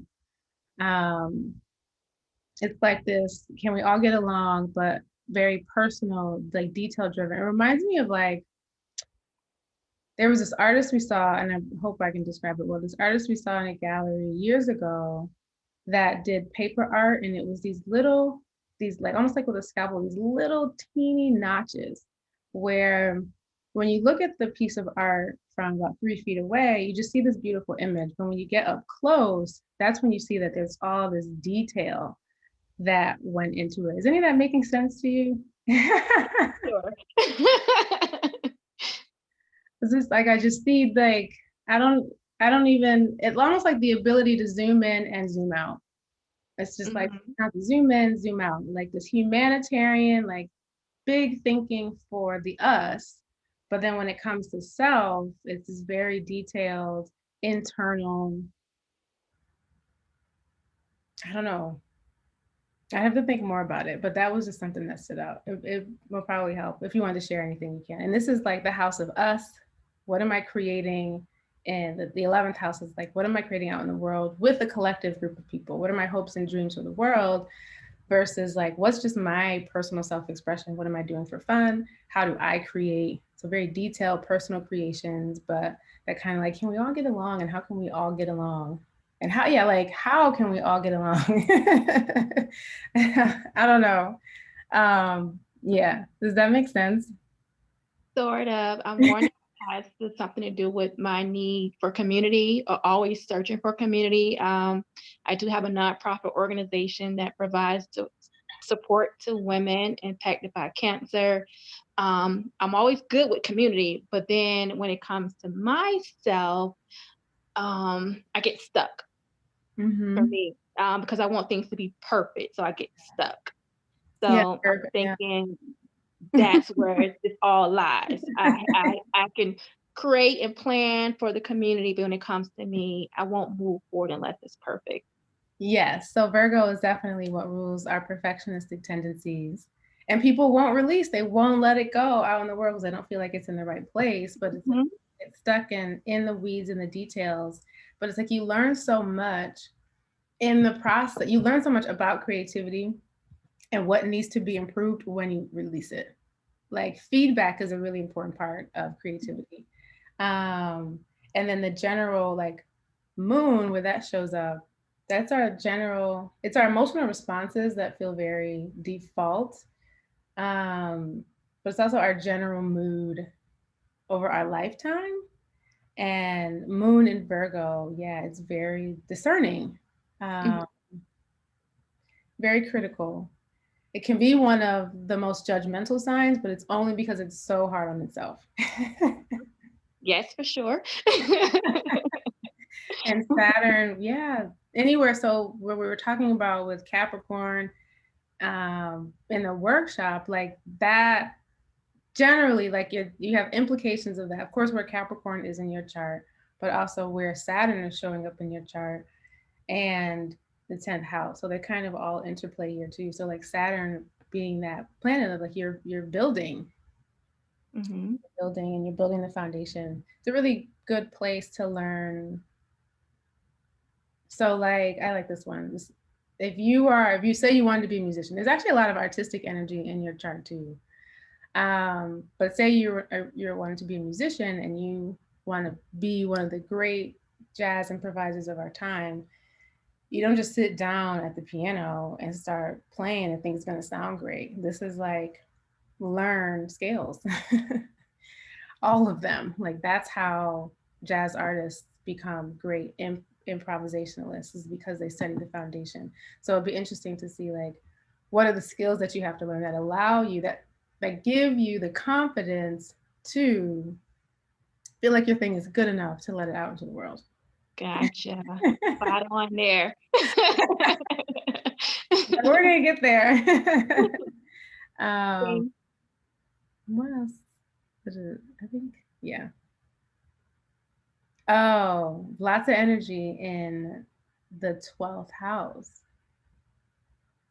So that was an interesting part too, especially you're talking about like not releasing your things. Aries in the 12th. Like Aries is the go-getter. Aries is very independent. It's the pioneer. But to have that, Aries is like an urge for action. Like if you were to think about, did y'all watch Hunger Games? No. No? Oh, okay. What about that show where the people, was that Big Brother? The show where they're living in a bubble? I mean, yeah, I Big Brother. That show. But that's what it makes me think about. If Aries is the first place where the personality like shows up in anybody's chart, wherever that's showing up. So think about just being dropped into this new environment, like Lost, that show Lost. You're dropped where they like the plane, you know what I mean? I don't know, it doesn't matter. You get dropped into this new environment, and the Aries energy is, what do you do when you get dropped in? And so say Aries is showing up in the second house for somebody. That person, because this is a house of security, that person is like, ooh, immediately I need to build a shelter. Like I need to find a safe, I need to build something that's going to make me feel safe and secure, like a structure. Does that make sense? But for you, this dropping in, it's in a house of, how do I say it could almost, it's like locked up, like almost like you don't know what to do when you get dropped in, because it's in this really spiritual house, this house of like solitude. Maybe you drop in and you retreat, you go away and you're like, I need to get away from all these people who I don't know. And I just need to be by myself for a little bit so I can figure out, I can figure me out. Yes, that's where I'm at now, to be exact. And so this can, because this is, yep, this is in Aries. This is locking up your action too. So it's like, it's really important for people who have planets in the 12th house. I mean, I think everyone needs to have a spiritual self-care practice, but it's really important for 12th house emphasis to have practices that quiet them. Like there's so much that happens just in solitude and quiet and meditation and dream space, where like this is a place where Aries can get locked up in fear. You know, like it's the hero, it'll rise to the battle, but like how do you get Aries energy to rise when it's not a battle, when it's not time to fight, to just kind of like be. So this is the place, like having that solitude and that practice helps you build the courage to just release and act, and like this is your vitality, right? I don't know. Those are things I thought of. Thank you, thank you, thank you. I appreciate it. I'm gonna take this too and just sit with it too after this. Oh, you're welcome. And these are just little things. But yeah, how are y'all doing? I'll give you the ability to unmute. We can jam for like, not like what herb hits, let me add some boundaries. Not what herb can I take for this? None of those questions. And here's why. I'll explain why. There's lots of different ways that we use herbalism. One of the ways that many people are introduced to the work is through, what herbs can I take for this symptom? That's fine. It works when something is acute and you're only gonna need that herbal formula for a couple of days. But once we're entering, most people ask me this question when they're like, they have something that's been going on for years. And that requires a lot more, and I need to know a lot more information about you, your constitution, what you're experiencing, like what is going on.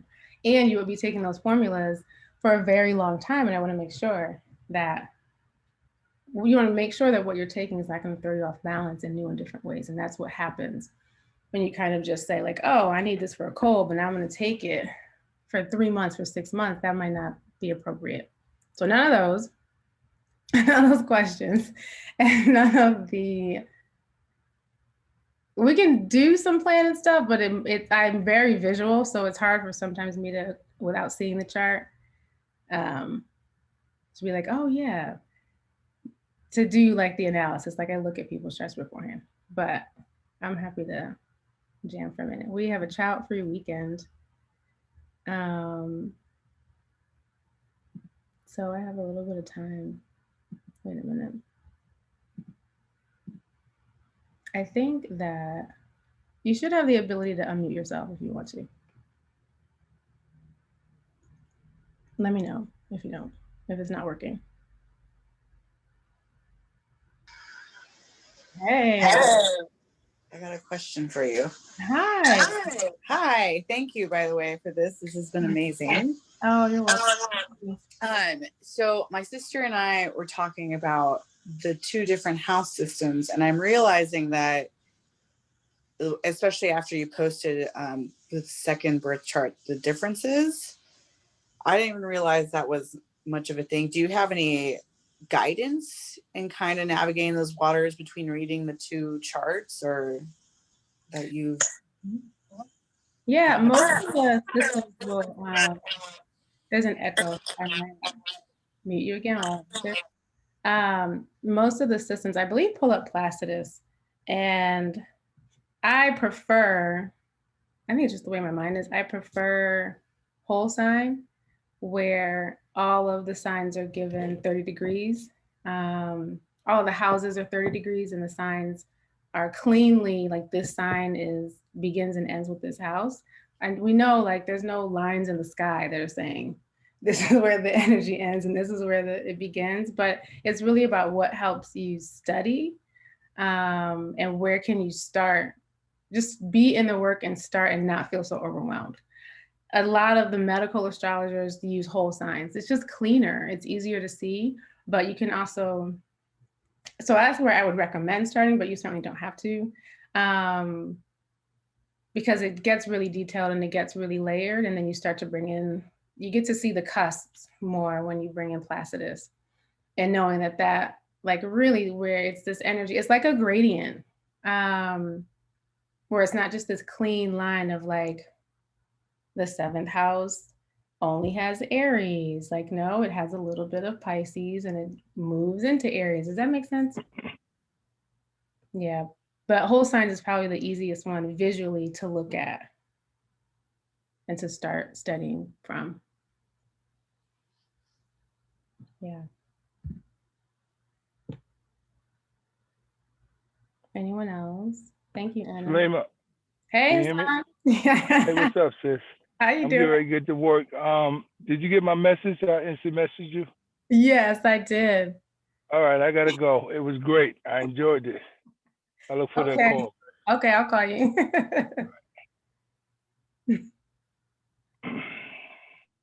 Anyone else? Hi.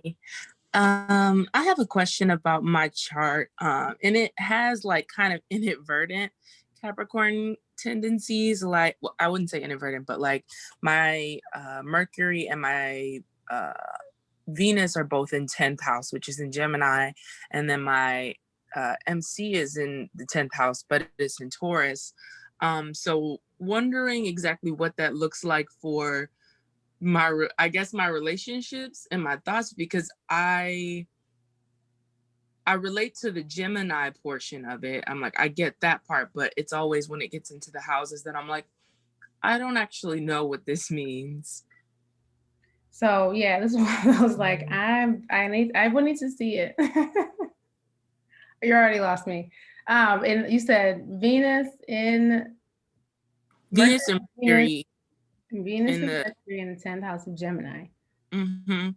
And then I guess like very close to it is Taurus, still in 10th house.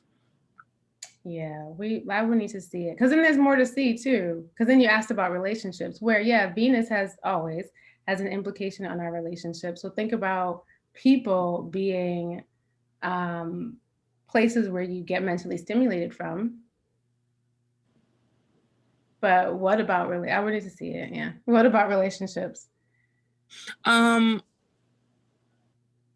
guess for me, wondering like, I don't know exactly what the 10th house. I got on a little bit late, y'all. Sorry. So I'm just trying to figure out like what the influence of 10th house is in my relationships, because I understand like that's a space where I need stimulation and I like a little bit, and I'm just kind of like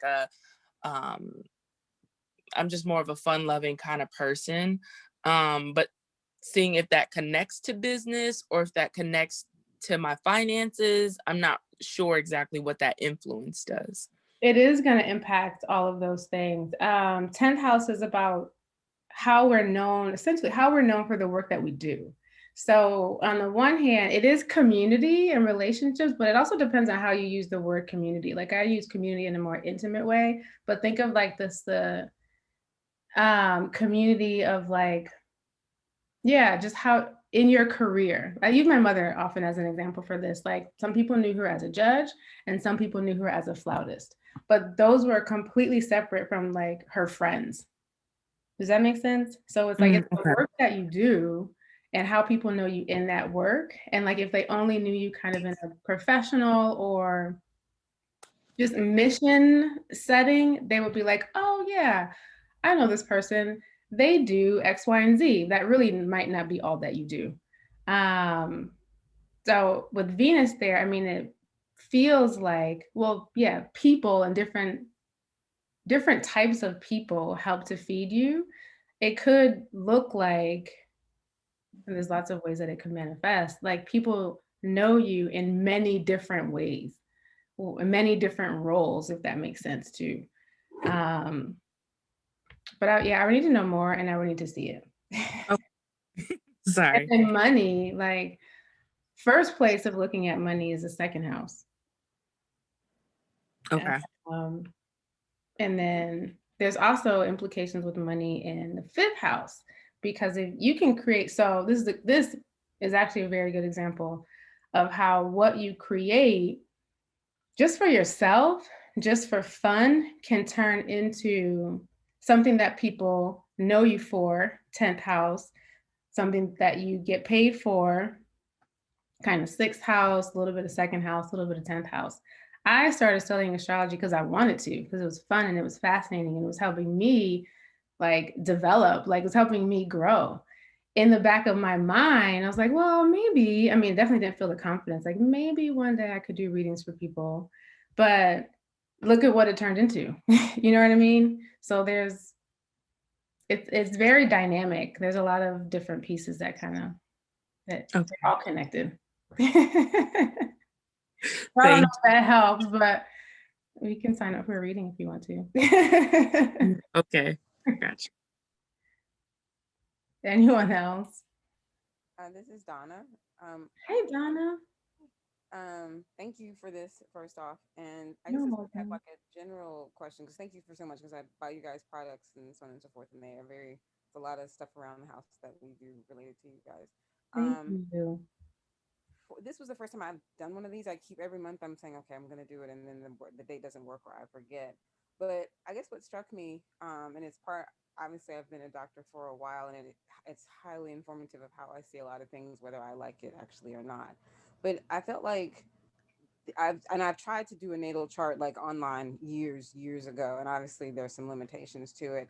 But how do you determine, I guess, based on what you learn once you do a reading, like sort of where you go forward? Because I feel like in our lives, what drives us to come to something like this sometimes is a discomfort or a struggle or a challenge that we feel like we've chronically hit and we can't break through, get around, or whatever, and solve it.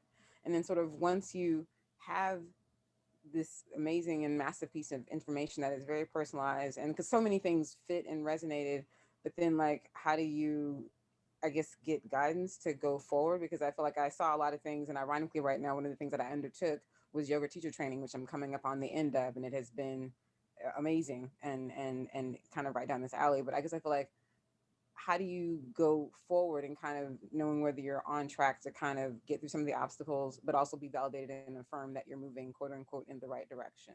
And I've signed up for a chart with you, I think, for next week. So. That's right. Okay, good. Oh, good. So that can be something that we talk through and talk about. So I want to make sure I understand. So you're wanting to like have confirmation that you are on your path and that you are equipped to, like, maybe it's about where do I find the equipment? That, and yeah, I guess I feel like it, because it feels, and I'm just not sure, because this is very new to me, and I apologize for taking up anyone's time. How, like, going forward, like I think like if you go to a therapist and you say I have these issues, and then you enter in a relationship or a contract and say we're going to do these X sessions, does medical astrology sort of have an equivalent where I say on a monthly basis I'll check in with you, or on a yearly basis, or or recommendations, or so on and so forth? I don't know, and it may be all for next week, but I think part of that is similarly were questions that I had around healing that we do in the larger program of being able, like, this is one of the many tools. And then herbalism is one of the many like crafts and practices that we're studying and learning. And then it's really that emotional work and giving tools and strategies for us to be able to do that emotional work and feel like not just constantly drumming up issues, but reaching points of resolution. Like that's the goal of herbal medicine for the soul, where you have, this is just the weird way that I was able to put it all together, because this is essentially a reflection of my healthcare system. And these are all the things that I do every single day that have helped me heal from trauma. But I think like specifically when it comes to like astrology, and astrological and council, it's because it's so big. I think it's in knowing more about like your story and where you are. There's other ways. I'm not sure if you are into numerology, but that's a kind of another thing too. There's other tools within astrology or just methods within astrology where you can kind of highlight and pinpoint what are the big lessons that are jumping out. And that can be the focal point. Like Saturn transits are super important because it's 2.5 years across this sign, this area of your life that is going to create, it depends on how you flow with it. It could wreak havoc or it could just be this restructuring. And so that's always a transit that is like, you know what, I'm really going to pay attention to this. I'm going to pay attention to this urge, and you feel it too. So there's also, and you were touching on that too, where there's a synchronicities of like, what are you feeling that just so happen to also align with what's happening astrologically. So I think one of the big tools is to keep honoring the inspiration, like you did with the yoga teacher training, keep honoring the inspiration, because you could not know anything about astrology, but if you honored your inner voice, you would remain, I mean, you're always on your path, but how much resistance we put in front of ourselves on our path is up to us. And the more we just listen to that inner voice and develop our intuition, the more graceful our journeys can be. So I think that you're doing it. I think the life circumstances, if it's like, I'm going through, I don't know, a career change, you know, that's something that we could like pinpoint in a chart and get really specific and detailed about, like, not necessarily here's what the next career needs to be, but here are the elements to pay attention to in making that decision. Does that make sense? No, it does. Because it's funny when one of the things that you talked to, there's so much that came up when you talked about familiar relationships, how we can be friendly outside but then struggle, and that's painfully nail on the head right now, like for the last 2 years, and it really over the Christmas holiday, you know, there was many explosions around that kind of stuff, and so, and even I have a 19-year-old, and sort of when I look at how the arc of our relationship during the pandemic, pre-pandemic, you know, it's similarly I've seen. So, you know, that's what struck me. Like, okay, so yeah, there is some alignment in sort of like the difficulty and then some of it going forward, but then, you know, okay, thank you. Yeah, and like one of the ways that I like to look at it too is just like, where are the meltdowns happening in your life, you know? Tammy and I would call them like the meltdown moments, because like that's where life is really pulling you to give more attention to and to find like resolution in this area of life. And sometimes it's our simplest choices. Sometimes we have to, you know, do really hard things like establish new boundaries, use our voice in new and different ways. You know, that's an interesting age, 19-year-old. And it's like the role changes, like your role in his life changes a great deal. And you're both in that tension, right? Where it's like, he probably still wants to be parented, but doesn't. And you're like, you still want to parent, but you might, what does it Oprah call it? You're moving into more of a consultant role. You know, I got to put him down as an emergency contact the other day, and I'm like, wow, this is a real shift. I can put him as my emergency contact. And like, that was the second time I had done it, but it really spoke to me. And a lady who was taking me down, she said, doesn't it feel great? I'm like, yeah, and no. Yeah. Oh, I'm excited to talk with you more. Anyone else? Hi, Selima. Hey. Yeah, I'm looking for the little bubble too. This is Regina. Do you have any tips on how an earth person could better relate with like a house full of fire people? Oh, that's good. That's interesting. How earthy are you? I don't know. I mean, I just looked at the chart like a couple of days ago, and it further down it just said Earth. So I don't know. What's your sun sign? Let me look. Just 1 second. I think it's is it Cancer? It's Capricorn. You're a Capricorn sun. How can Earth relate to fire? How is the fire manifesting? Because fire, okay, so all of the elements, right? and really visualize them, you know, like water, that could be, you know, just a one drip from the faucet, or that could be a downpour, that could be a hurricane. Well, you know, a storm, wind could be a nothing, right? There's that stillness when we walk outside and there's no wind. It could be just a gentle breeze, um, or that would be the hurricane, right? Or a tornado. Earth can just be stable ground, or it can be an earthquake, or something that creates like, well, water kind of creates a canyon. And then what's the other one? Fire, candlelight, or are we looking at a wildfire? Like, there's also where are people showing up. Yeah, I don't know. I guess they're more laid back and I'm not. You know, as far as getting stuff done. Mm. So I could resonate a lot when you talked about the Capricorn and the sign about goals and all of that stuff. Oh, okay. So it depends on the type of fire too. Like fire signs in general, like this is how we so let's use the imagery of like, okay, well, let me think. Fire is like, it's our vitality. It's how we feel zest and enthusiasm for life.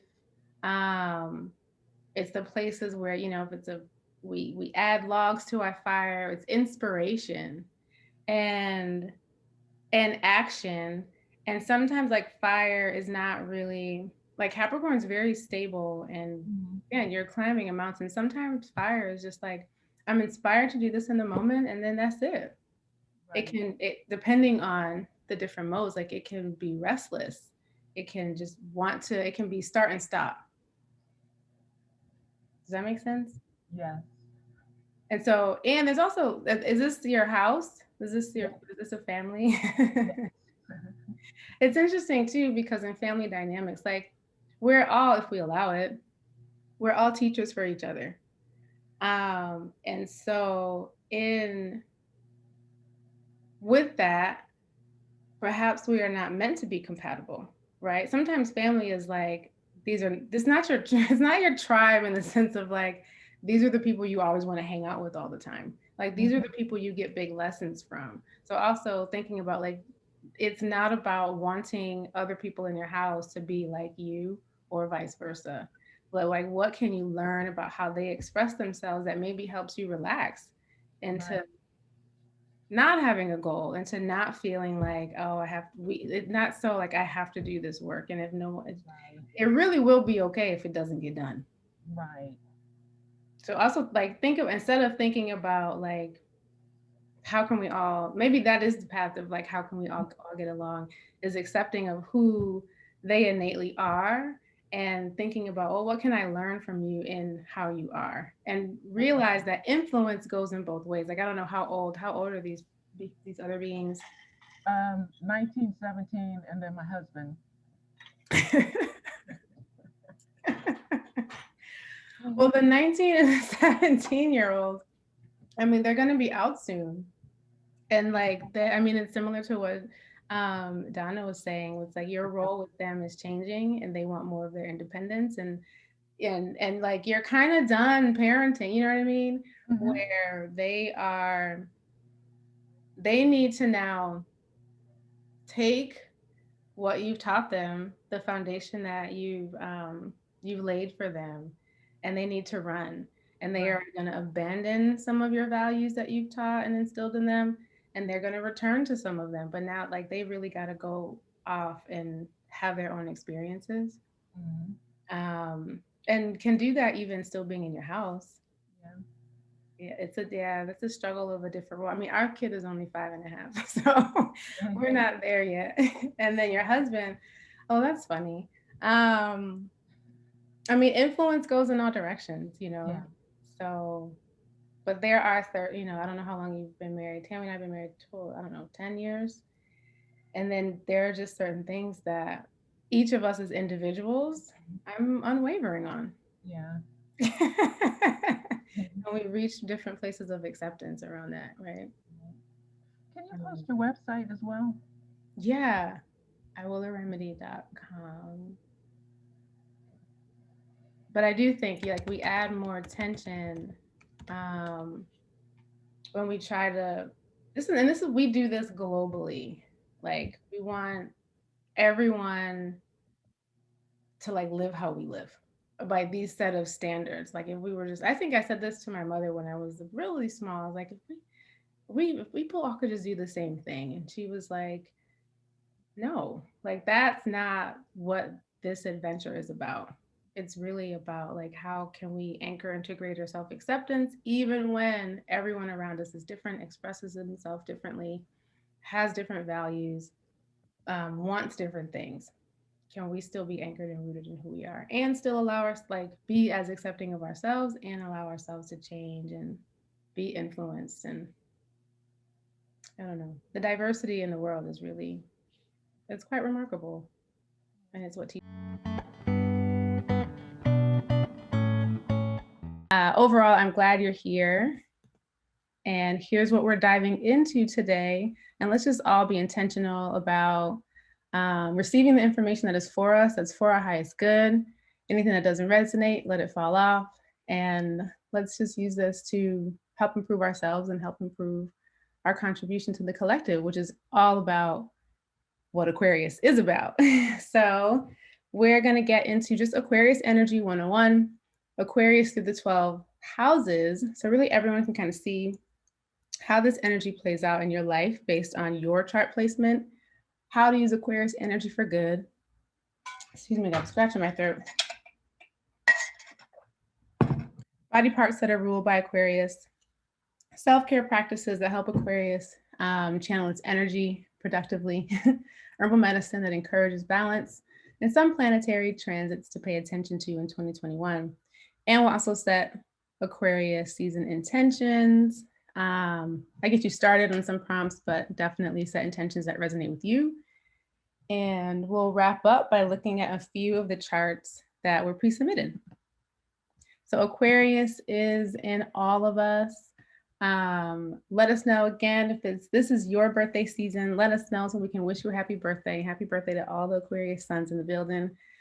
I know a lot of the astrology apps kind of only show the signs that have planets, which make it seem like, you know, if you don't have a planet in that particular sign, that you don't have this energy. This is not true.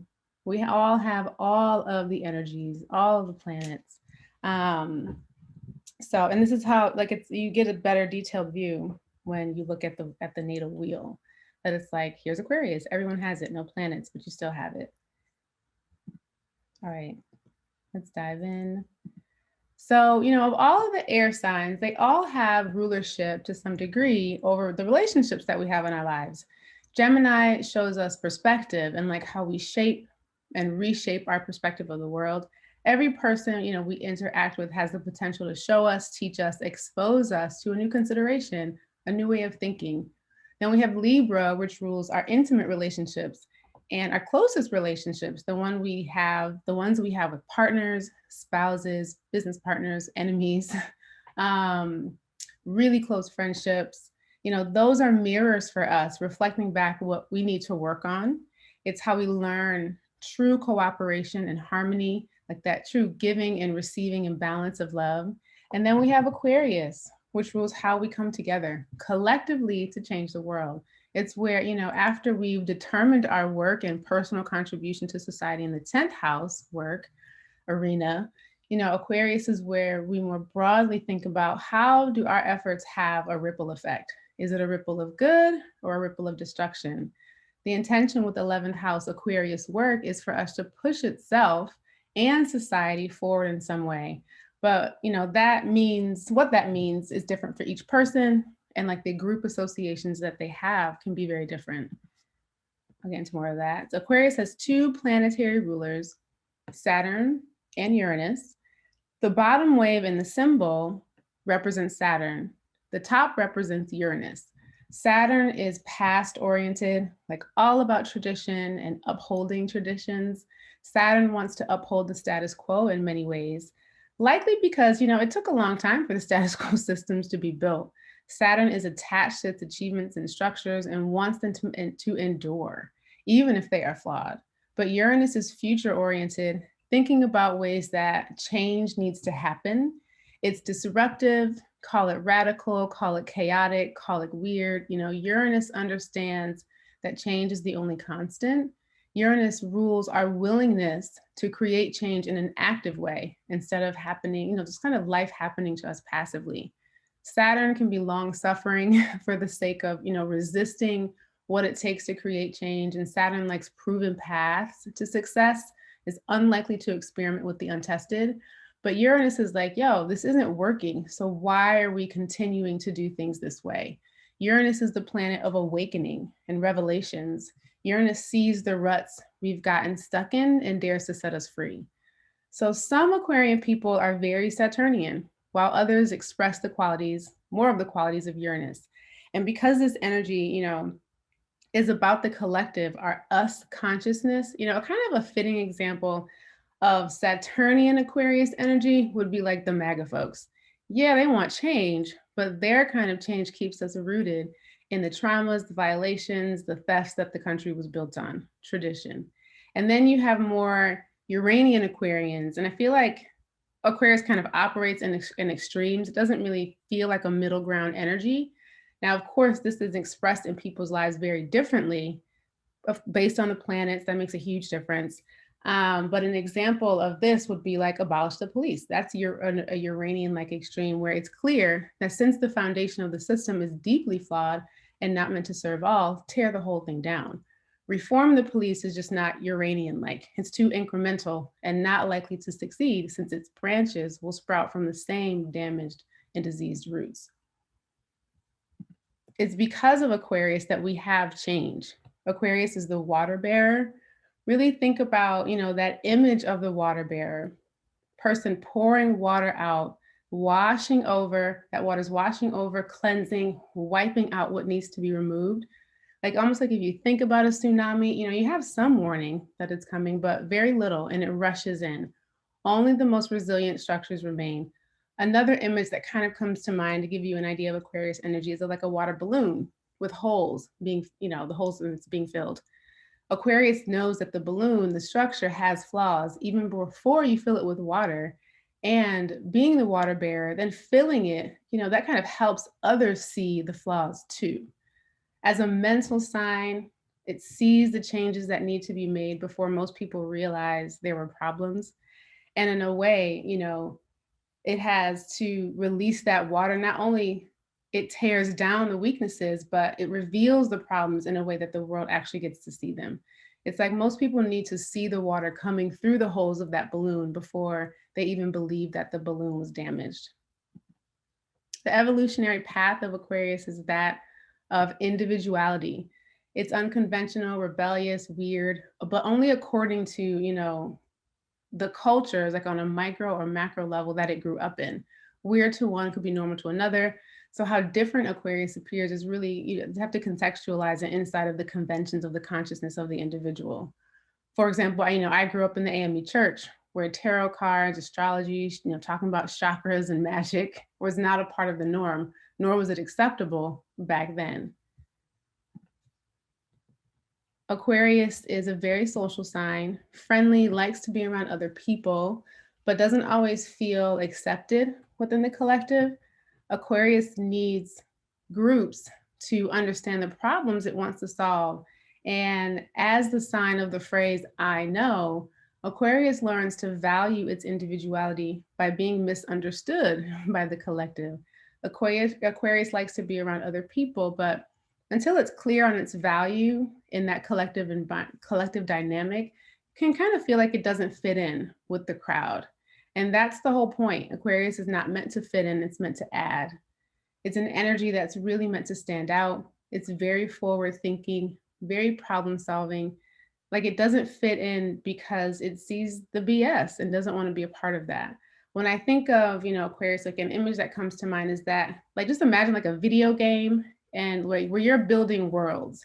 Visualize Aquarius like looking out in the world and pointing, like identifying all the things that pretty much suck, but being able to take these little pieces of it that work and reconstruct it into something new. It's like bring this little piece from over here, bring that piece from over there, combine them, and it's this new innovation. Something new's been created. Because it doesn't throw away the whole thing, but it does take pieces that work. One of the big challenges with Aquarius is that, you know, it wants to take its innovations, be that ideas or whatever you're creating or building, you know, back to the collective, and wants the masses to understand it and to accept it, which is just not going to happen immediately because Aquarius is light years ahead of the collective consciousness. Most people won't get what you're trying to do, won't even think that it's necessary, much less practical. Think of all of the disruptive technologies. Aquarius rules technology, like Netflix, when people were still going to Blockbuster, Amazon, you know, when they're, remember Borders Books, Walden Books, Napster. Remember, y'all remember them? When the, you know, when they were people still buying, I had to look it up. It's like, what was that streaming service? You know, people were still buying physical CDs. Like in every case, people thought these ideas were absurd. And look where we are now. Aquarius's individuality is exactly what the collective needs. That individuality is the breeding ground. It's like, it's that Aquarius conviction, that I knowing. Aquarius has to trust and move forward despite the naysayers and the non-believers. That's how you earn that I know badge. Aquarius is super masterful energy, but it has to understand these traditional structures before it can rebel against them. Before it can be innovative and revolutionary, like it really needs to understand the problems intimately. It's not really about being disruptive just for the sake of it. Aquarius is purposeful and deliberate because it's very concerned with how the collective is moving forward. It's very concerned with humanity. It does care, it cares deeply. And it's so masterful because, you know, with Saturn as one of its rulers, it has this ability to literally build the change it wants to bring to the world and not just talk about it. When Aquarius energy is balanced, you know, it's independent. LimeWire, right? That was another one. Thank you in the chat. When Aquarius energy is balanced, it is independent, group-centered, opinionated, radical, objective, rational too. It feels like all these contradictory things, but it is both. It lives in both worlds. Mentally pioneering, imaginative, revolutionary, very rapid learning, and non-conforming. When Aquarius energy is imbalanced, it's aloof, detached, chaotic, destructive, just lacks self-control, restraint, sense of responsibility and discipline, without which, you know, the freedom that Aquarius is striving for cannot be obtained. Okay, so now we're going to go through and look at Aquarius through the 12 houses and just keep these things in mind as we go around the wheel and how Aquarius shows up for you in your natal chart. This is where you have that urge to be free, to be authentic, to remove the chains, and be who you were meant to be so that you can help the collective in the way that you are uniquely meant to help. So these are the astrological houses.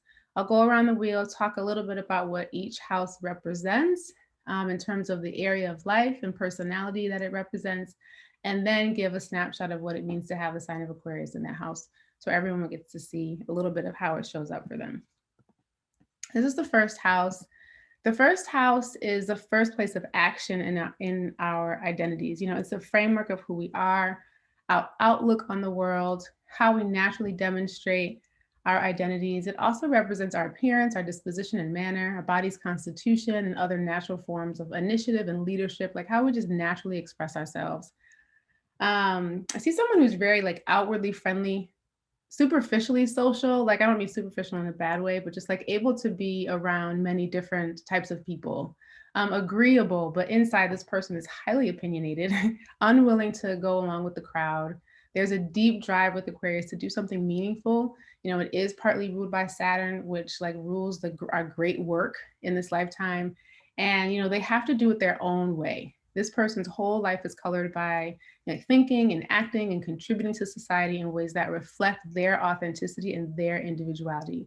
There's a stubbornness with this placement as they do not allow themselves to be swayed by the masses.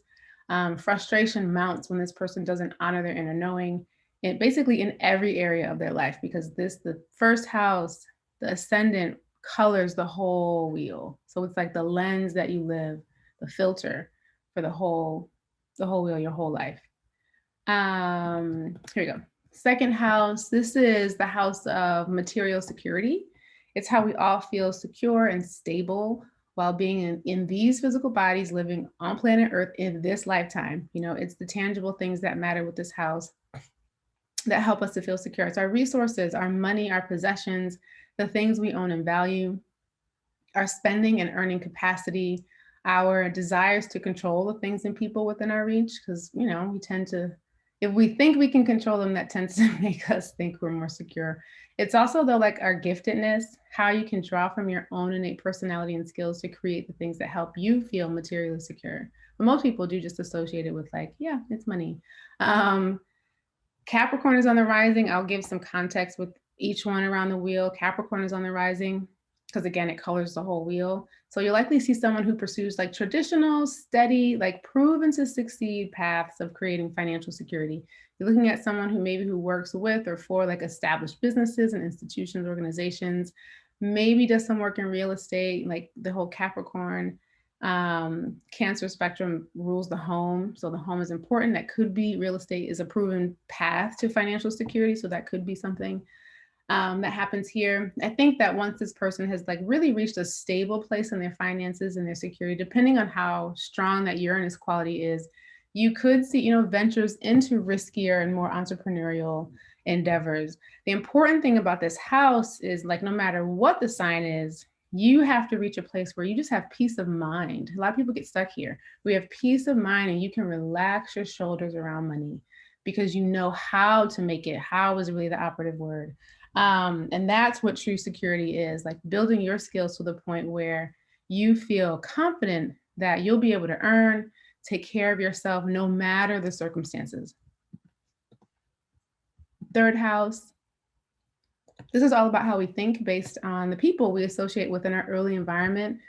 In this house, it's like how our assumptions and our perceptions of the world were first created, how we exchanged and assimilated information in our early environment. It's not so much like whether somebody is intelligent. It's more of like, how did you form your unique intelligence? This house also signifies your early education, your early learning environment, siblings, because siblings shape how we view the world. Your attitudes toward your siblings, short journeys and trips, memory, perception, speech, how you express yourself through writing, speaking, and other forms of communication. And you're taking for granted skills. We often take for granted the things that are closest to us. Sag is on the rising. It's not really black sheep energy in the sense that you're cast away, but there's definitely a quality of differentness that stands out with this Aquarian placement. Like they don't think like everyone else. And the truths around about the world that others miss, like they speak in a different way here. They think in a different way. People might not get it. But if they do get it, it'll be those people who recognize that what this Aquarian person is saying is really profound and might wonder, like, how do you even know that? It's really forward thinking. The hiccup is not to silence yourself just because people don't understand your expression, your words, and the way you view the world. Or worse, like, don't just be disagreeable for the sake of creating tension and disruption and just like, because that can be an Aquarian kind of thing. Like just because you're kind of like lonely in your head. Always think for yourself and express yourself authentically. Fourth house, this is all about home and domestic affairs, both the childhood homes we grew up in and the types of home environment we're likely to create as adults, recreate as adults. Like it's our family upbringing, our needs for privacy and peace, real estate, ancestry, lineage, our subconscious programming that we learn from our families, and how do we feel about what we experienced with our families and what actions do we take to either perpetuate or release ourselves from those records. Scorpios on the rising. I see this placement as like destined to change and transform the makeup of and definition of family. With Scorpio rising, like truth and raw honesty about the wounds that bind us does not go ignored, much less unaddressed. Like there's an intensity with this placement in the family unit. This person desperately wants to liberate themselves and will try to free others too from just what doesn't work. You know, this Aquarian may find themselves redefining family altogether, building relationships with others who do not share their bloodline, but rather share this commitment to truth and to change. 5th house is the house of creativity. Another way to think of this house is like, what do you do that leaves your mark on the world? It's your, I was here, here's proof of my existence. It's your self-expression, where you show your heart into something that you create, things that bear your name and your personal stamp. For some, that's children. For others, like Ava DuVernay, it's her films. It also represents, love affairs, play, recreation, theater, drama, amusement. In some ways, there is an underlying quality about our self-worth with this house, because we tend to associate worth with what we can do, what can we make, create. It's also a house of hidden karma, because what you put out will likely return to you through that which you create. Libra's on the rising. Libra's highly creative and artistic. So with Libra rising, Aquarius on the 5th, like I see someone who brings their unique originality into their creativity. I also see that this person has a unique ability to bring people together with whatever they make, and the ability to like detach when it comes to releasing their creations in the world. Like in contrast to like Virgo energy, which has a really hard time sometimes releasing its creations when it is stuck in perfectionism. Like I see this Aquarian energy being a little bit easier of letting it out.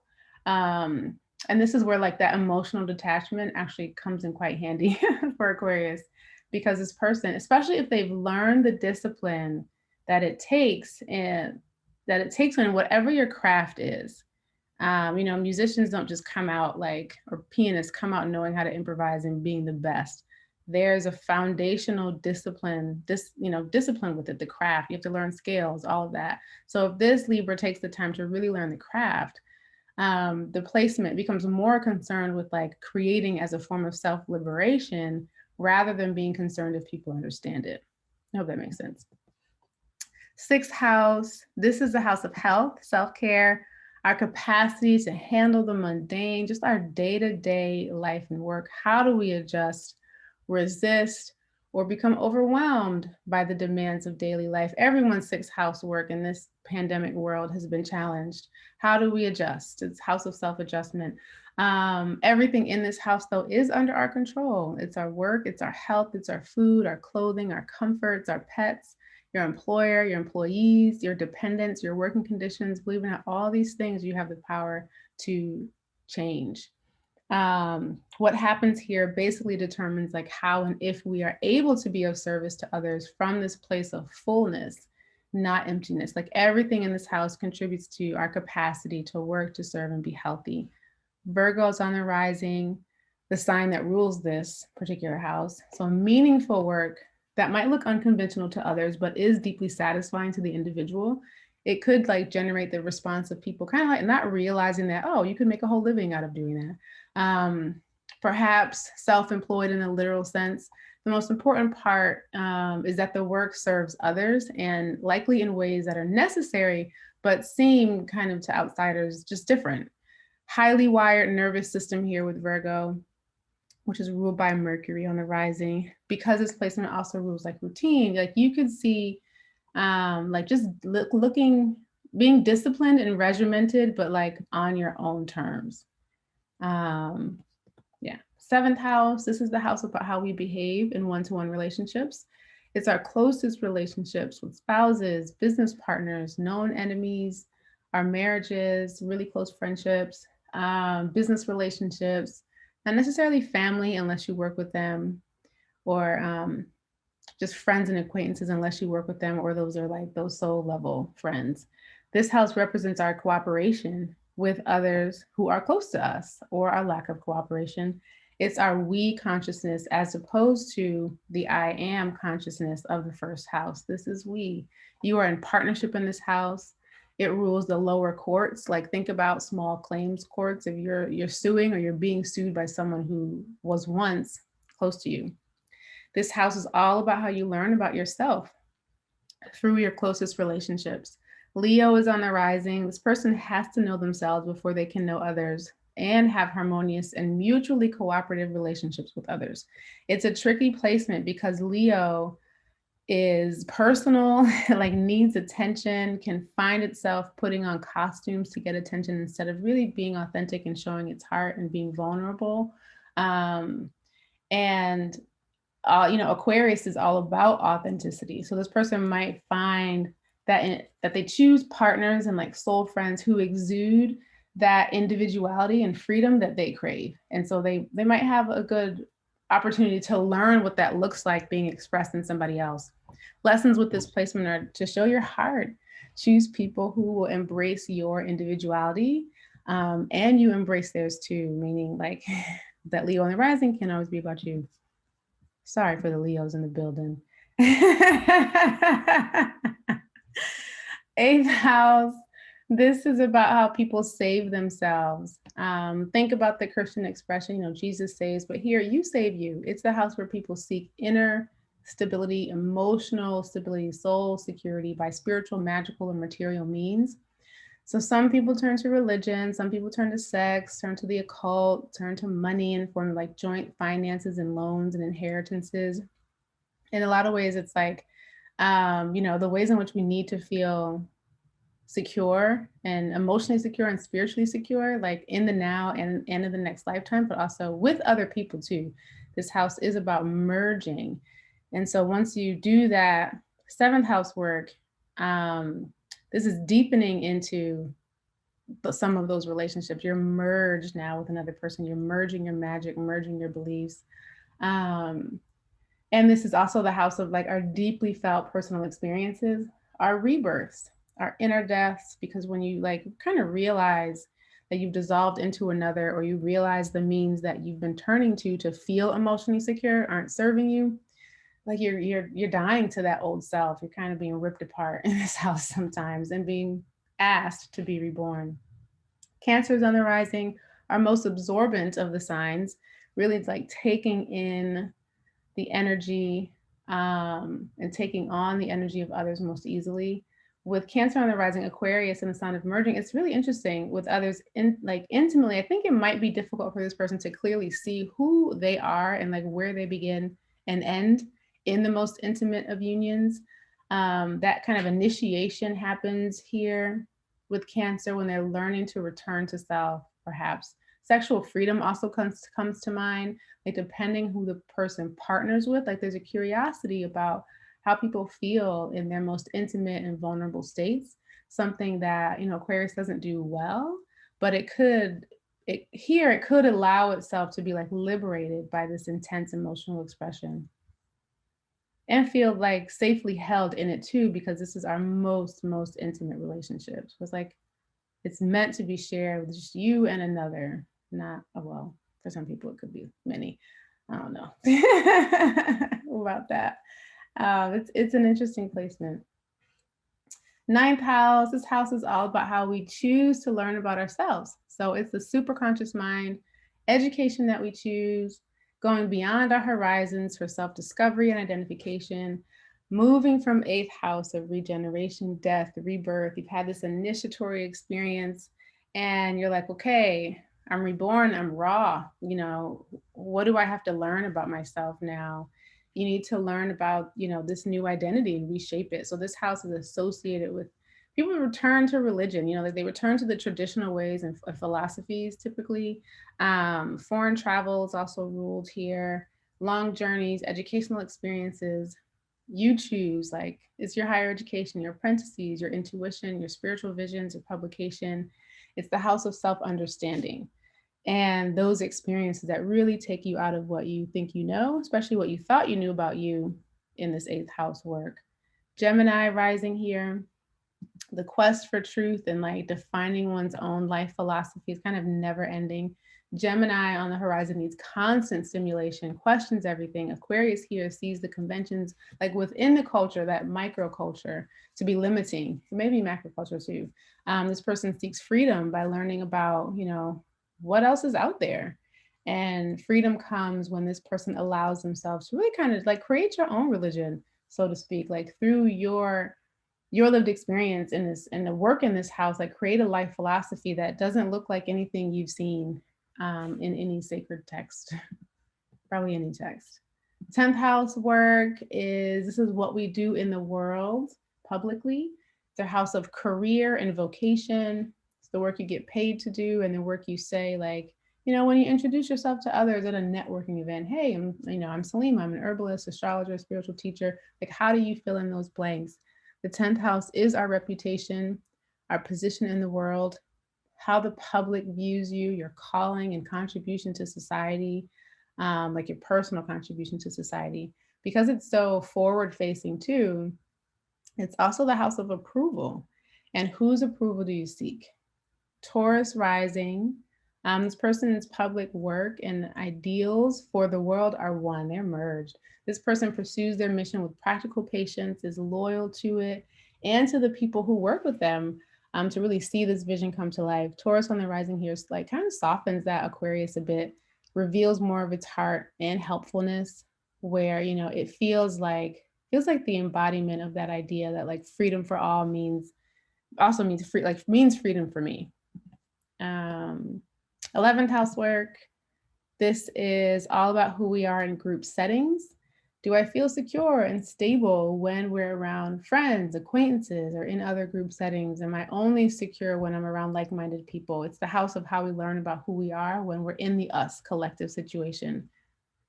It's associated with our group involvement, friendships, social relationships, creative group expression, humanitarian ideals, you know, our global awareness. It's our hopes, our wishes, our projects, ambitions for the collective, where we feel we're most self-satisfied, because it's kind of like, again, that save the world energy where we all innately want to do something good that will change the world.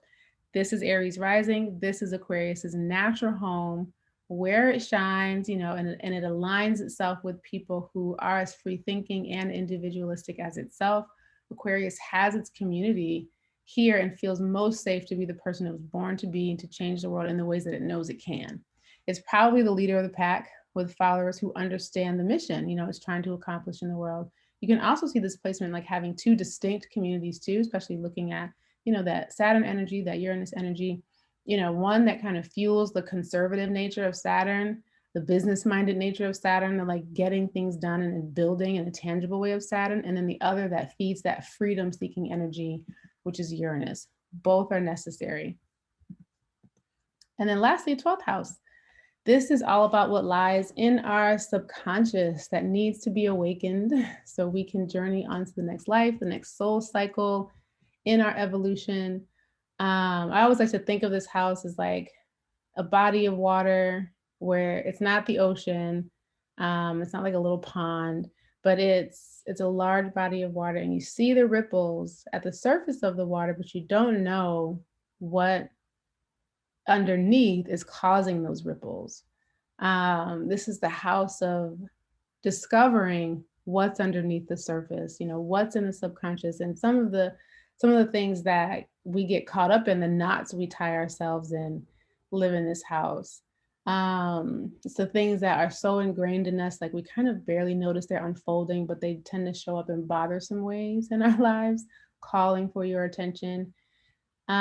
Just because it's underneath the surface, you know, doesn't mean it's unreachable. This house is affiliated, the subconscious mind, our spirituality and psychic abilities, unconscious habits, our confinement, hospitals, prisons, our self-undoing. It's hard. This is Pisces rising. It's hard for Pisces in general, right? To like be here. I'm a Pisces sun, so I'm talking about myself. To be here in this reality. And so I think like Aquarius in the 12th kind of gives this energy the ability to find freedom in imagination and in spirituality. Any planets in this house always call for more of a need for solitude, definitely a need. Like this is also the house of our spiritual practice. Everyone needs one. Planets in that house really emphasize the need for one. And the things that come up in our 12th house work are in our solitude, in our meditations, in our visions, in our dreams, the insights that come to us. Like that's what Pisces can take to create and create in our worldly work, or just like, you know, if you think of this as sleep, then when we're awake, Pisces can do the things that come to it in its visions to help it stay present in the here and now, and to serve and to not be so escaping, like wanting to escape. Hey, Deborah, oh, good. Glad that resonated. How do we use Aquarius energy for good? help us as a collective and a society to not repeat our patterns, like to not preserve ideas and structures and systems that don't serve the highest good of the collective. Everything in our universe is about expansion and pushing the needle forward and breaking ceilings and going past our comfort zones and limits. Aquarius is naturally oriented to think beyond what we see with our eyes and has the capability to actually bring the future into the now. Embrace yourself so that we can benefit from what you create and from how you think. I think with every sign, every sign has to learn, right? Like to fully accept itself and realize its value. And so that's no different here with Aquarius, but what can make it more challenging is Aquarius leaning to be accepted by the group. And when it faces, what it perceives to be rejection, it puts up those walls, becomes emotionally detached, acts like it doesn't care when it does care very deeply. And also because Aquarius is that sign of I know, it's a phrase you might hear them say often. So when you find yourself proclaiming, I know, I know, I know, remember this, when you know, you do. Until then, you are just talking. Medical astrology, here's what it looks like, when Aquarius is out of balance and what it rules. In medical astrology, all the signs have rulership over body parts and planets, which we're not going into detail here. Planets rule the physiology and the pathology. The planets alter the functions of those body parts in different ways. But we'll just talk about the sign. Aquarius rules the lower legs, especially the calves, the ankles, blood circulation, the rods and cones of the eye, oxygen exchange in the cells, the pyramidal tract. That's a massive bundle of nerve cells that carry motor commands from the brain down the spinal cord. Aquarius imbalances can produce varicose veins, sprained ankles, irregularities of the heart, dropsy, circulation problems, cold sweats from nervous system overstimulation, color blindness, peripheral and central vision problems, Asperger's type syndrome, schizophrenia, clumsiness, impaired coordination, irregular spasmodic movements, multiple sclerosis, Parkinson's-like conditions.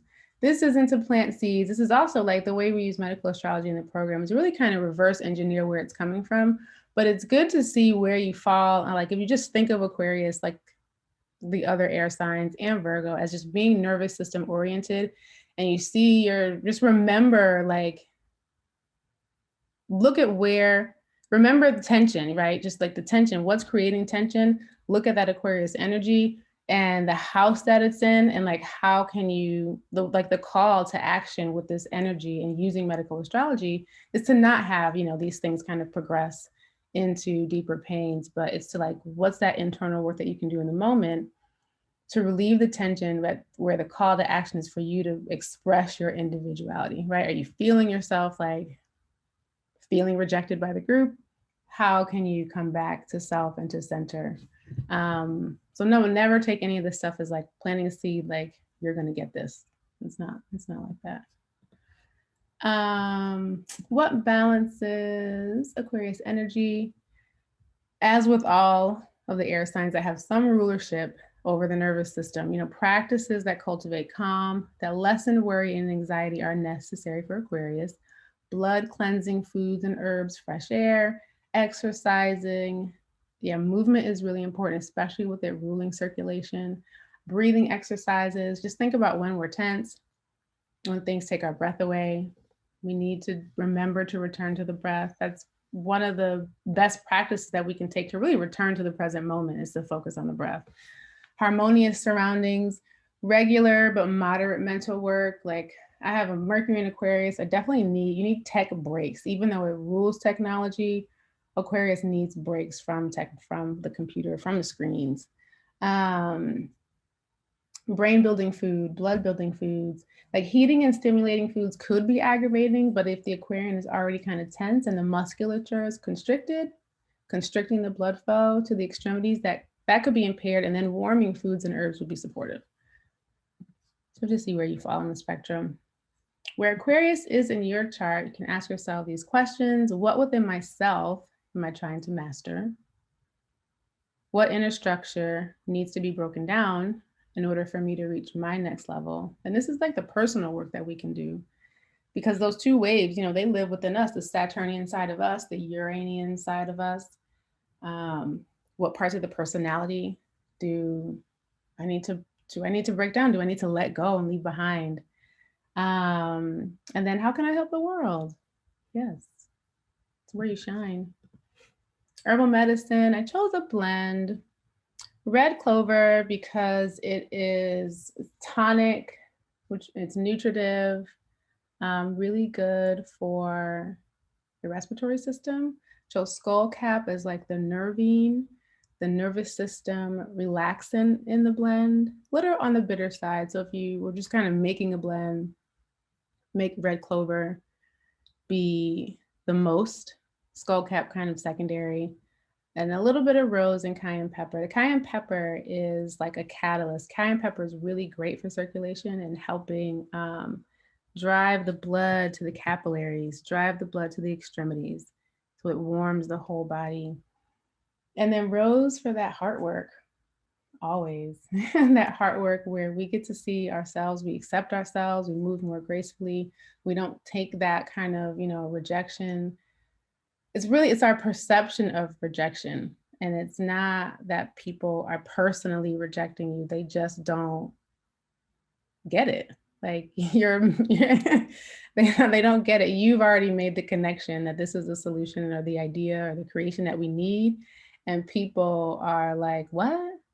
So if we just cannot take that personally, that would be helpful. And rose can help with that. Take these herbs regularly. I would take them when, like, do it intentionally when you're really trying to tap into what you believe you need to do, what you believe your next step is, and whatever you're trying to create, whatever idea that is, you know, all kind of depends on where it's showing up in your chart. But I would take it intentionally. It doesn't have to be with regularity. You can make it as a bath. You can make it as a head rinse. You can drink it as an infusion. You can make it as a tincture. Yeah. I typically choose plants. There's lots of ways to choose plants with medical astrology, but I tend to just go with what I feel would be a balanced blend for the sign. And what most people will not have contraindications for. But that can be taken daily. And you can play with the proportions according to how you, according to taste. Yeah. Transits to note, February 1. Well, we are already in February. Venus entered Aquarius. New moon in Aquarius on February 11th coming up. Full moon in Aquarius on July 23rd. Jupiter retrogrades. Jupiter and Saturn are in Aquarius right now. It's a really interesting time to think about the structures that we continue to see being torn down and what people are going to create in their place. And Jupiter being that planet right now in Aquarius that's giving you the faith. Jupiter is our belief center. It's like above all, believe, especially in wherever it's showing up in your chart. Believe in your ideas, believe in your contribution, believe that you can take this leap and that it's going to be successful. Jupiter gives us that. Jupiter gives us that ask and it is given energy. And then Saturn, which is going to be in Aquarius, you know, for about 2.5 years. Saturn gives us a like, okay, I'm with you on the belief and you need to earn it. And it's, you know, like you're going to experience, it's not just going to be easy. It's not going to come easily, whatever you're creating or doing. But Saturn rewards what you earn. Do the hard work, just get the teachers that you need, do the mundane, just like laying the bricks. You know, if you're just talking about building a building, you got to lay the foundation of whatever it is that you're trying to create during this time. And it's so good when Saturn transits are done and you kind of look back at yourself and you're like, oh my goodness, I did it. Like you've climbed this mountain, you've gotten to that next plateau. Saturn's energy feels really, really good when when you're obedient, when you're rebellious and you don't want to just kind of do the work that Saturn's asking you to do. That's when it feels like the walls are closing in on you. And then another full moon, that's exciting. Another full moon in Aquarius in August. Aquarius intentions, get you started. See what resonates with you. I'm committed to being my most authentic self. The vision that was given to me is the vision I am meant to create. I will remain emotionally engaged, even when people don't get me. I'm not meant to fit. I'm here to add. My contributions, offerings, and ideas are what the world needs. All right, y'all, and this is just one little 30 seconds on herbal medicine for the soul. It's my 6-month online mentorship program where, my intention is really to help adults break their cycles, chronic physical pains, mental illness, pills, side effects, trauma with herbal medicine, emotional alchemy, spiritual alignment. There's a big medical astrology intensive in the program. And you can learn more about that at thrive.iwillaRemedy.com. And now I'll pull up the charts. And so I'll turn my camera back on. Hello. Is Miranda here?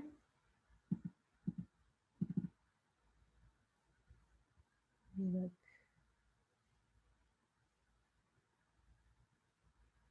No, Miranda. Well, I'll show the chart. This is Miranda's chart. And I just kind of point out 3 things that I see. It's not a, deep analysis, but that Aries stellium in the 4th house, very pioneering, like the vitality is fed by activity, by being number 1. Aries, wherever Aries shows up, that's where we're like, gotta be on top. Being in relationships, because Venus is here, that don't encroach on your independence, paving a new path for your family, because this is 4th house work that rules family, and how it's that programming that we get from our family and that programming that we break. So definitely being a pioneer in the family dynamic. Moon, Tammy has a moon in Aries. Talk about temper flares. It's like a match. When they get angry, it's just like, but as quickly as it ignites, it does go down. These are the type of people you want around in an emergency. Find the Aries people in your life, like those are they really rise well to urgency. Chiron, yes, Chiron in the 8th. It's interesting. Chiron's the wounded healer. Wherever Chiron shows up, I mean, there's going to be some painful experience that you're learning through. But as the wounded healer, it also, yes, there's the pain, but there's the hope that you are overcoming whatever this is. And 8th house, that intimacy, what happens when we merge with others, and Leo being that performing energy. So it's like, okay, just seeing wounds around, putting on costumes for others, thinking that you're supposed to be this way when you're in relationship, as opposed to just being seen for who you really are, or really showing yourself in the most vulnerable way so that you can be appreciated for who you are. And then it was interesting with all of this fire energy in the chart, that kind of rules our inspiration in general, our zest for life. And then to have a South Node in Gemini, North Node in Sag. So it's moving yourself, even with all this fire, moving yourself to a greater degree toward more expansive faith, more expansive belief, having that Sag energy that rules how we broaden our horizons, how we just leap, and hope that the net will appear. Even with all this fire, seeing that oh, there's still some hesitation and restriction in taking the actions that require our faith and trust, and knowing that that's going to happen, knowing that it's going to work out for our highest good. I thought that was interesting. Leaping on faith and less over rationalization, which is what Gemini does. All right. Is Faith here? Faith. Hey, Faith, you can unmute yourself.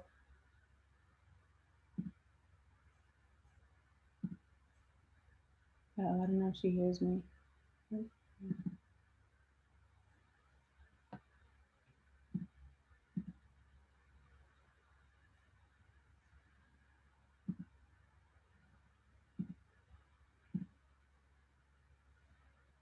I don't know if Faith can hear or can unmute, but I'll pull up her chart.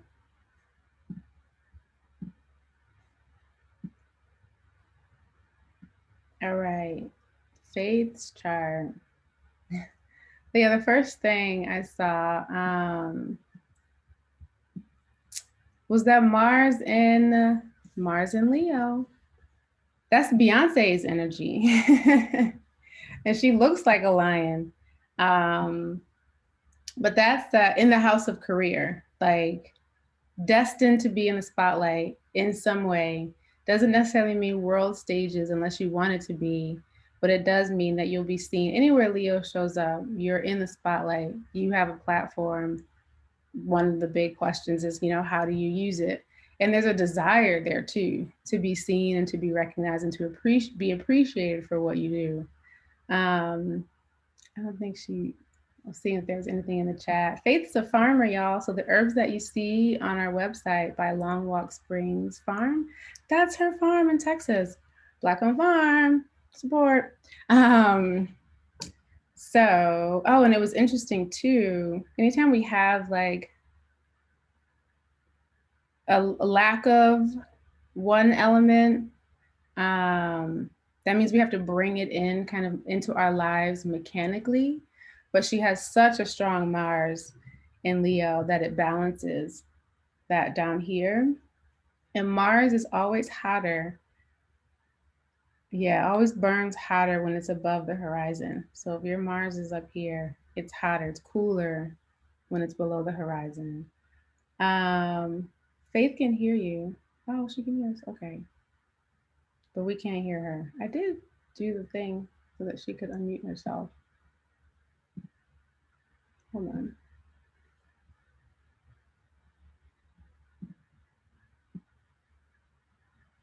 Yeah, I don't know. We'll work it out.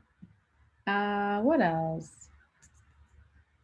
North Node in Cancer, South Node in Capricorn, masterful at emotional compartmentalization. But this lifetime is really all about learning to express vulnerability, and that being ninth house work, where like the more you tune in, it's not that Capricorn South Node doesn't have attunement to emotions. It's typically that it's like not allowing emotions to kind of like get in the way of the work that needs to be done. But moving to the North Node is suggesting that like even in the moment when it's most inconvenient, express yourself, express how you feel, show your vulnerability, really nurturing, sign of Cancer, nurturing your own emotions, and that gives you creative capacity to help others, to help nurture others. And then Scorpio, Moon and Neptune on the ascendant and the first. Scorpio is a stormy sign. Like something is just always brewing with Scorpio.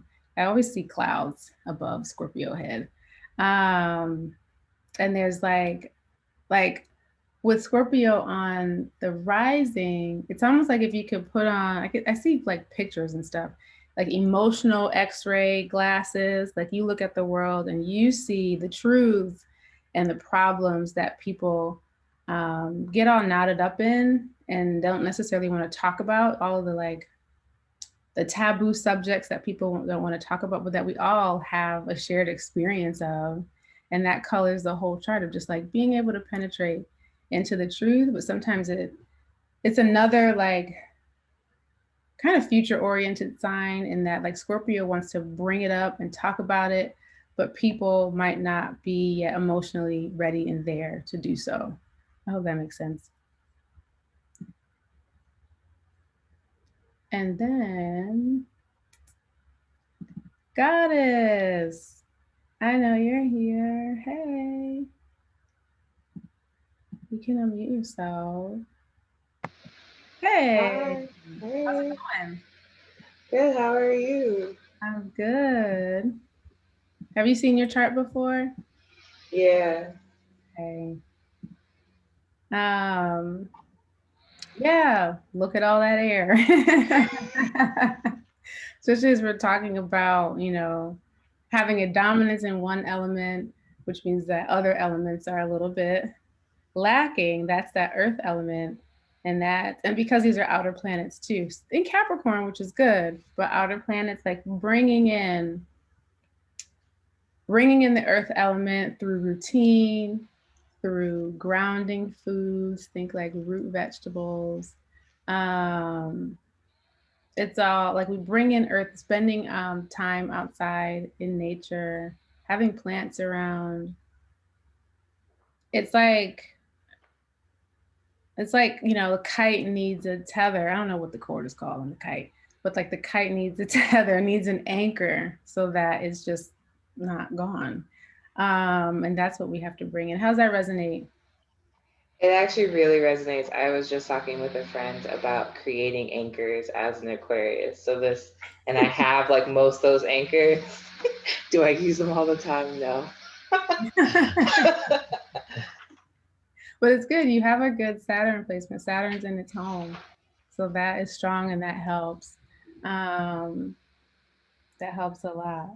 And then, oh yeah, this is your 9th house work. Definitely nourish the nervous system with all of that air. I was looking for your Virgo too. Okay. And then like initiating energy. Yeah. Aries in the 11th. That initiating energy. Oh, also those temper flares with the moon. But that initiating energy in the house that Aquarius rules, which is the 11th house. And like, it's very supportive of your 9th house work, you know, that 9th house Aquarius stellium, which also has your midheaven. Wow, this is like the point of self-actualization. It's like your mind, your vitality, what you build, and like the great work of your life. That's a really good book, by the way, for everybody. I think it's called, The Great Work of Your Life. It's all really supportive of like change making energy, like, and being very community oriented, taking initiative in that regard. The moon also rules like your mood over your lifetime. And so moon and Aries, I don't want to say this. Like it could be easily angered, right? But with purpose, because it's looking at like, why are we still, for lack of a better word again, why are we still fucking around with the same stuff? Like it's very like, let's move forward. And Aries is impatient. So it's like, do it now. So much of that. How's that resonate? It resonates, and it's been helpful in like kind of cutting through some of the air that I can kind of get lost in. Like it just feels like a really good like grounded point to be like, okay, keep moving forward. Yeah. Yeah. And the Saturn gives you, because Aries can lose steam, right? Saturn gives you that endurance that you can keep going. When you start to lose steam over here, trying to get people to follow you, Saturn is like, it's going to take efforting. It can remind you that this is a mountain you're climbing. This is a marathon. This isn't a sprint.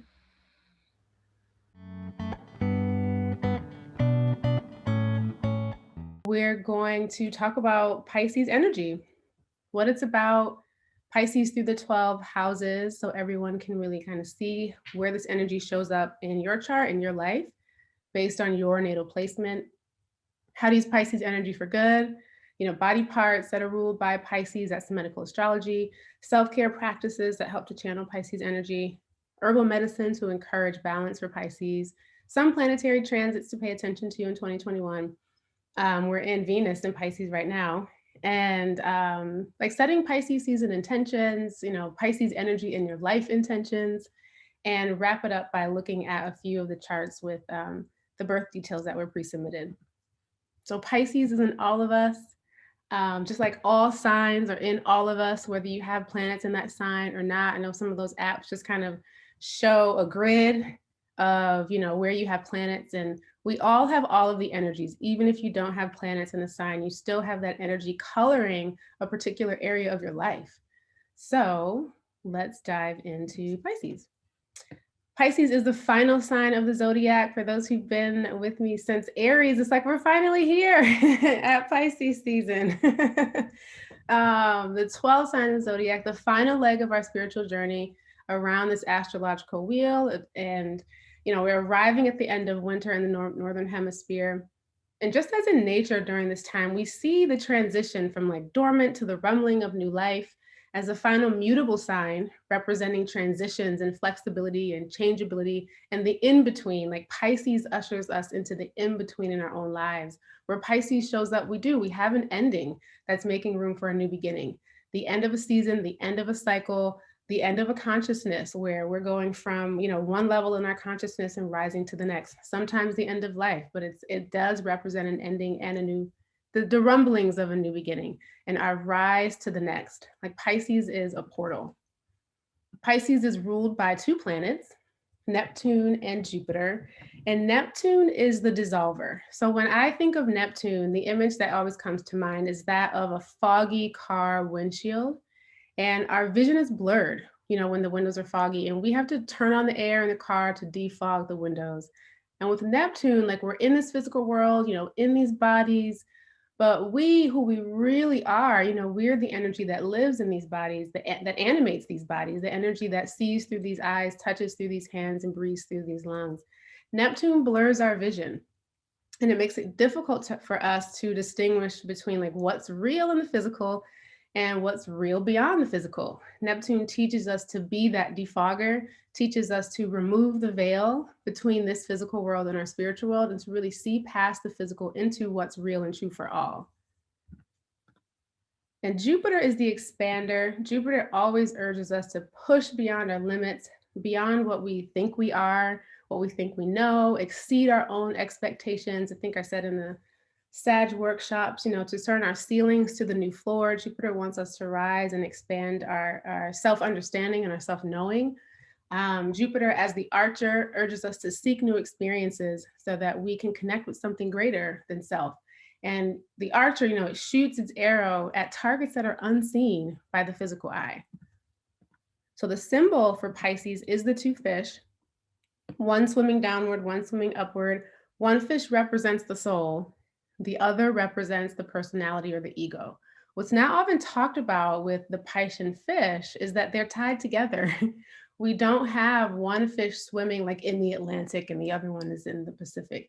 They're joined together, and it couldn't like they're swimming in a circle. But like just as our personality and our soul are really working together while we're in this lifetime, it's through the personality the soul gets experience. The fish are tied together just like we as beings, who we are, like having a human experience. We have to integrate and to figure out how to work with all aspects of who we are, both in the limitations of being in a physical body for a finite period of time, as well as being a spiritual being that's infinite and limitless. So with the two fish, they're moving together, trying to be in sync, that's the hope, with one another. And that's achieved when the personality serves the mission of the soul. When the person listens to their heart more than their head, the Piscean journey is more graceful, more smooth. When it's the other way around and the personality is in charge, then we're in turbulent waters, or we're creating turbulence in our own lives. There's no inner peace. And this is one of the reasons why Pisces is also called the serve or suffer sign, where Pisces shows up in your chart. Be mindful of which fish is in charge.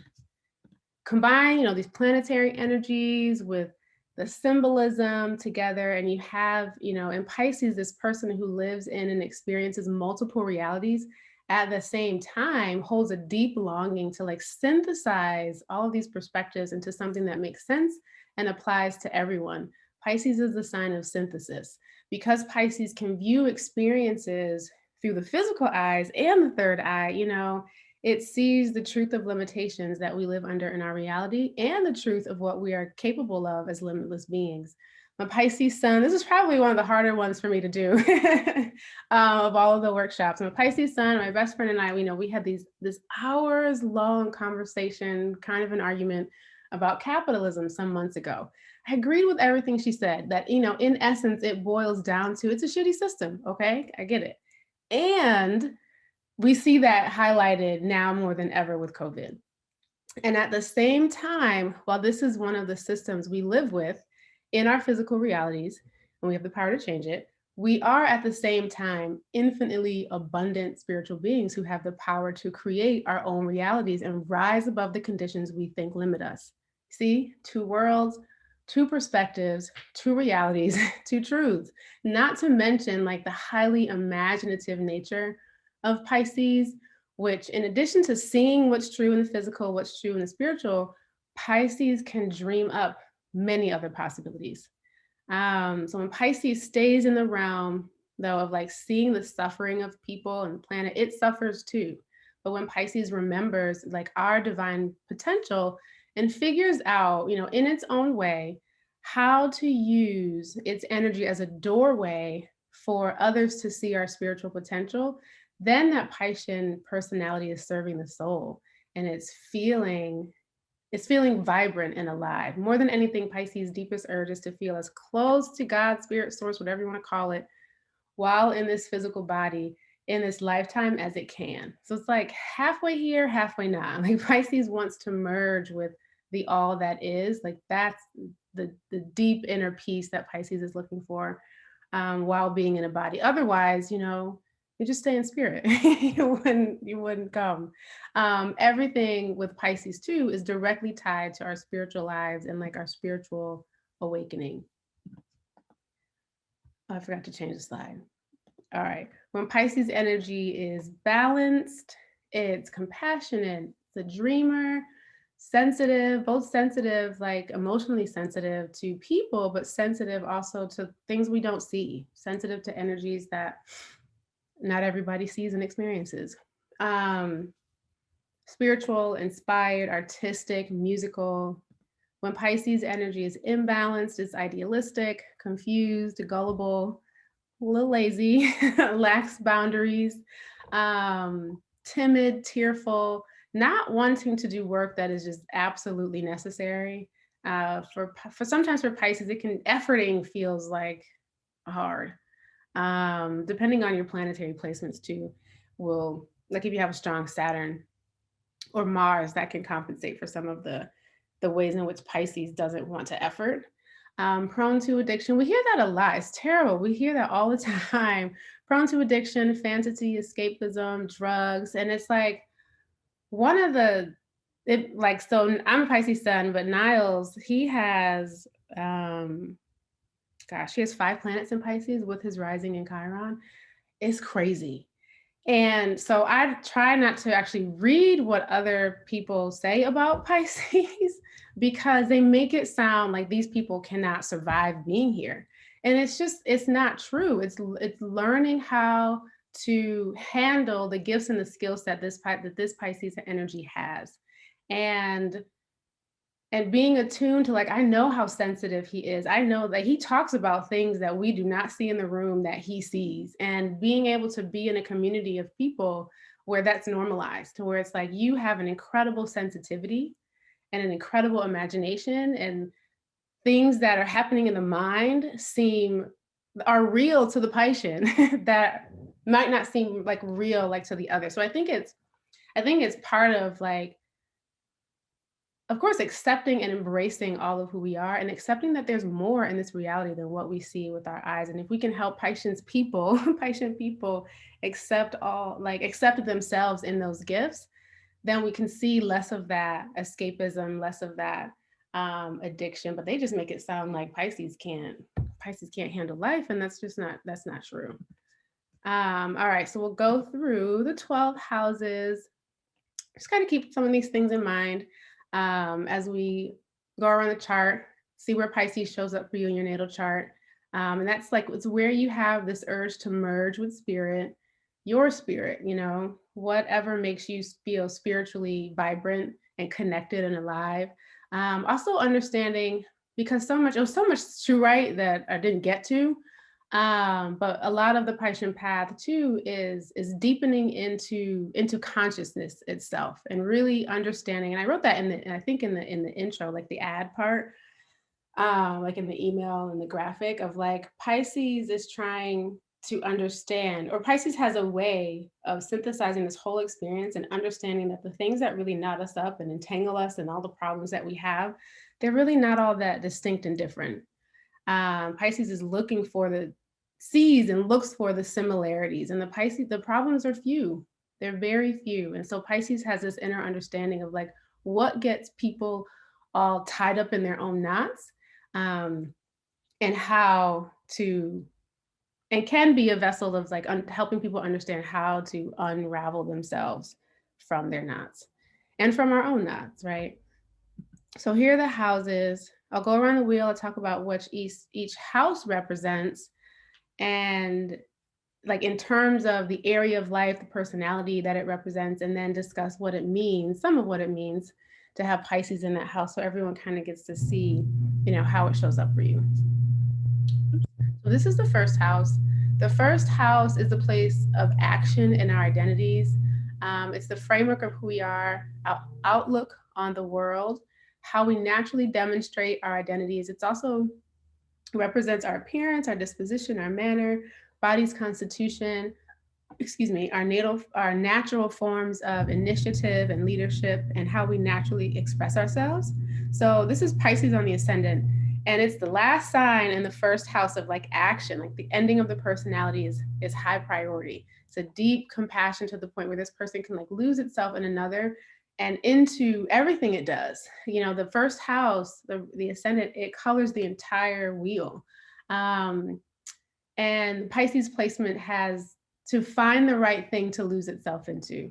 The worlds seen in the third eye and the imagination are of equal import.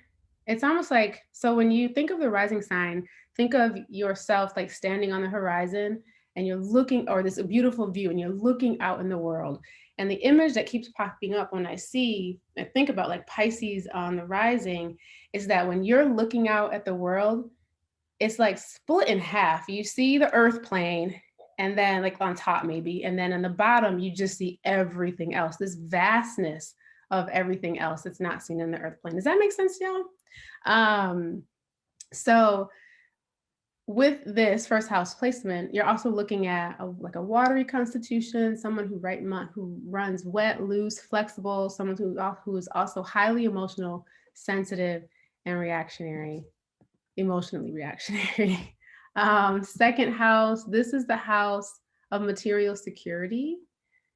And this is about how we feel secure and stable while being in these physical bodies and living on planet Earth in this lifetime. Like it's the tangible things that matter with this house that help us to feel secure. It's our resources, our money, our possessions, the things we own and value, our spending and earning capacity, our desire to control the things and the people within our reach. We feel like, you know, we can control them, and that helps us feel secure.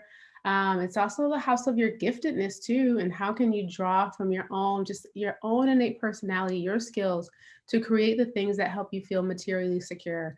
And think about that material security as like, this is also the house of peace of mind. When you know how to create your security, you can drop your shoulders. Aquarius is on the rising. Here, Pisces energy is kind of locked up in the material world, likely in unpleasant ways. You know, it's an energy that calls for our attention in ways that Pisces would rather not give it. So in managing resources and money and like having to put forth energy towards this, where it would probably rather avoid, it would be helpful for this Piscean placement to implement like a really simple system for managing money and resources. Really, really simple. I'm not talking like huge spreadsheets or anything like that. No, really, really simple of like money goes into buckets, like maybe 7 different bank accounts, and it just goes into those buckets. So that the energy can be used toward, instead of managing material resources, it can be really used for this Piscean of learning what's truly valuable to this person, because the management of resources is not supposed to be a distraction. Hope that makes sense. But it's really, Pisces is about inner value in this house. So having a super simple system that gives this Piscean energy the ability to focus inward will be helpful. Third house, this house is all about how we think based on what we associate with it, associated within our early environment. It's the house of how our assumptions and perceptions of our world were first created, and how we exchanged and assimilated information in that early environment. It's not so much whether or not someone's intelligent or anything. It's about how do we form our unique intelligence. This house also signifies your early education, your early learning environment, your siblings, your attitude towards them, short journeys, your neighborhood, your trips. Like, think about those things that are just close. Like, this is what you thought of the world, that the world was like. It holds our memory, our perception, our speech, how you express yourself through writing, speaking, or other forms of communication. And you're taking for granted skills too, because we often take for granted the things that are closest to us. Capricorn is on the rising, and this is where the intellect and the feelings meet, with Pisces on the third house of communication and perception. There's an intuitive quality to how this person understands the world, like knowing that all that is seen is not all that there is, but this person has to learn to clearly articulate what it sees and thinks and means. The thoughts can sometimes feel foggy. They are there. Writing helps this person to express. Quiet time for sure, to just gather thoughts and to integrate and to discern what's real in my reality versus what's real in my imagination or in what I see from other realities. It's not necessarily mentally fast, rather mentally deep. And it needs space and time to quiet the outside chatter to hear the inner voice. Fourth house, this is the house of home and all domestic affairs, both like your childhood home that you grew up in and the types of home environment that you are likely to create or completely abandon as an adult. So it's our family, our upbringing, our needs for privacy and peace, real estate, ancestry, lineage, the subconscious programming that we learn from that early family unit too. Like, how do we feel about what we experienced with our families, and what action do we take to perpetuate or release ourselves from those records? Sag is on the rising. I think this person really is attuned to the wounding of the family and the lineage here, highly sensitive to what happens in the family dynamic to the point of entanglement. But Sag really urges this person, because remember, I said the rising sign, it colors the whole wheel. It colors it's an undercurrent of every house. Sag rising urges this person to explore unfamiliar family dynamics, unfamiliar to what it grew up in, territories, unfamiliar truths that are far from what it learned from its family of origin. So this person can be a vessel for ending generational cycles. It understands that the wounds we perpetuate are only to the personality. Like, the wounding is to the personality, to the ego. The soul remains intact and wrapped in unconditional love. Fifth house, this is the house of creativity. Another way to think of this house is like, what do you do that leaves your mark on the world? It's your I was here, here's proof of my existence. It's your self-expression, things that bear your name, your personal stamp. For some, that's children. This house rooms children. For others, like Ava DuVernay, that's her films. It also represents love affairs, play, recreation, theater, drama, amusement. And in some ways, there's this underlying quality about self-worth, because this house, in this house, like, we tend to associate our worthiness with what we can do, make, and create. It's also the house of hidden karma, because what you put out will likely turn back to you through that which you create. Scorpio rising. Scorpio is a stormy sign, in general, and it's where there's a battle between the soul and the personality. So in this house of creative expression, I see works that are really reflective of the native's journey to unleash and unravel the soul from the personality's grip, like deeply transformative work, birthing in of itself, whether it's of new version, well, everything kind of helps us birth new versions of ourselves, but birthing that could be children, whatever this Scorpio rising, Pisces on the 5th, whatever comes through it, it's like, this is what's forged in Scorpio's fire. Like creativity in and of itself is a birthing experience.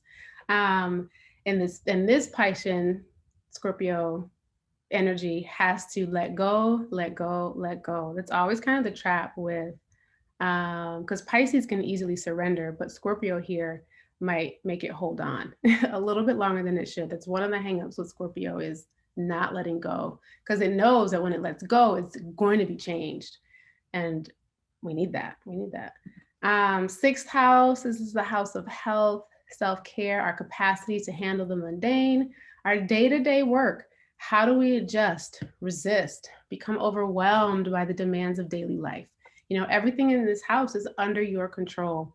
It's your work, your health, your food, your clothing, your comforts, your pets, your employer, your employees, your dependents, your working conditions. All these things can be changed. What happens here basically determines how and if you're able to be of service to others from a place of fullness and not emptiness.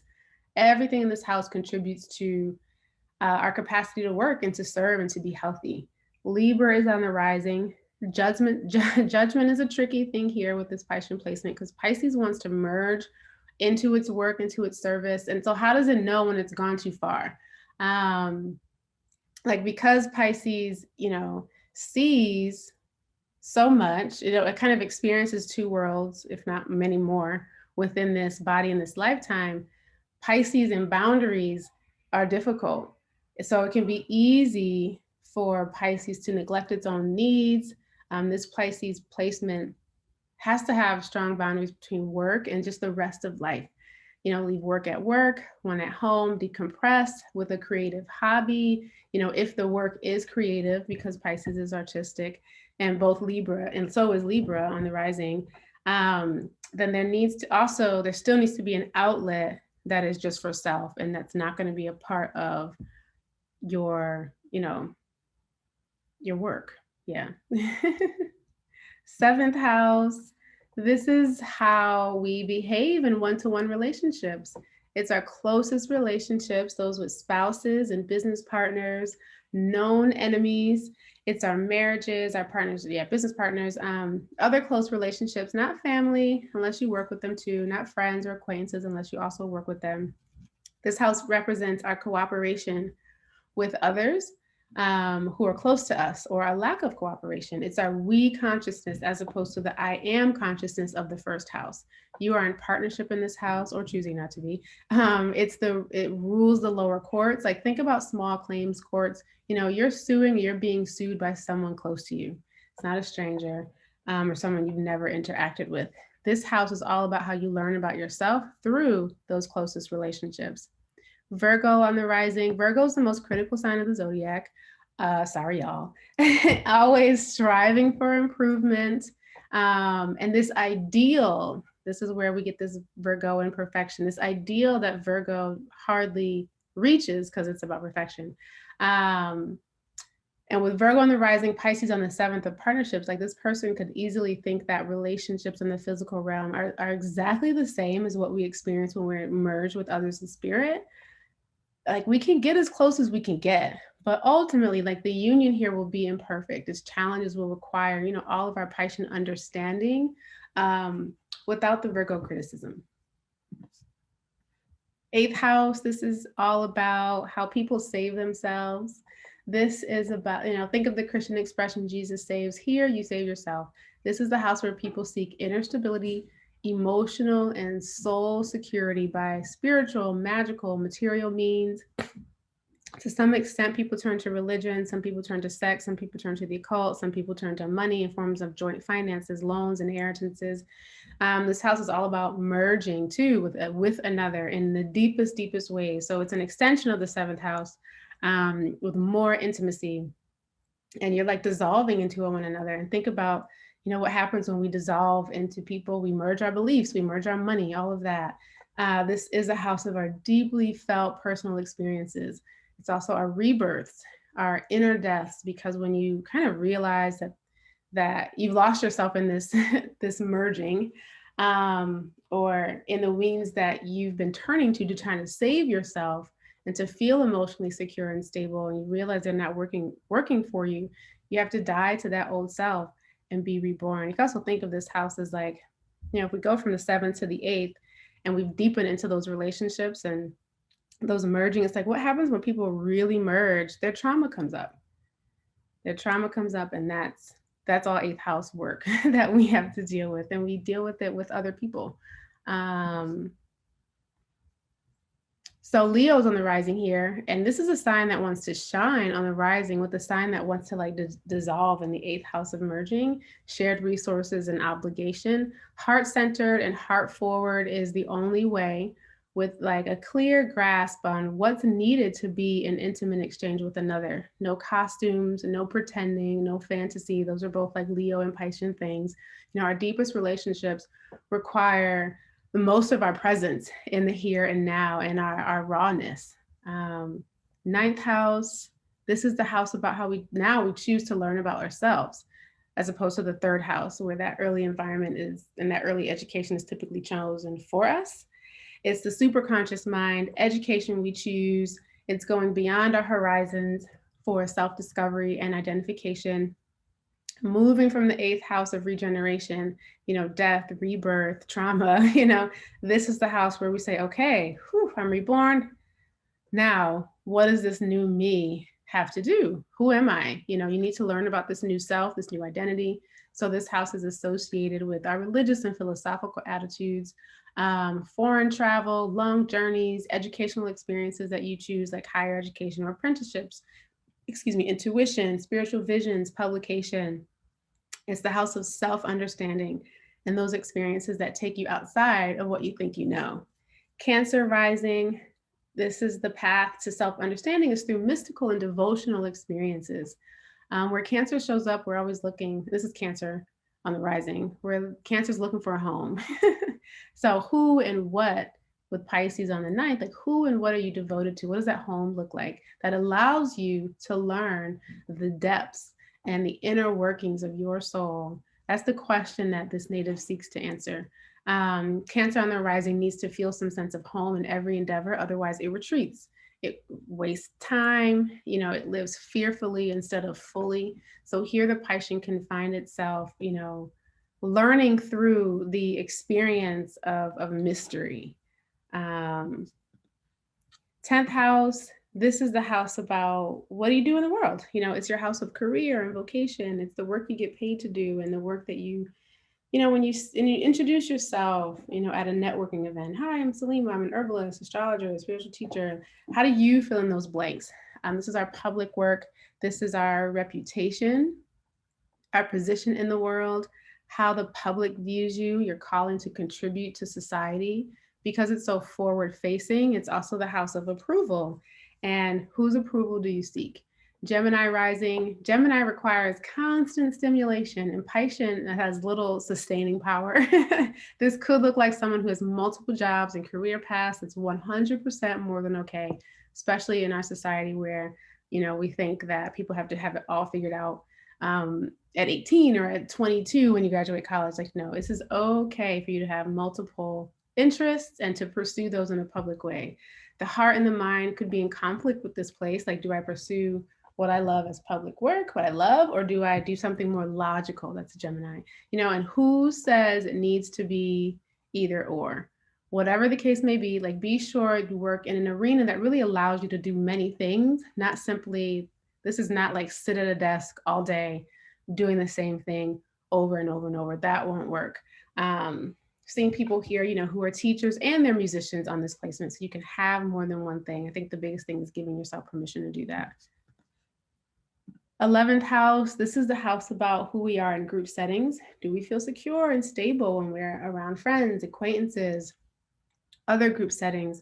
Are we only secure when we're around like-minded people? It's the house of how we learn about who we are when we're in the us, the collective situation.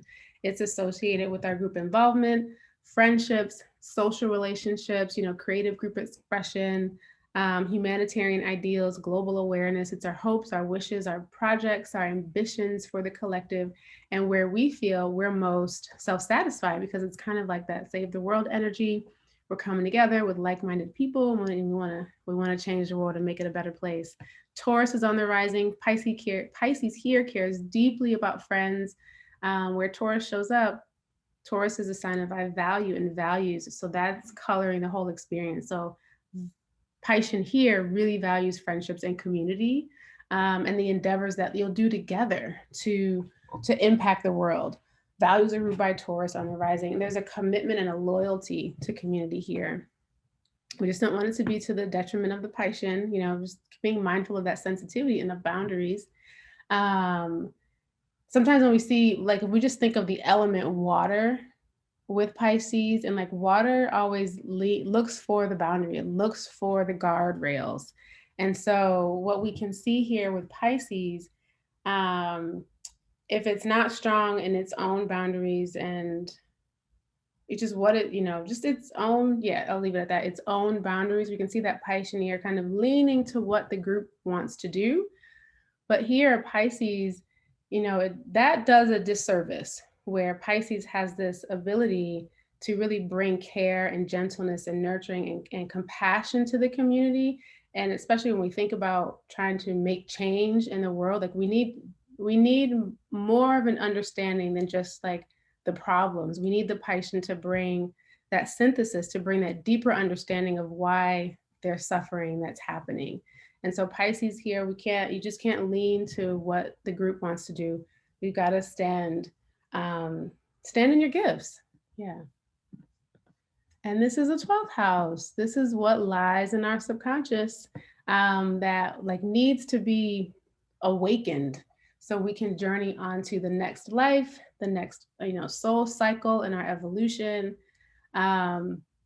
This is the house of things that are of an unknown source. So consciously, I always like to envision like a large body of water with this house. It's not the ocean.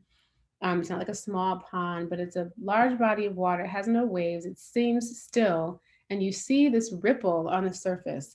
And, you don't know what that ripple is coming from.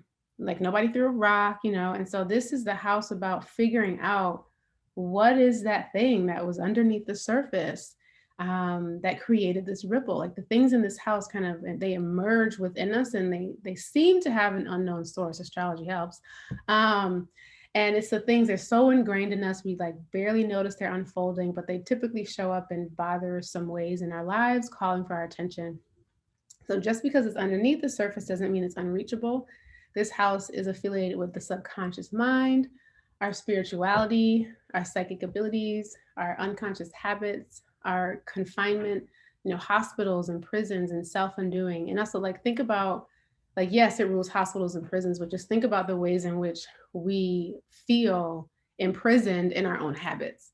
It's influences that are not under we have to learn to get them under our control. But in the beginning, they are not. They require our attention, and then we can transcend them. Aries rising, this is the natural chart where Aries is on the first house, Pisces is on the 12th house. And so Pisces is in its natural home. And I think like this is a side of Aries that most people don't get to see. And most people, you don't see the things that show up in the 12th house. This is the work that we do when we're alone.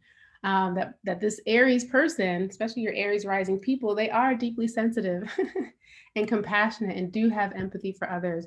We don't always get to see it, but there is a deep caring and they deeply want to be helpful. But it's in the quiet and the solitude of the 12th house where that Aries rising, that Pisces in the 12th can find like deeper motivation for, that Aryan drive to be the hero, to be the first, to be dominant, to be competitive. It's not just for the sake of it. It's really about like, can we forge a path for others to realize their spiritual selves too? Any 12th house emphasis means we have to unwaveringly, if you have planets in the 12th, I think this is true for everyone, but particularly if you have planets in the 12th, you have to have a spiritual practice. You have to set aside time for reflection, for self, to get out of the race, out of the restlessness that Aries can often find itself in. If you're Aries rising, you have to recharge and really recommit to self with deeper, deeper meaning. So how do we use Pisces energy for good? The experiences that we have in our physical reality. When we view them from the Piscean perspective, they can help us rise to meet our soul's consciousness. Where Pisces shows up, we can become better human beings, more compassionate and understanding of the suffering of others, while simultaneously doing work that helps people realize, like see their divine potential. In some ways, everyone with the planetary emphasis in Pisces in their charts is a spiritual teacher, whether it's realized or not. Like that's another story of free will and like which fish, you know, is leading. This spiritual teaching doesn't have to be done in some kind of formal way of writing books or doing classes or talks or anything like that, but just in your beingness, in your willingness to be compassionate towards others, and your willingness to see that the suffering is on the surface, but that there's so much more that's within a person, to see people in their greatness, in their light, in their wholeness, like that truly lifts people up. When we reach, you know, it's like when we communicate with people and we would try to relate to them on the level of their suffering, that actually doesn't help. We have to relate to people on the level of what we know that everyone is capable of as a spiritual being. You know, seeing the more in others, you know, and calling that expansive, like spiritual part of other people forward. Hope that makes sense. Sorry, I just forgot to change the slide. Medical astrology. So here's what it looks like when Pisces is out of balance, or what it can. This is not planting seeds, this is just information. So in medical astrology, all the signs have rulerships over different body parts, and the planets, which we're not going into detail here, they rule the path of the physiology and the pathology. The planets like alter the function of the body parts in different ways, but just talking about the sign, Pisces rules the feet, the toes, the pineal gland, third eye, appendix, lymphatic system, so immunity. And, you know, it can have a weaker body and be deficient in like recuperative abilities. This greatly is dependent on the planets. Pisces imbalances can produce foot problems, autoimmune diseases, seasonal affective disorder, lower libido, hypersensitivity to radiation and magnetic fields, allergies, poisoning, fungal and viral diseases, intestinal diseases and dropsy, chronic fatigue syndrome, sleep disturbances, maladies that are hard to diagnose or are misdiagnosed with that Neptunian rulership, psychosomatic symptoms, Alzheimer's disease. It can also produce a desire for drink and drugs, hallucinations, and altered states of consciousness. None of that means that none of that means you're going to get those things.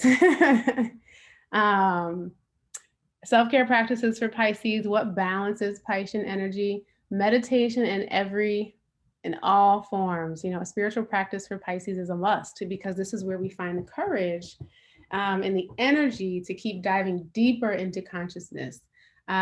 Solitude, quiet, downtime, a diet that supports strengthening the immune system, music, art, grounding foods to keep you here when escapism is getting out of control. It's something that we have to be, you know, I have to be mindful as a Pisces sun. We have to be mindful of when are we like mentally retreating in a way. Like imaginative is amazing. I love my imagination. I love that, you know, my imagination is one of the things that saved me growing up in a home filled with trauma. But there's that line of like using my imagination to dream up new worlds and versus like I'm just trying to escape. So we have to be, Pisces has to be mindful of that. Spiritual baths also be really supportive too. When you think about Pisces in your chart, questions, reflection questions to ask, you know, where do I serve or suffer, or how? Which direction do I choose? The path of the personality or the path of the soul? Where do I need to express more boundaries and just not let stuff slide, you know, from that soul's perspective? When we think about like, you know, when this lifetime is over, you know, this won't really matter. Well, you're in this lifetime today and now, and it matters. So you got to speak up. Where do I have a tendency to escape and why? And where can I believe more in our spiritual potential than in our physical limitations?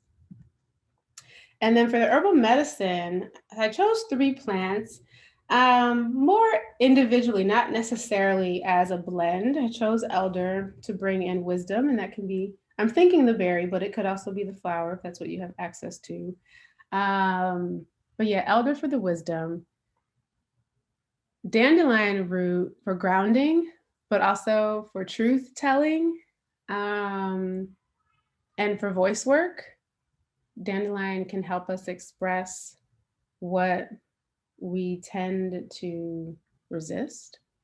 And rosemary for clarity, nervous system support, even digestive support, especially depending on where Pisces is and how, how it shows up. Every sign has its own way of getting itself into anxiety. And we know that anxiety lowers immunity. That's a part of the elder too, is the immune system support. The dandelion root for clearing, like clearing toxins, but the rosemary for that anxiety too, that mental clarity and that anxiety and that knowing of like, I just feel like with Pisces, you have to know which reality you're tapped into. That's probably one of the biggest things. Are you tapped into the here? And it's fine to be tapped in to whichever one, but it's that awareness of what you're tapped into. And because when we have that awareness, then we're aware of like, where is the sense of overwhelmment that typically, urges Pisces to escape? Like, where is that coming from? So rosemary bringing that clarity. But really what I thought about with this blend, if you were going to blend it, you could do a tincture. But it was also I really thought of it as like choosing the elder for the immune system support when you need it, for the wisdom when you need it, calling on the dandelion for just clearing of that internal congestion and matter, and then calling on the rosemary to reduce the anxiety, to bring the mental clarity. So I did kind of think of them separately and not necessarily as a blend. Lots of Pisces energy. We have Venus in Pisces now.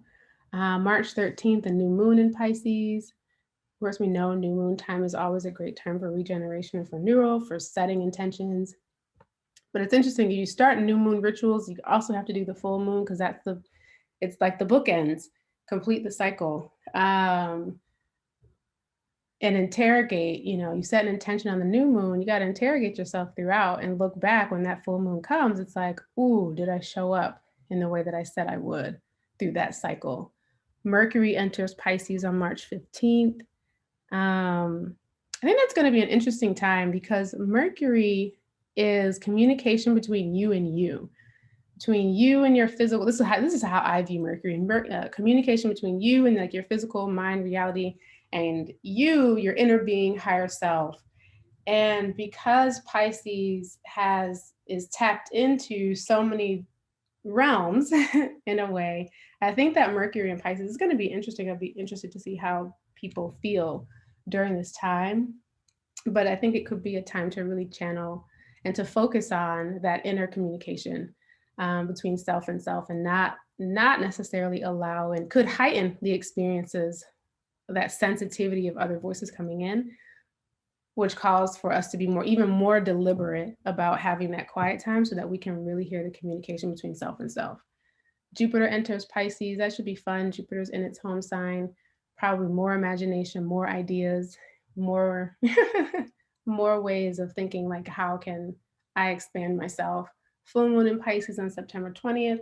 Jupiter will retrograde and then it'll re-enter Pisces on December 28th.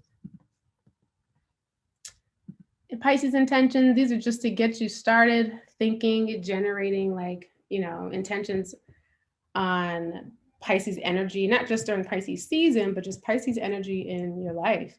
I'm here for a good reason. We see that too. I wrote this because we often see and read the stories about the Pisceans who are no longer with us because they've chosen, like, the physical world was maybe too much. We don't know, but they've chosen to transition. And so I think a really great intention for Pisces is, I'm here for a good reason. I can learn to handle and manage my sensitivity, my psychic abilities. And even though we're all spiritual beings, it's necessary for me to express my human boundaries. Oh, and this is a little note on herbal medicine for the soul. This is a mentorship program. We dive deeply into medical astrology and astrology in general inside the program. But this is where the big mentorship program, helping you break the cycles of chronic physical pain, mental illness, pills, side effects with herbal medicine, emotional alchemy, spiritual alignment. You can check that out if you want to. And now I'm gonna have a sip of water. And the first chart I'm gonna pull up is Jennifer's. I'm gonna turn my camera back on. Let me find it. Hey, y'all. How's it going? Somebody talk to me in the chat while I pull up Jennifer's chart. Was this helpful? Oh, good. Hey. Hey. There's so much more. All of these, I feel like, there's so much more I can say. There's so much more. But we'd be here all day. Like literally, there's so much more. So this is the beginning. I hope it helps. Thank you. Yay. I'm glad. Okay, I'm gonna share. You can unmute, Jennifer, and hi. Hey. This is so great. Oh, I'm so thrilled that there's a recording, because as a typical Pisces, there'd be things that you'd say and I'd start thinking about that. I'd be like, oh my God, wait, you need to focus. You can take a note. Yes, I typically pop it up on YouTube by Monday. Just confirm that these are your birth details. Yeah. Okay. Sure looks like it. So I just point out a few things. All right. Sorry, I'm orienting screens. This is exciting. Thanks for picking my chart. Yay. Okay, what did I look at first? Oh, okay. I actually went here to your Gemini energy first. You have Mars, Saturn, and a South Node in Gemini with a North Node in Sag. So it's always interesting to me when people have South Node energy and planets in the same house, because South Node is like, to some degree, it's the energy you're trying to, well, it's like you're trying to release the negative patterns of that sign to adopt the highest ideals of the North Node sign. And so Gemini with Mars and Saturn, that's fascinating too, because Mars is about action, very rapid movement. This is like really rapid fire mental energy. With Gemini in and of itself, you're looking at like a ping pong match inside of infinity mirrors. Can you imagine that? That's a great, immediately. And then when you add Mars, that adds so much more speed to it. So it's like incredible, but then it slows down when you hit that Saturn. And so Gemini loves perspective, right? Loves hearing different outlooks, different perspectives, bringing in the stimulation, kind of just mentally bouncing around. It gets overwhelmed when, usually, because Gemini can think of so many different perspectives and can think of problem through so many steps, usually it gets overwhelmed because it thinks itself into an outcome that's terrible. Like no matter worst what case scenario, every possibility leads to it's not going to work out, and that's just not true in reality, because even with how mentally fast and brilliant Gemini energy is, there's still far too many factors for you to think your way into what's going to be the predictable outcome. You can't predict it. And so the South Node is like releasing some of that. It's that fine line of when, okay, I've thought about this enough to now I'm overwhelmed by it, and releasing that trying to make decisions purely based on logic because the North Node says you have to bring in the faith. North Node in Sag, you have to lead, and you have to believe that whatever it is, it's going to work out. And this was also, it's made me think of like, almost like, it's not the way we use the expression, but that needle in the haystack, where the hay is all of the perspectives that you allow in. And it's like, you're trying to find the needle that represents your truth. Does that make sense? Yeah, it does. A lot of sense. That's what I thought of.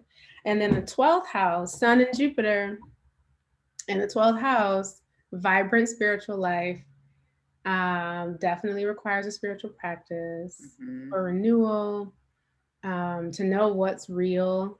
You know, Jupiter in the 12th is nice. I have Jupiter in the 12th. It's like you have a nice little spiritual guardian that it's almost like, so if we're thinking of that body of water and there's the ripple and we're like, where's that ripple coming from?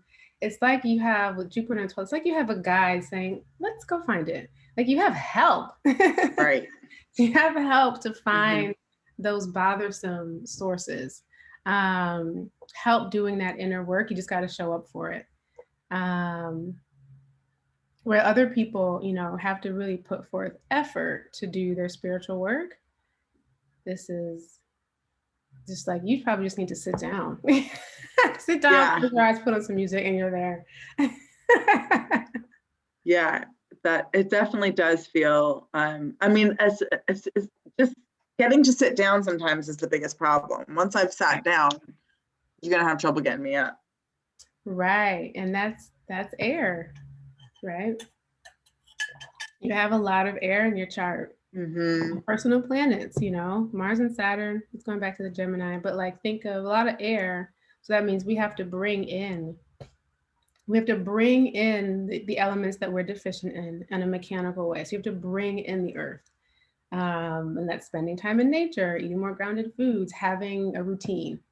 Routine brings in earth, and because earth brings boundaries. So it's like now we have to be, if we're not going to be boundaried in our minds, when we have a lot of air, we have to be boundaried in our practices.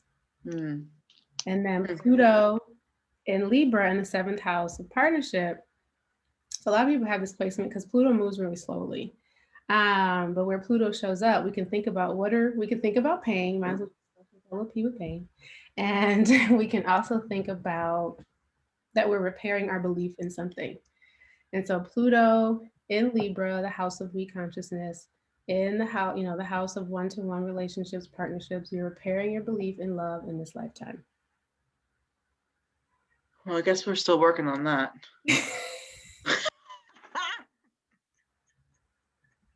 but that makes me hopeful. Yes.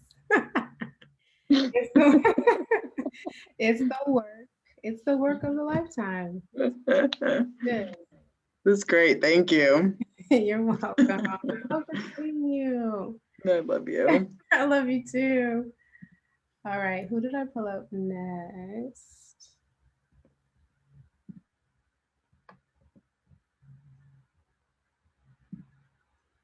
Is Joya here? Yes. You're here.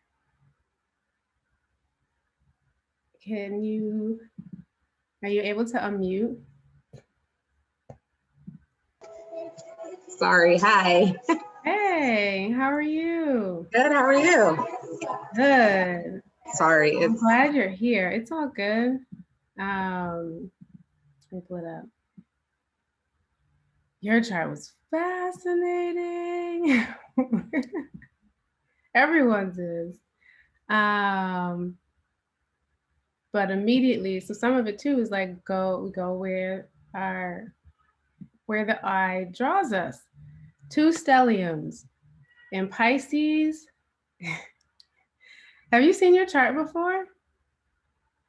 In Pisces in the 7th, and in Sag in the 4th. This was amazing. This was so fascinating. So This 7th house is the house of one-to-one relationships, partnerships, marriages, business partners, people who are close, could be really deep, like best friendships too. And just in snapshots, you know, Jupiter is faith and belief, optimism, expansion. The sun is our vitality. Venus is love and beauty, cooperation, like harmony between people. And what does that really mean in the house of harmony? And then the Mercury, again, that communication between self and self, self and self. And really my question was like, how psychic are you? And if you tap into it, because Mercury, and I was kind of talking about it, you know, through the transits, Mercury rules communications between self and self, but Pisces is not just here. Pisces is, who knows, at any given point, who knows where Pisces is living. And so it was literally like, how many voices are in your head? And not from a place of trying to be funny, but like, wow. I would love for you to talk if you're able to unmute yourself.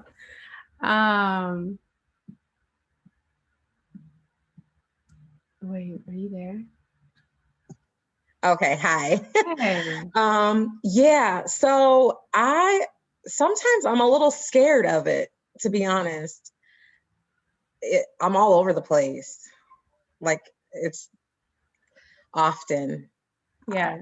Like, I feel like I'm just everywhere, all over, like mentally.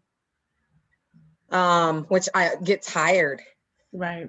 So I haven't really tuned into it, but yeah, since like my entire life, I've been highly aware of it. But so then I'm like the crybaby, or, you know, like I'm just all over the place because I am so in tune with not only myself, right, but other people, other situations. On the psychic piece, like I think that I don't know how to tap into it exactly, but kind of. Things happen all the time. And I just kind of note it as like, oh yeah, that's me. You know what I mean? But I don't have any real like direction or guidance with it. Through self-exploration, I guess I try. But then I just, like I said, I get tired and overwhelmed because it just seems like I haven't harnessed it yet. Right, right. Yeah, and this is where, and I'm not saying that this is you, but your story, you know, this is really capturing like when we see that Piscean escaping into substances, because it's like not knowing how, if we can just all imagine what it could be like to be you, and to like, you don't know how to handle all of the energy that you feel. So it was coming up as you were chatting, and I'll put her information in the chat. Victoria Liberator, Intuitive Animal is her website. I'll pull it up. But she is an amazing, I've been seeing Victoria, oh man,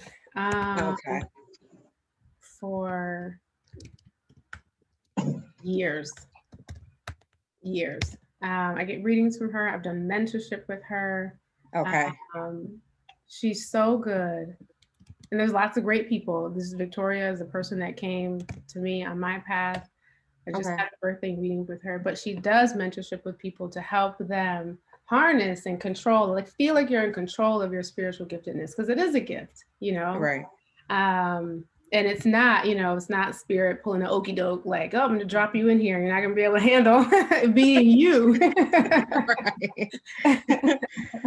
So Victoria is so good. There's a student in herbal medicine for the soul who's finally doing some mentorship with her too, because she literally sees animals. She talks to the dead. Like, she has this gift, but it doesn't feel like a gift when you're overwhelmed by it. Right. And when you don't know how to, you don't know how to control it.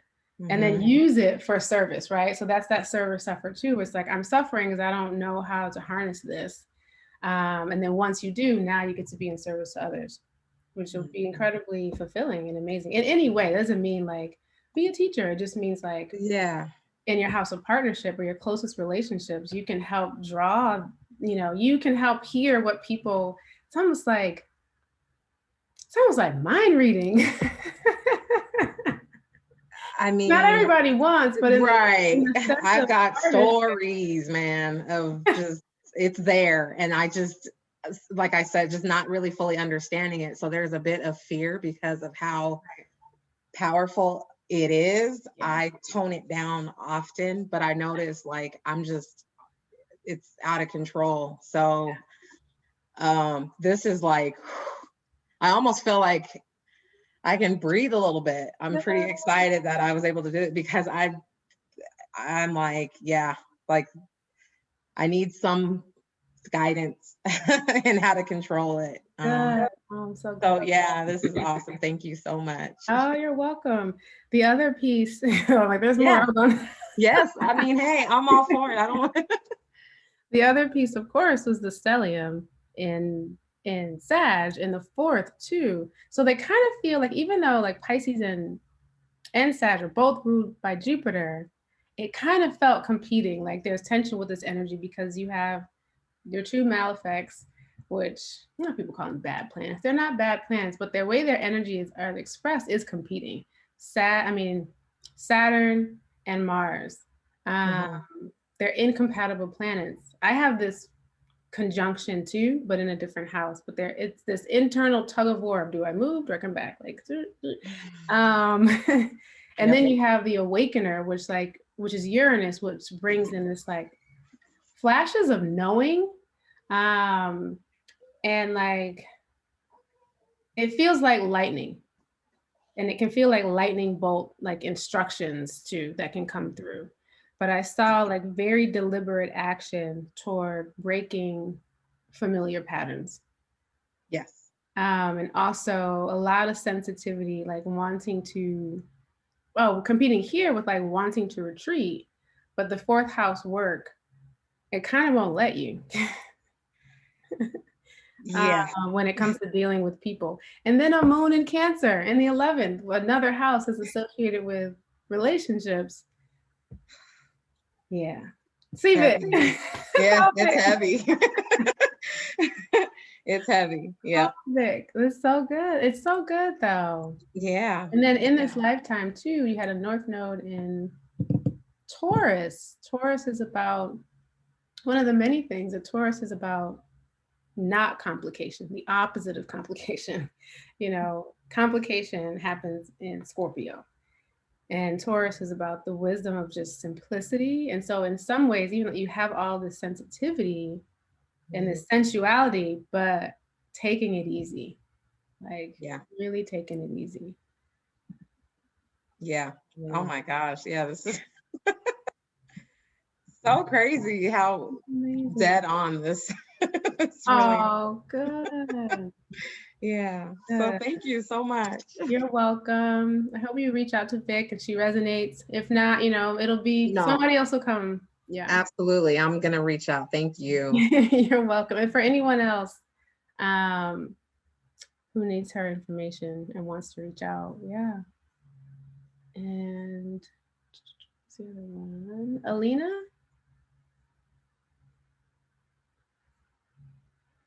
Oh, I don't think Alina's here. But I'll pull up her chart. We can talk about it.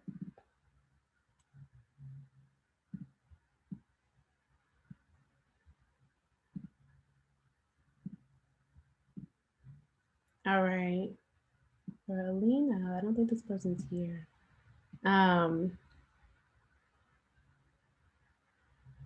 Yeah, one of the first places I went to, or my eye went to, was the Chiron in Cancer. So Cancer, mothering, nurturing, all this energy with the 7th house. It's funny. Same house, 7th house energy, one-to-one relationships.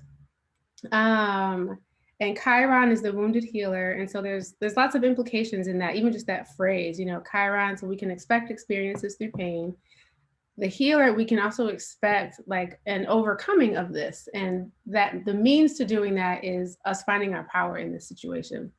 Cancer energy is like, if you just imagine an infusion, like you're making a tea and you have the loose leaf herb, you have the water, 20 minutes later, it's steeped. Now the medicine is in the water. Cancer is that absorbing where, it's absorbing of energy, where to the point where it can often not distinguish, in that tea pot, you don't know, well, what was the plant, what was the water? Now it's all merged into one. With Cancer energy, sometimes you can't tell, where's my energy begin and end, where's another person's energy begin and end. Very heart feeling forward sign, more so than words. Like if someone walks in, Cancer's in the room by itself, someone walks into the room, immediately it senses and feels what that person is going through, or just where that person is energetically, and brings that into its own, and then wants to mother, wants to nurture, wants to embrace and be like, are you okay? And to the point where it could look like saving, because Cancer is also that place too. Cancer is also the place where we have to make sure we are nourished and nurtured and we feel supported and mothered. Cancer is home. And so sometimes, this Chiron wound could look like a couple of things. It could look like, instead of the person nurturing self, they uses that energy to try and save other people.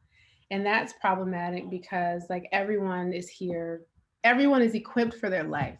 So that's not to say you can't be supportive for others, but it is to say there's a line when you're trying to save people, that it doesn't allow others to rise to their power, rise to their knowing. Hope that makes sense. And yeah, so it's like the wounding, it could look like ways in which you're trying to save other people, you're wanting to be saved. The very like insecure Cancer, the Cancer the crab that doesn't feel like it has a hard shell, or the crab that feels like it's in between shells, could feel like, save me, somebody save me. And so this is really all of that to say is that the power here is learning emotional boundaries. Pluto and Scorpio, again, when Pluto shows up, we can associate painful experiences, but we can also say like there's deep work in this lifetime. And Scorpio is a sign of truth, of saying all the things that most people don't want to talk about, just honoring the shadow, right? It's the things that people consider taboo. It's the truths that you don't want to admit to yourself. And this is a commitment. This Pluto and Scorpio is a commitment to doing that shadow work in the house of friendships and to bringing that out in people too. Scorpio is masterful at that, because it'll just, Scorpio will just speak the elephant in the room. It'll just say it and be like, what, we got to deal with it. So let's deal and let's figure it out. Some of the frustration with Scorpio can be that truly, sometimes there are times when people are not ready. And so it feels like they're in denial, when I mean, not readiness is like, they're not in the consciousness of being ready to talk about those things. But this is a commitment to raw honesty, to being truthful about everything, in your own life, to drawing that out in other people, like it's a truth teller. And then the other thing was Venus and Pluto, and Pluto's an outer planet, but like Venus and Pluto being the only planets in fixed signs. And fixed signs, that's where we can cultivate like concentration. That's where we can like sit down, kind of focus on a task, be in it, be in the depths of it for long periods of time. Capricorn and the rising does help with that, but it was like bringing in fixed energy, because mutable energy is really changeable. Like just wanting to be here and there, that's Pisces, it's Gemini, just here and there, all over the place. Cardinal energy is wanting to like, it's like road runner. It's like, go and ignore all of the signs that are saying stop, turn left, you're heading towards a dead end. But fixed sign gives us that stability and that ability to kind of like focus and be like tunnel vision.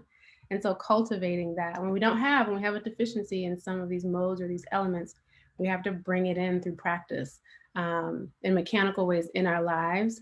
So like bringing in work that requires you to focus for longer periods of time, like you're training for a marathon and doing that deliberately, so that you can reach the finish line of your goals